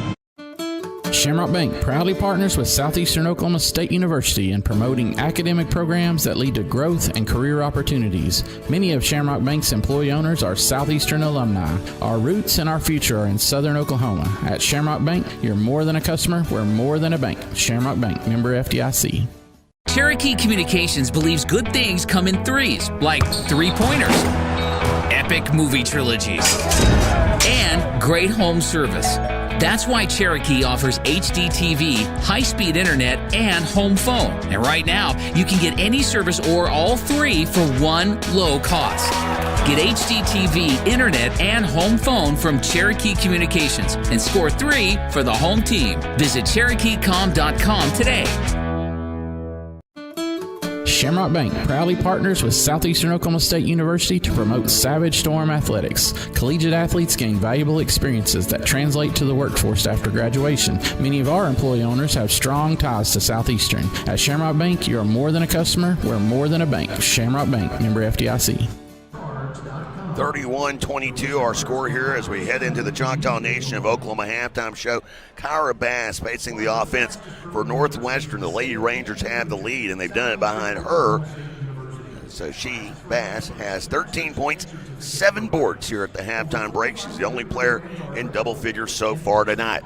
Coming up, we've got the Choctaw Nation of Oklahoma halftime show. We get it fired up after this on the Southeastern Sports Network. We all have stories. Stories inspired by culture, competition, creativity. Stories show our humanity. They inspire us to greatness and remind us to be humble. Stories connect us to our communities and the rest of the world. We are the Chutta people, and these are our stories. See and share them at togetherwe'remore.com.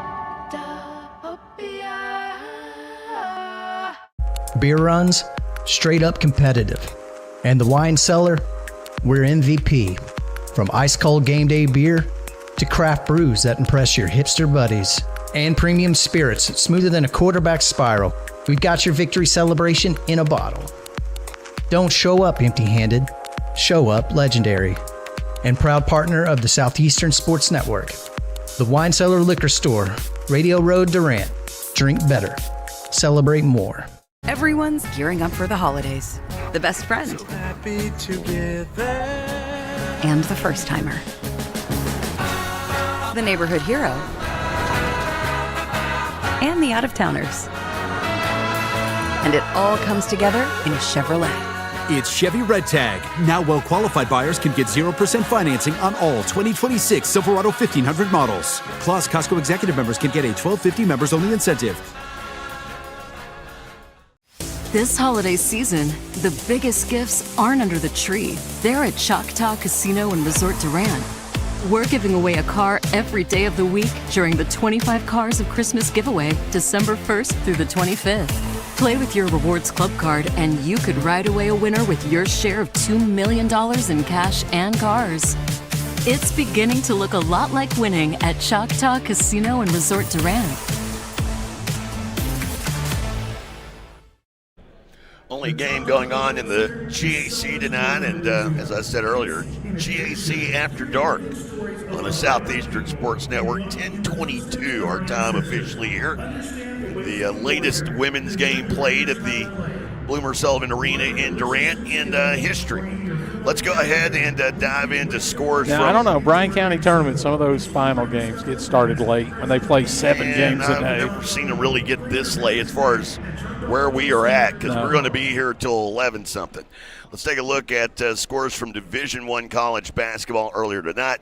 6th-ranked Purdue, they were tested by Minnesota. They led 35-32 at the half, and all the Boilermakers do is roll in the second half, outscoring the Golden Gophers 50-25, 85-57 the final in that one. No problem for Coach Kelvin Sampson and the 7th-ranked Cougars, now 9-1 after dismissing Jackson State, 80-38, the final in that one. And 22nd-ranked Nebraska, still undefeated. They defeat the Badgers of Wisconsin 90-60. I bring that one up because those are the only 3 games tonight in the men's league involving top 25 teams. It was Baylor earlier tonight, improving to 8-2, a 97-67 win over Norfolk State. Taking a look at action going on tomorrow in the GAC, you've got 3 games taking place in conference action.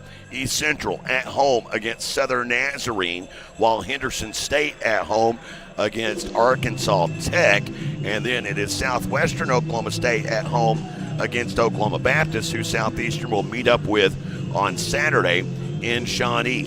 Action earlier tonight here at Bloomer Sullivan Arena in Durant. It was an overtime matchup between Southeastern and Northwestern. The second straight year the game in Durant has gone into overtime, 3rd time in the series history, and Southeastern behind a pair of career highs. Ethan Wilkerson goes for 31 points, Chandler Dickinson for a career high 24, as those two combined for 55 of the team's 99 points, as they also combined to go 21 of 25 from the field, 10 of 14 from the free throw line, and 3 of 5 from beyond the arc. It was the Wilkerson-Dickinson show here tonight, and 99-91 the final in that one. Coming up, take a look at the first half numbers of this one, brought to you by your local Texoma Chevy dealers. It is the Choctaw Nation of Oklahoma halftime show. To find out how together we're more, visit ChoctawNation.com. Back after this on the Southeastern Sports Network. Looking for the perfect spot to unwind? Blue River Valley Winery is the place to be, with breathtaking views, amazing food, and unforgettable wine. It's the perfect escape, whether you're planning a wedding,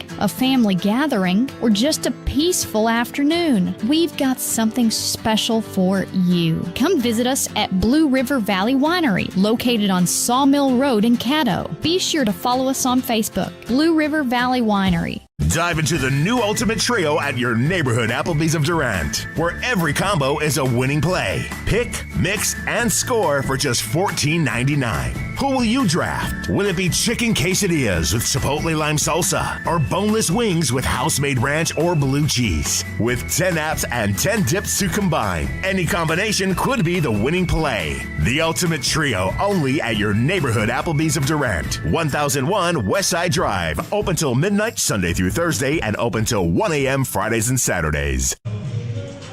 Welcome back, everyone. Southeastern Oklahoma State women's basketball late start here tonight. Had a unfortunate delay due to the fact of a scheduling mishap. Officials thought the game was scheduled for tomorrow night. It was indeed scheduled for tonight, and thus why you have GAC after dark. I think it would have been funnier if they just showed up tomorrow. Well, they had to point it out at some point. They weren't going to let them know forever. And to my knowledge, the officials here tonight for the women's game were not the officials that were scheduled. Two of them were. Okay. They had to get a third one, but 2 of them were the original officials. Gotcha. So 31-22 our score here at the Choctaw Nation of Oklahoma halftime show. Let's dive in to the first half numbers, brought to you by your local Texoma Chevy dealers. Northwestern, they started slow. They trailed this game 9-2 at the 6:49 mark in the first. Since then, though, it's been all Rangers. 31 points off of 11 of 28 shooting from the field, 39% clip. They have attempted only 5 3-pointers, knocking down 1 of those for a 20% clip, but near perfect at the line. 8 of 9 from the charity stripe, 89% the number there. Southeastern Oklahoma State, 22 points coming off of 7 of 27 shooting from the field. And coming off of a pair of games that was their season worst in 3-point shooting. They have not found the stride here so far. They're 4 of 16 from beyond the arc in one half of play. They are 4 of 4 from the free throw line. Northwestern winning the rebounding war in that first half, 20-18. 5 offensive rebounds for the Lady Rangers, producing 9 second chance points. Southeastern had 5 offensive rebounds as well, but that produced only 5 second chance points. Turnovers nearly even. Southeastern with 8 turnovers That turned into 9 points off turnovers for the Lady Rangers, while Northwestern with 7 turnovers in that first half. Southeastern capitalized with 10 points off turnovers. Taking a look at the leaders, Kyra Bass, 13 points, 7 boards. Bass, volume effort so far, 5 of 12 shooting from the field. She is 3 of 3 from the free throw stripe. She is also the only player in double figures so far in this game, while Samaya Adigan with 7 points for the Lady Rangers. Very efficient, 3 of 4 from the field, and she is responsible for the lone 3-point make as she logged 17 minutes of action. Rest of the scoring done. Kaiten Graham with 5 points. Volume effort coming off of her 23-point performance against Harding. She is 1 of 6, and interestingly enough, Bob, the one make, not a 3-pointer. She's 0 for 3 from beyond the arc, while Kayot, Pritchard, and Dennison each have 2 points. For Southeastern, it is the freshmen that are getting it done. Tori Kilburn and Brianna Linder with each 7 points, and Kilburn going 2 of 5 and 1 of 2 from beyond the arc, 2 of 2 from the free throw line. And really, Kinsley Warden hasn't been much of a factor in this game. She's got 2 points. They have her with 2 shot attempts. My only guess is they called that 3-point desperation 3. They called it a shot clock violation rather than a shot attempt. But she has not been able to get many shots off in this game, only 3 rebounds as well in 11 minutes of action. She saw a lot of bench time early with those 2 fouls, while Hallie Hyatt and Akira Hawk each with 3 points. Hawk coming off of a career best 21-point performance on the road against Ouachita Baptist. She's been held in check, only 3 shot attempts for her so far tonight, and interestingly enough, the one make came from downtown. Well, the thing about it is they play that zone, and so Bass and Ship are both right there on either side of the basket. There's just no room to operate down there. They just blot out the sun basically around the basket, which is the key to their defense. Some notable leaders here. Hawk with 4 rebounds to lead the Savage Storm in that category, while Abby Barr with 3 assists so far in this game. She's responsible for 3 of the team's 5 assists total, as Southeastern right now trailing Northwestern at the break 31-22. There's a look at the first half numbers. They are brought to you by our friends at your local Texoma Chevy dealers. It is Red Tag season at your local Texoma Chevy dealers. Gear for the holidays with great offers on a Chevy truck, SUV, or EV that's just right for you. And see how it all comes together in a Chevrolet.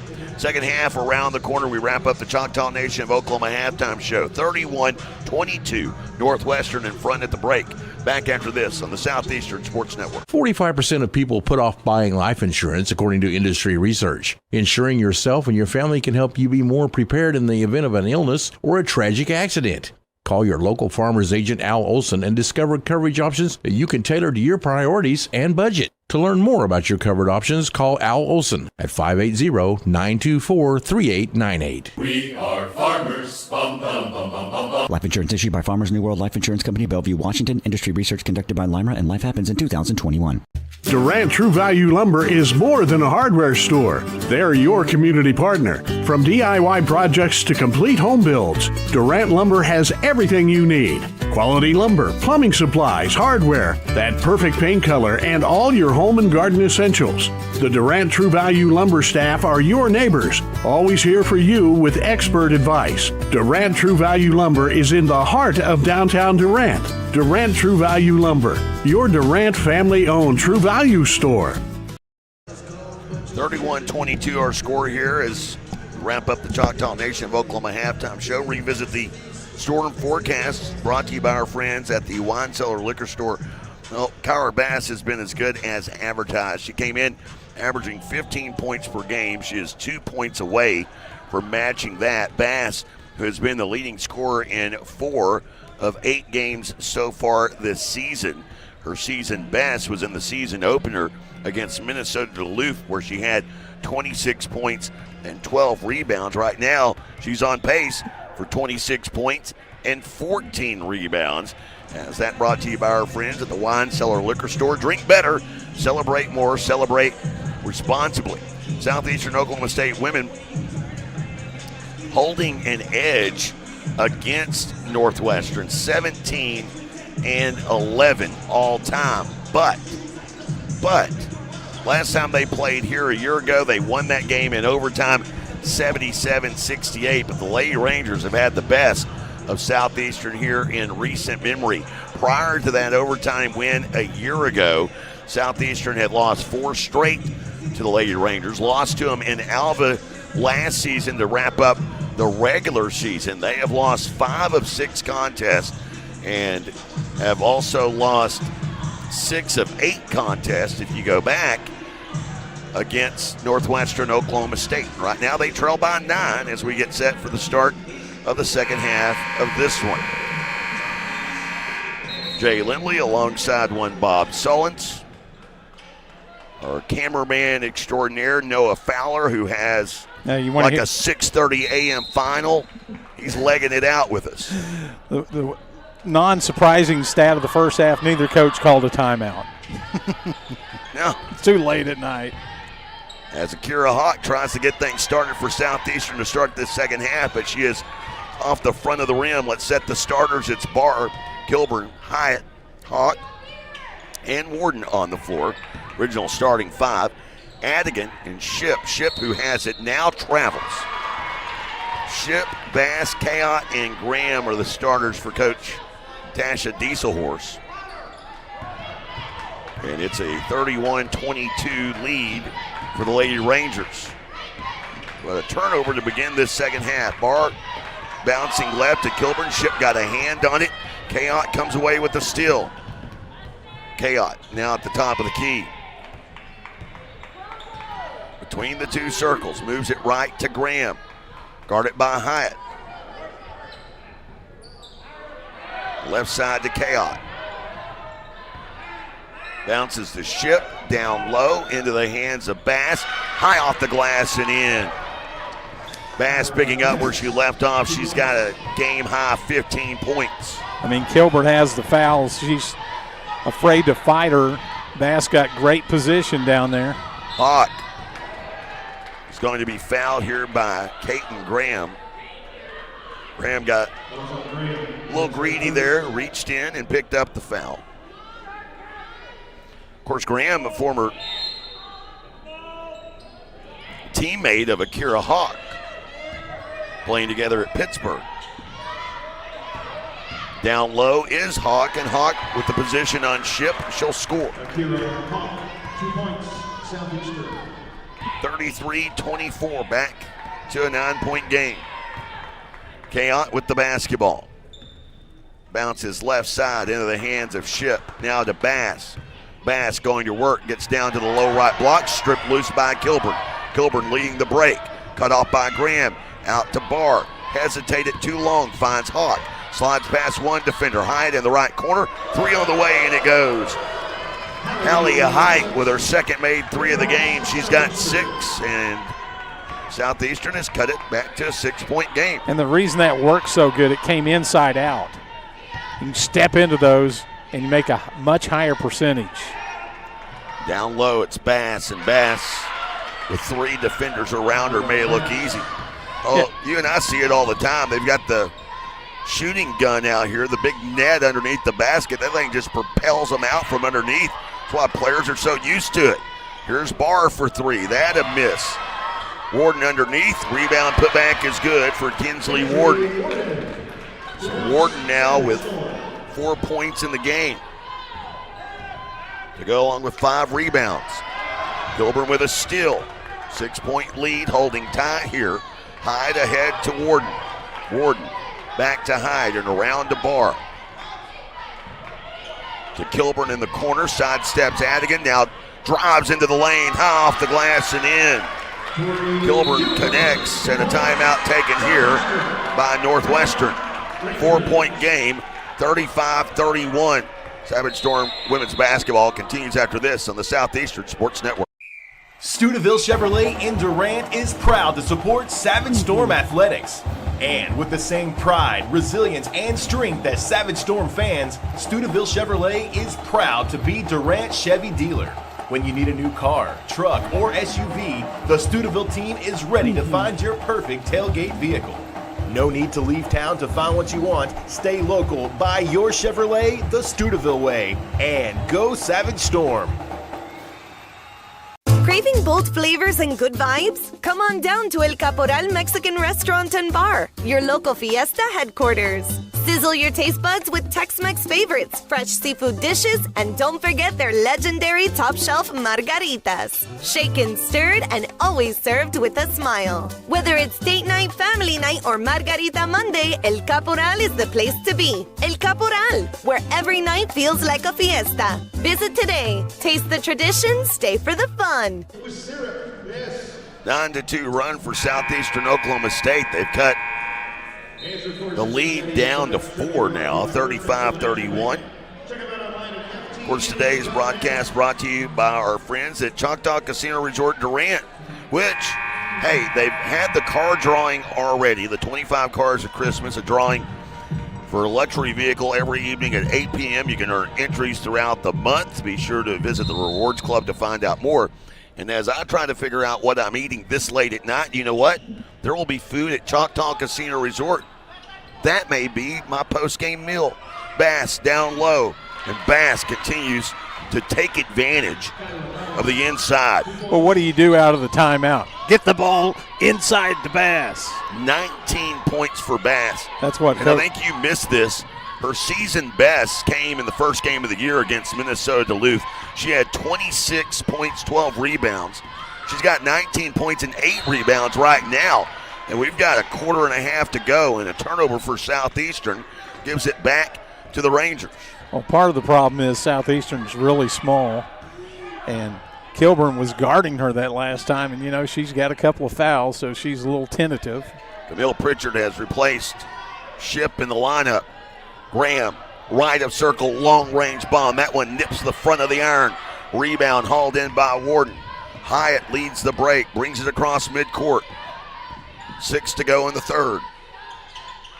Warden out to Hyatt. Inside to Kilburn. High elbow right side. 3 on the way from Hyatt. That one a miss. Hawk with the rebound. Lost it. Stripped loose. It's loose still. Bass ties up Kilburn for it, and possession arrow in favor of the Lady Rangers.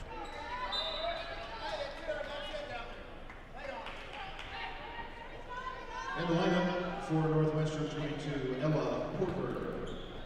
So Ella Porter will check into the lineup for Northwestern, joining Bass, Pritchard, Kayott, and Dennison. Southeastern staying pat with their original starting 5 here. Down by 6.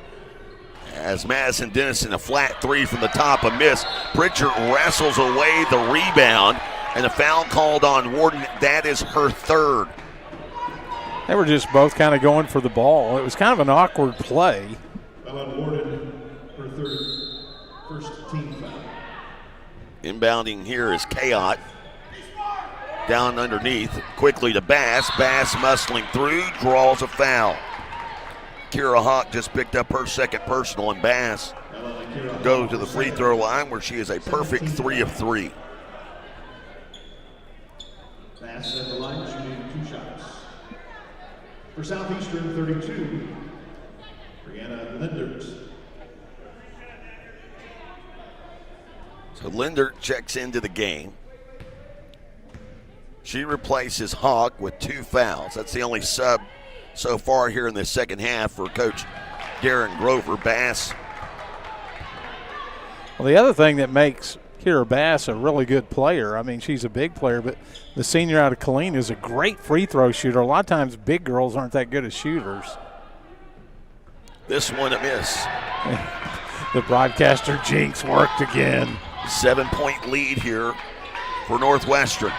Barr on the drive, forces a pass, ill-advised, stolen by Dennison. Kayott brings it up, passes left side to Pritchard. Pritchard on the drive, sidesteps a defender, misses the lay-in. Warden comes away with it, and a reach in on Pritchard. That is on Pritchard, her 1st, 2nd team foul. So both teams now with 2 team fouls here in the second half. Pritchard, that's her first personal. As Hyatt will work it up the floor. Passing left side to Warden. Warden on the drive, got to the left block and taps it off the glass and in, falling away into the baseline.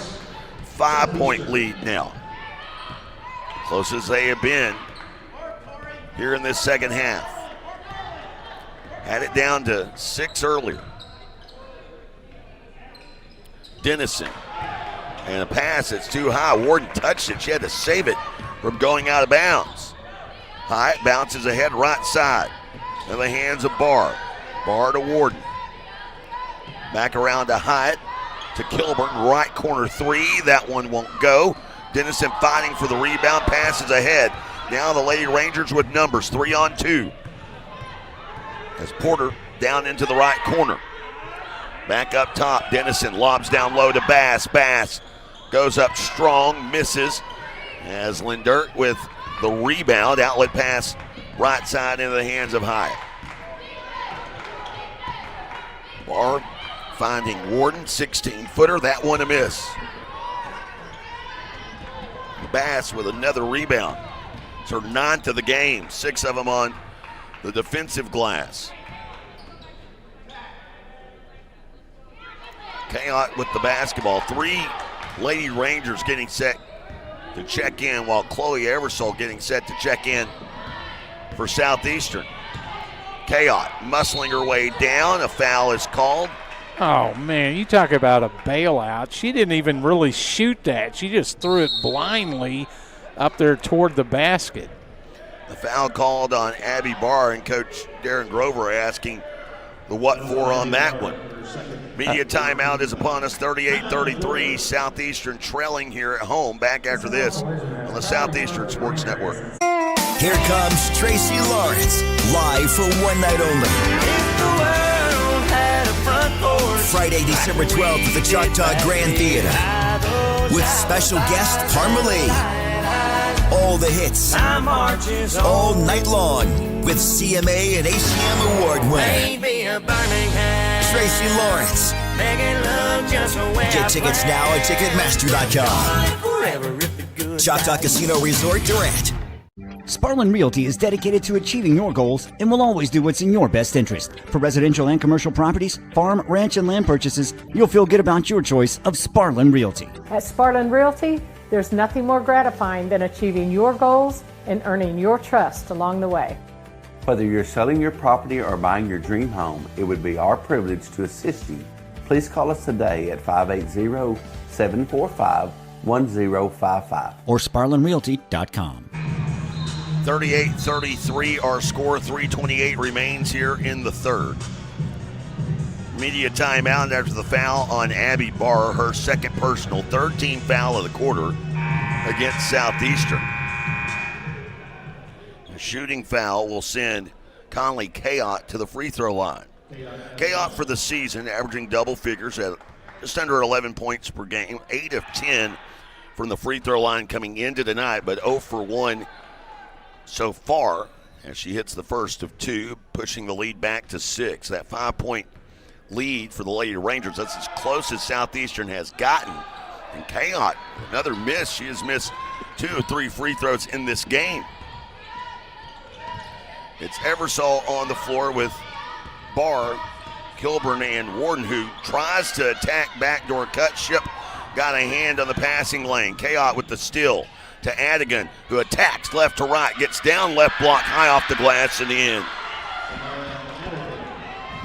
The lead is back to 8, 41-33. Lindert throwing over to the defense, finds Barr, right wing, underneath to Kilburn, can't connect.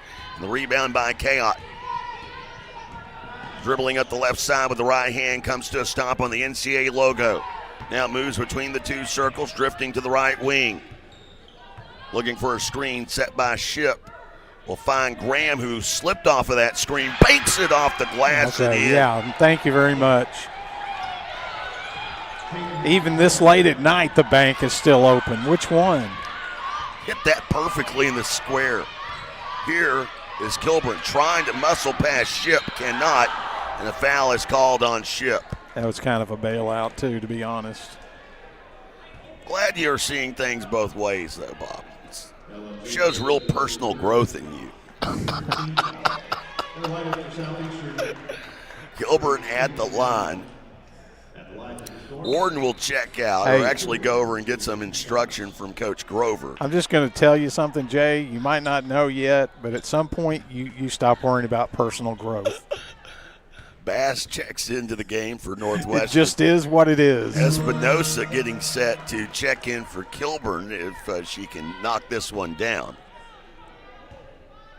Lead was at 11, now at 10, and now make it 9 as Espinosa will check into the game. 44-35, 2:19 to go here in the third.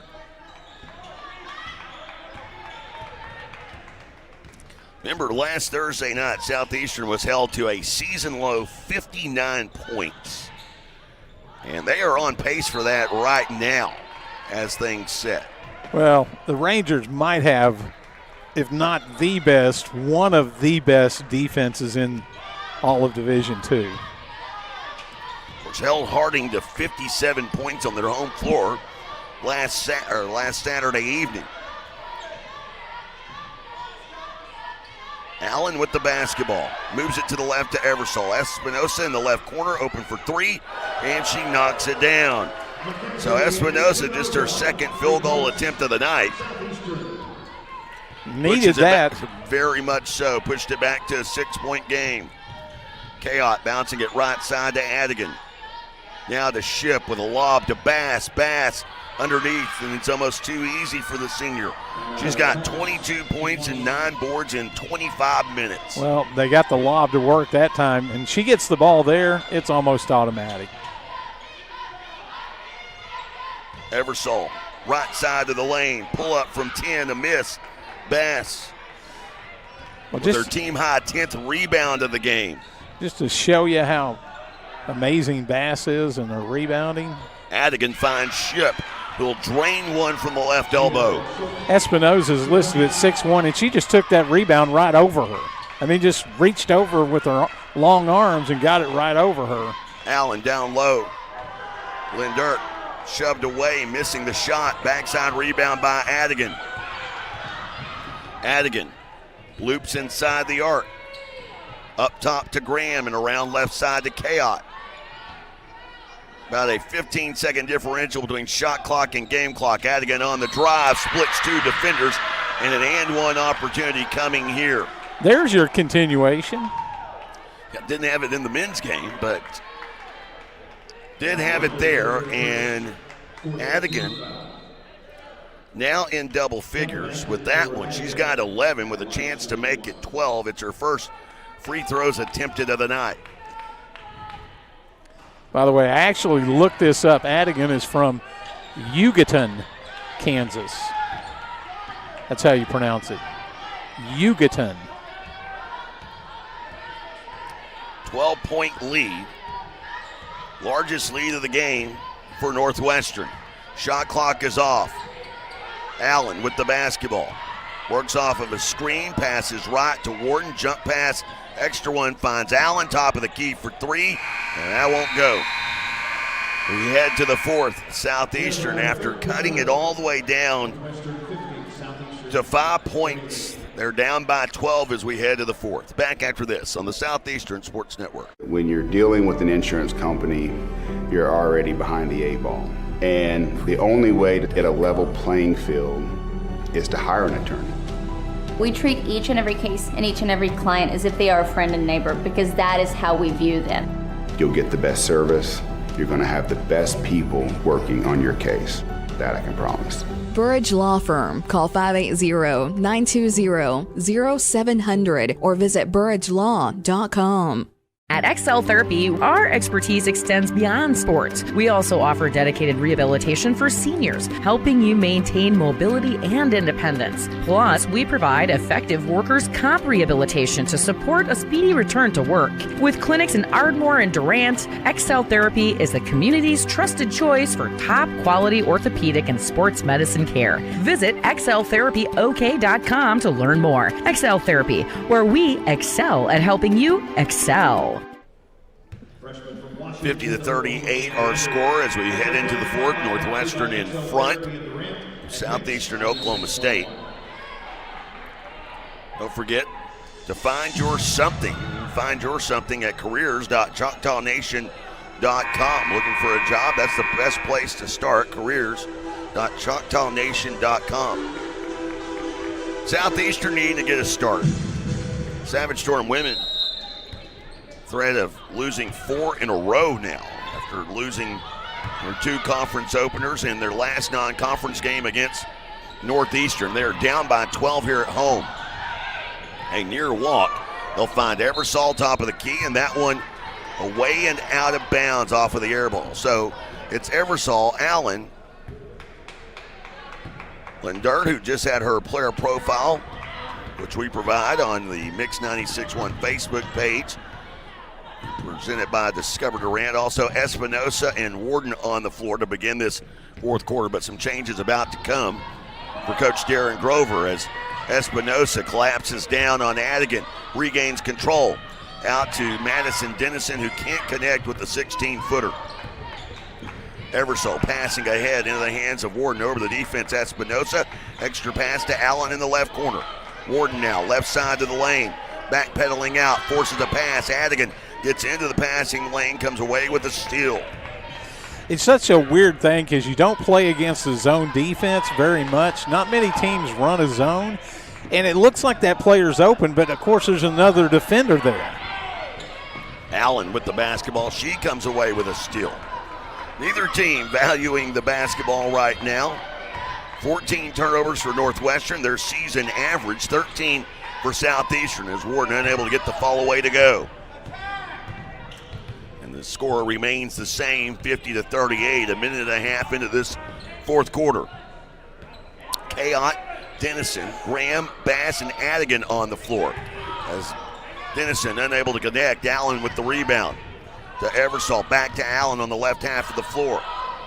Who's to Eversole and to Espinosa. Now Warden will drive, baseline right, and got inside the block before being fouled by Bass. That is Bass's second personal foul.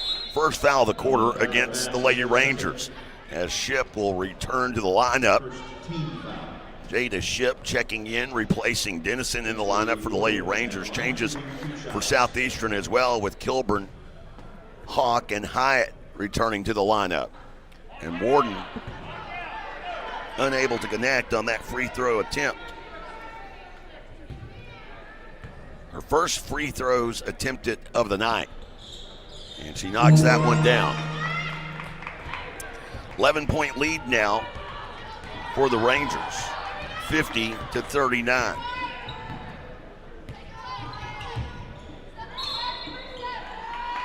And a foul away from the ball again, this one on Kilburn. And that is her third personal foul. That was on Tori Kilburn, her third and first team foul. Kayott inbounding in to Ship, right side of the lane to Adigan, now shifting to the right, passing back out, shot clock to 13. Kayott calling for Graham, bounces it her way, guarded by Hyde off the left wing to Ship, lobs it down to Bass, and Bass again making him pay. She's got 24 now in the game.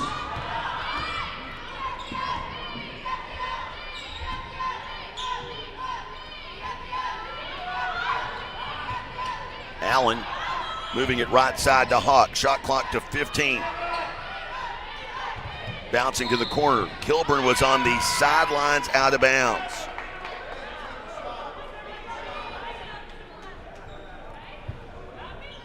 So, turnover there. And a chance now for Northwestern to add to this lead. This is their largest lead of the night, a 13-point advantage. They've hit the 12-point threshold a couple of times. Ship underneath. Ship pushes it in. Ship will go to the line with a chance at a three-point play. You know how old school basketball that is, that high-low post? I think they did that in the 1930s. Still effective. Well, when you have two post players like Ship and Bass.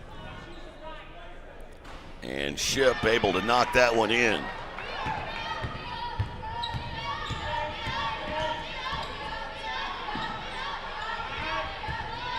Here's Kilburn getting loose underneath the left side, and she'll roll in for an easy basket. Southeastern.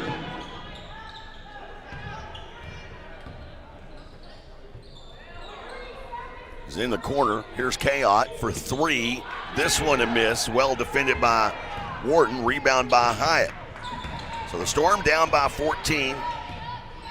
3:15 into this quarter, and a timeout taken by Coach Darren Grover. We'll take a quick one with him. Savage Storm women's basketball continues after this on the Southeastern Sports Network. Discover the Brick Street Hotel, an 11-room boutique escape in historic downtown Durant, featuring the Artisan Restaurant and Main Street shopping, perfect for game day or a weekend getaway. Book now at brickstreethotel.com or through your favorite booking site.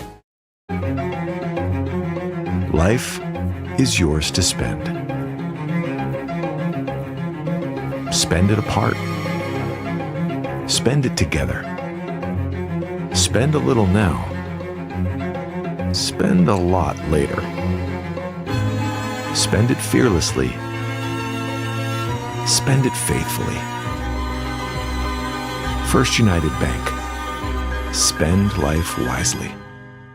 Elevated American cuisine, craft cocktails, and unmatched service. Experience the Artisan at Brick Street Hotel in historic downtown Durant. Perfect for brunch, dinner, or your next celebration. Reserve today at theartisandurant.com. Theartisandurant.com.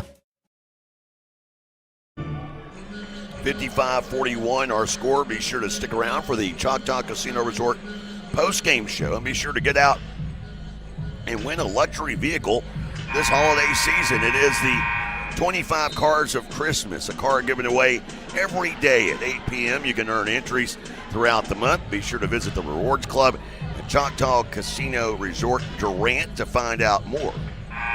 55-41 our score. I would have felt a little bit better about hitting the roulette wheel had my final game of the night been the men's game where the men won in overtime. Right now pressing my luck a little bit. Southeastern women down 14 during the midway point of this fourth quarter. Hyatt bouncing it right side to Hawk. Around to Allen, finds Warden along the left baseline, works her way into the lane and gets the shot to go. By the way, Jay, I was just looking at a rating service I like, Massey Ratings, and here's how strong this conference is. The Great American Conference is the number 2 ranked women's conference out of all NCAA Division II conferences. So it's a really strong year for the conference. Maybe the strongest the women's league has been. Because the women's league has been really top heavy for the last decade, if you think about it. Driving in here is Warden. Yeah, and one of the top teams is not Southern Nazarene. That's what's amazing about it. I mean, Washita's good, Henderson's good, and you know that both Northwestern and Harding are rated in the top 25. They're going to say a foul here, I think. Well, think about this. There for a while, Southwestern dominated the conference. Southeastern had its conference championship run, and then Harding and Southern Naz. I mean, it's really been a top-heavy conference, but some of those teams in the lower end, I mean, even Monticello the other night was giving Southern Naz a run for their money, as was Southern Arkansas. Free throws made there by Warden. Well, I actually think Southeastern has played 3 of the top 4 teams so far this schedule in the first 3 games. Down low into the hands of Bass, draws a triple team, throws it away. Warden able to volley it out, but it gets away out of bounds. And I haven't even mentioned OBU, who is their next opponent, who's pretty good too. 55-44, an 11-point lead. Just a little over a minute ago, Northwestern was up by 16, and Bass has now matched her career high. She was surrounded by 3 Southeastern players, and she reached over the top of them, grabbed the ball, and laid it in. Bass had 26 in the season opener. She's got 26 tonight. Last year, her season high was 23 against Harding. Here is Warden, 10 on the shot clock, passing right side to Allen. Now Hyatt. Extra pass finds Kilburn. It's in traffic. Shot blocked from behind. Adigan ties her up, and possession arrow in favor of the Lady Rangers. I mean, Kilburn is one of the tallest players on the Southeastern team. She's listed at 5'10", and she was just like in a forest. There were tree limbs all around her. She had nowhere to go. Kayot with the basketball. Moving to the right, down low to Bass. And she travels. Tripped up underneath. How good sportsmanship is Kilburn. Tori Kilburn goes over there and helps her up. 13-point game. Hyatt speeds across midcourt. Directing traffic. It's a 1-4 high set. They'll find Warden on a backdoor cut. Nice find from Kilburn. Warden unable to finish. She was knocked out of her shoe. She lost her shoe. She'll go to the line shooting 2 here. Warden at the line for 2 shots. Warden now 10 points in the game. Now setting with 11 with that free throw make. Had just 2 points at the halftime break. So it's really been second half effort in each of these last 2 games for Warden. She had no points in the game at Washita on the first half.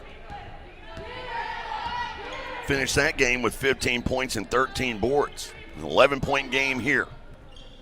Savage Storm need a strong closeout here over the last 4 minutes to have a shot.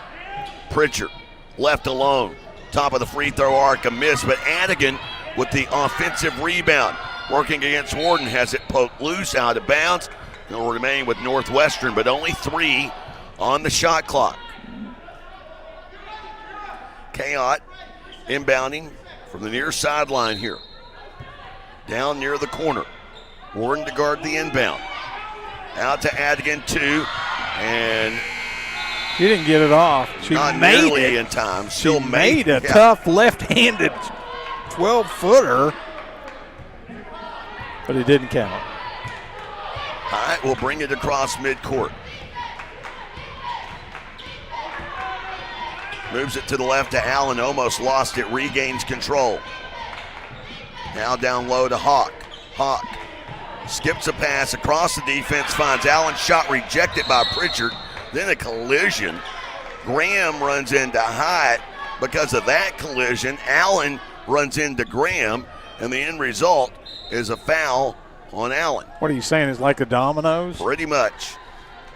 Problem was Hyatt was the one that took the spill on the hardwood. And that'll take us to timeout here. 11-point lead for Northwestern. Back after this, the Southeastern Sports Network. Since 1971, Westside Family Dentistry has been committed to enhancing the natural beauty and function of your smile while improving your oral and overall health. Using state-of-the-art technology, our friendly staff will take care of all your needs, from routine care, crown and bridge, implants, and even orthodontics, including Invisalign. Westside Family Dentistry is the premier choice to create beautiful, healthy smiles for the whole family. We recently asked listeners to describe the Super Nachos off the Taco Casa's Super Menu. Here are their stories. I love that when you order the Super Nachos to go, they separate the chips from the toppings into different containers so that I get to have crispy chips. The Super Nachos, only on the Super Menu at Taco Casa, located on 1st Street in Durant and southbound 75 in Calera. Taco Casa, real fresh, real food, real good. 57-46 our score here. Northwestern with the ball and the lead, an 11-point advantage. This pass tipped out of bounds, going toward Adigan. Barr got a fingertip on it. Northwestern will have it with 23 on the shot clock as Kayot will inbound from the near sideline. Into Adigan. To Pritchard off the left side. Kayot from the left wing. Shot clock to 13. Out to Graham. Graham guarded by Eversole. Now finding Pritchard. Shot clock at 5. To Graham for 3, and she drains it. Didn't need the bank for that one. It was an even deposit for Graham. 60-46, back to a 14-point lead. Well, you should have said it was the night drop-off on that other bank shot. Yeah. Down low to Kilburn, who slides past Adigan. Bass was trailing defensively, and somehow Kilburn gets it to go. She's got a team-high 15 points.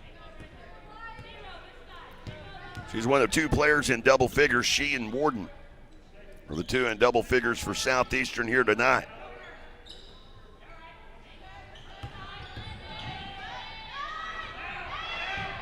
As Adigan with the basketball. Now Kayot on the drive. Gets downhill, misses the shot, and misses the rim. Shot clock violation. 2:22 to go. Southeastern down by 12. And Southeastern mentioned that they're just 2 games removed from a season low 58 points. But if this holds, Southeastern will have their 3 lowest scoring efforts of the season in their last 4 games. They were held to 59 against Northeastern, 58 against Henderson. And right now, they're below the half-century mark with 2:08 to go here in the fourth. Yeah, but again, Northwestern's defense is stifling. Foul was on Bass, sends Kilburn to the line shooting 2. Bass with 4 personal fouls.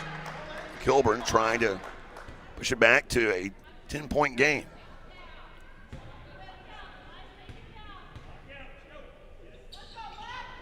Back of the iron, Kilburn shot, no good. Rebound brought in by Graham. Southeastern pressuring the basketball, nearing a 10-second call. 9.5. I'm pretty sure that clock had 20 on it with them still across the half-court line. Forced pass down to Bass, and she's able to get it out to Pritchard. Shot clock, though, to 3 down the right side. Misses the layup attempt. Ball is loose, out of bounds, went off of Eversole.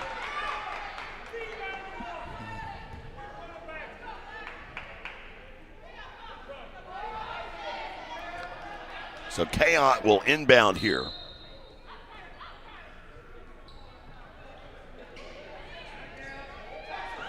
I think Coach Grover have a 5-second call here. He thought it was Southeastern's ball, didn't he? Yeah. It worked out okay. Because a 5-second call on the inbound. Eversole across midcourt, bouncing it to Barr. Back to the near side to Warden. Inside, Warden. And a follow-away jumper from 10 goes for Kinsley Warden with 14 points. It's a 9-point game with 1:13 to go.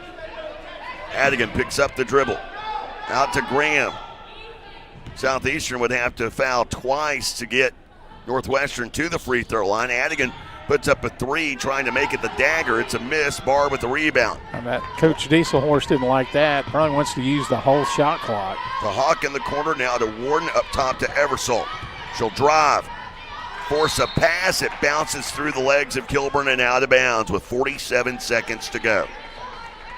And for the Savage Storm, that is their 17th turnover of the game. Timeout, Rangers. Timeout called by Northwestern. We'll leave it right here, getting set for the Choctaw Casino Resort post-game show. Of course, we will be in action on Saturday, but it's not the normal Saturday afternoon. It'll be Saturday night in Shawnee. As Southeastern takes on Oklahoma Baptist. Yep, 5:30 tip for the women, 7:30 for the men. Southeastern men will have a tall task. Top 25 team in Oklahoma Baptist to enter the week coming off of their first loss of the season. Lost by 2 at Southern Arkansas. Always tough to play at the Watson Center there against the Mule Riders, and they lost by 2 for their first loss of the year. Stacked Jason Aker team this season. Would say that they and Southern as the predominant favorites in the men's league, but that's why they play the game. Inbounding here is Kayot for Northwestern. Into Graham. And a foul called here on Eversole. About 3 seconds run off the clock. So the next one would put Northwestern in the double bonus here. As Kayot will inbound Well, there's only one bonus. Yeah, there's only one bonus now in the women's game. They do that in high school as well now in the state of Oklahoma. I guess they called a timeout. Timeout taken here as they burn a few more seconds off the clock. 39.6 to go.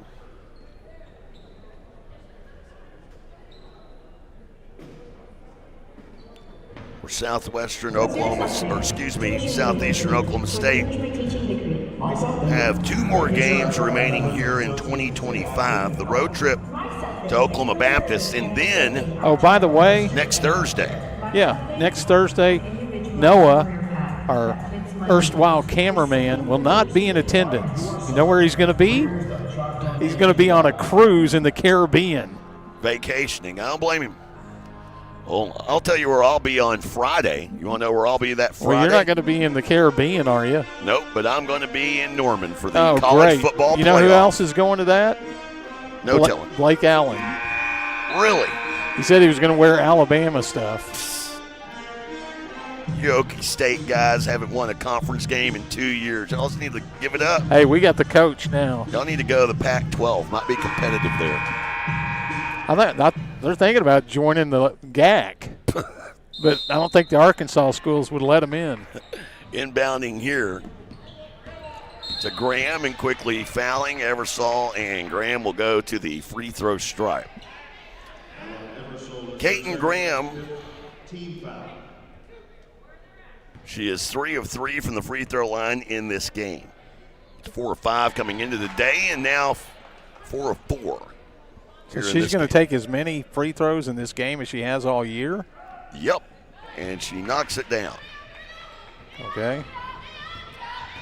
4 of 5 coming into the day, and now 5 of 5 on the evening. Remember, she was fouled on that 3-point attempt in the first half, I believe it was. Warden answers for that 2-point basket, not enough, and a quick foul here. Although Coach Grover arguing that wasn't a foul.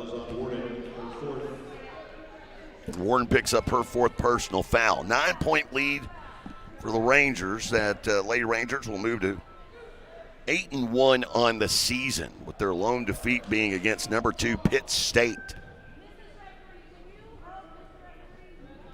Kayont knocks it down.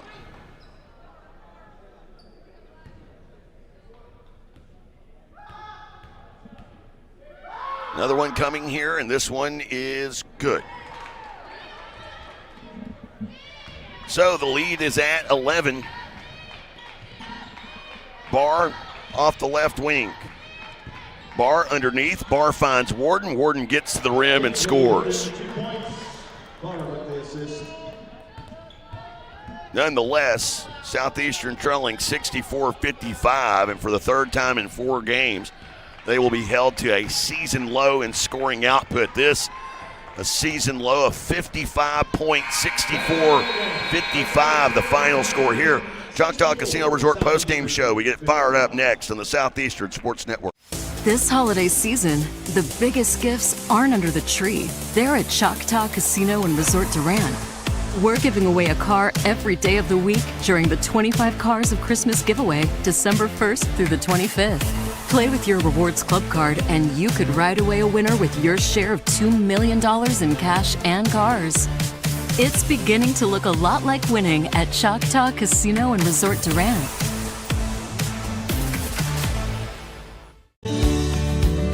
Visit Durant, Oklahoma, where the people are just as special as our town. From our bustling main street full of boutiques, stores, and recreational shops everyone can enjoy, to our wide variety of family-friendly and fine dining options. You can enjoy cultural experiences at the newly opened Choctaw Cultural Center, or tons of water recreation activities on Lake Texoma.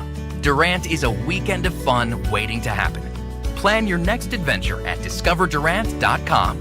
Cherokee Communications believes good things come in threes, like 3-pointers, epic movie trilogies, and great home service. That's why Cherokee offers HD TV, high-speed internet, and home phone. And right now, you can get any service or all 3 for one low cost. Get HD TV, internet, and home phone from Cherokee Communications and score 3 for the home team. Visit CherokeeCom.com today. What's your something? My something is getting my very first apartment. My something is staying on the cutting edge of the tech industry. My something is to make a difference. What's your something? My something? Making every plate a work of art. There's something for you here. Find your something at careers.choctawnation.com.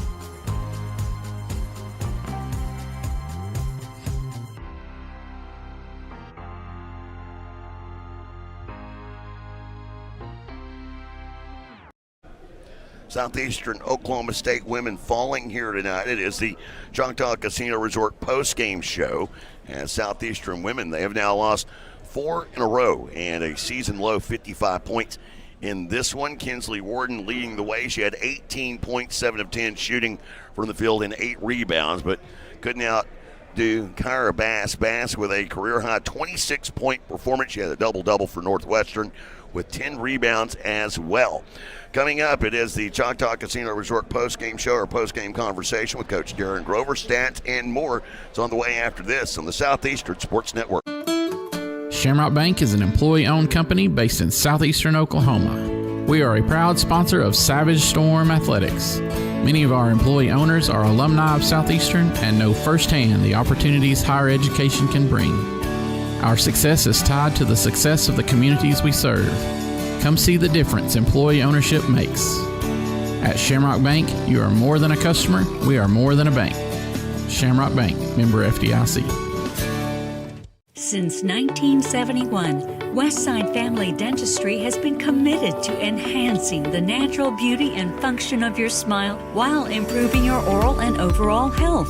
Using state-of-the-art technology, our friendly staff will take care of all your needs, from routine care, crown and bridge, implants, and even orthodontics, including Invisalign. Westside Family Dentistry is the premier choice to create beautiful, healthy smiles for the whole family.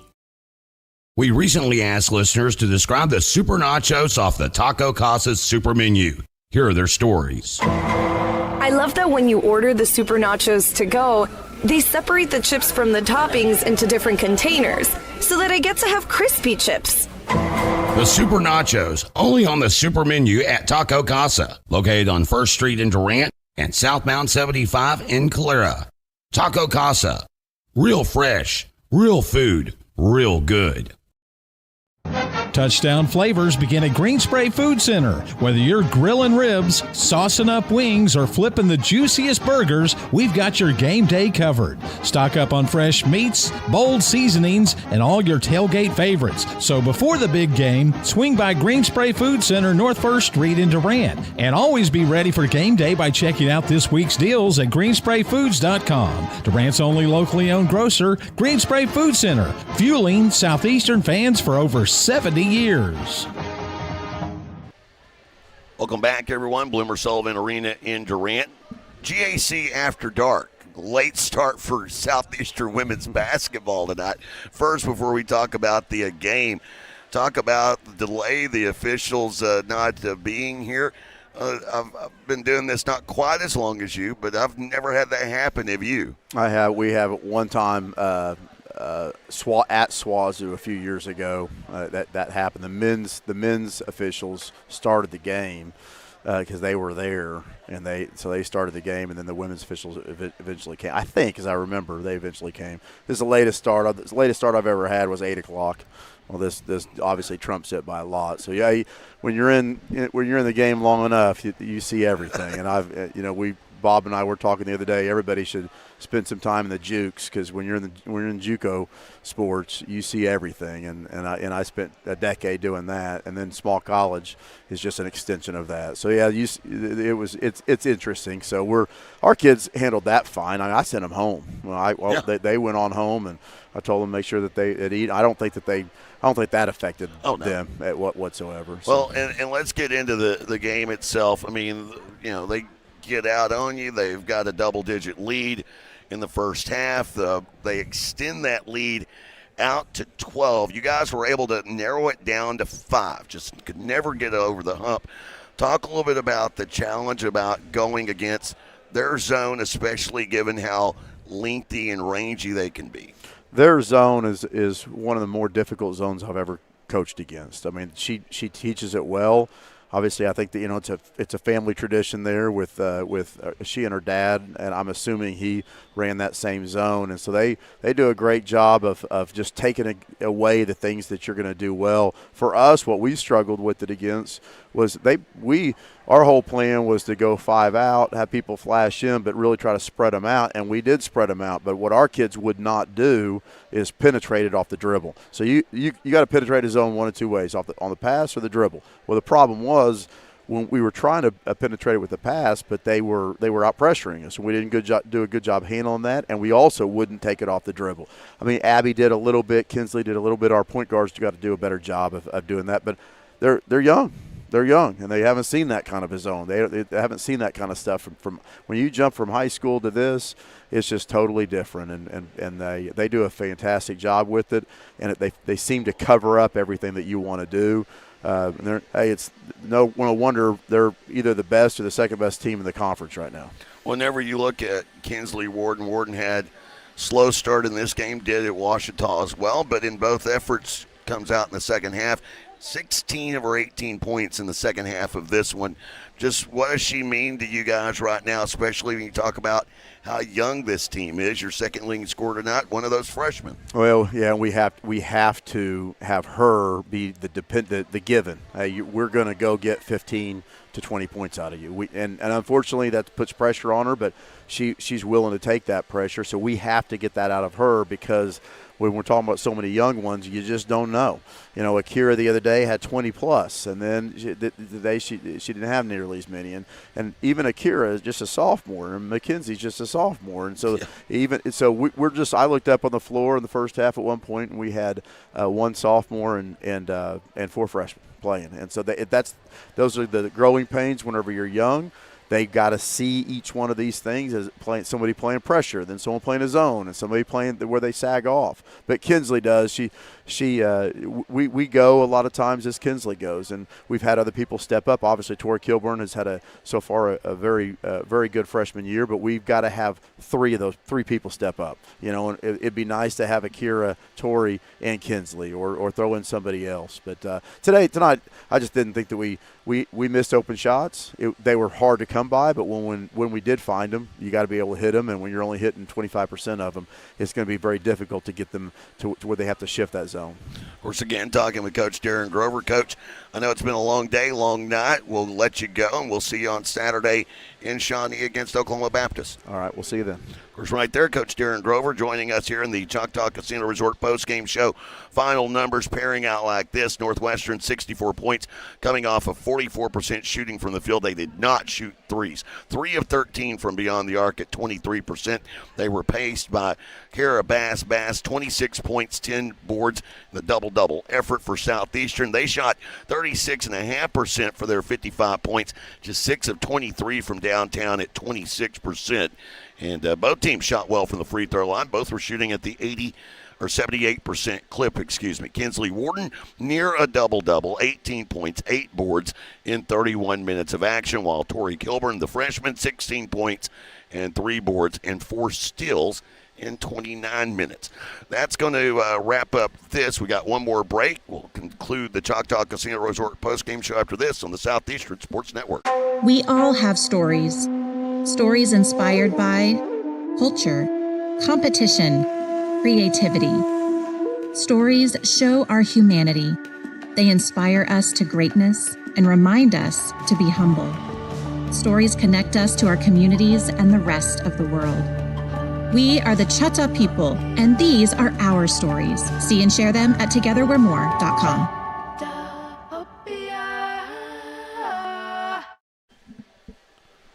Wrapping things up here, 64-55, women fall, while the men victorious, moving to 2-1 in conference play, 99-91 in overtime with a career high from Ethan Wilkerson and Chandler Dickinson as those two left the offense rolling for Southeastern. They'll try to do it again on the road this Saturday evening. We'll be on the road in Shawnee as we will take to the airwaves at around 5:15 Saturday evening.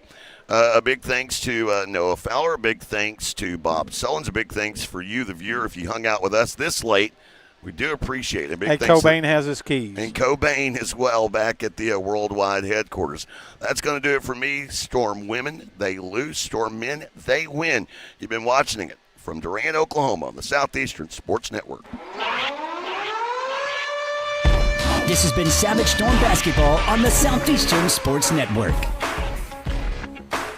The Savage Storm are brought to you by Choctaw Casinos and Resorts, First United Bank, the Chutta Foundation, and the Choctaw Nation of Oklahoma. Savage Storm Athletics are sponsored by U.S. Cellular, Shelburne Heating and Air, Cherokee Communications, and El Caporal. The Savage Storm are also brought to you by Burridge Law, Westside Family Dentistry, Stuteville Chevrolet, and Shamrock Bank. Also sponsoring the Savage Storm, Choctaw Careers, Taco Casa, your local Texoma Chevy dealers, Excel Therapy, and the Wine Cellar. The Savage Storm are brought to you in part by Sparlin Realty, Applebee's, The Artisan at Brick Street Hotel, and Arnett Insurance. The Savage Storm are sponsored in part by Durant Lumber, your farmer's insurance agent, Al Olson, Discover Durant, and Green Spray Food Center. Thank you for joining us on the Southeastern Sports Network.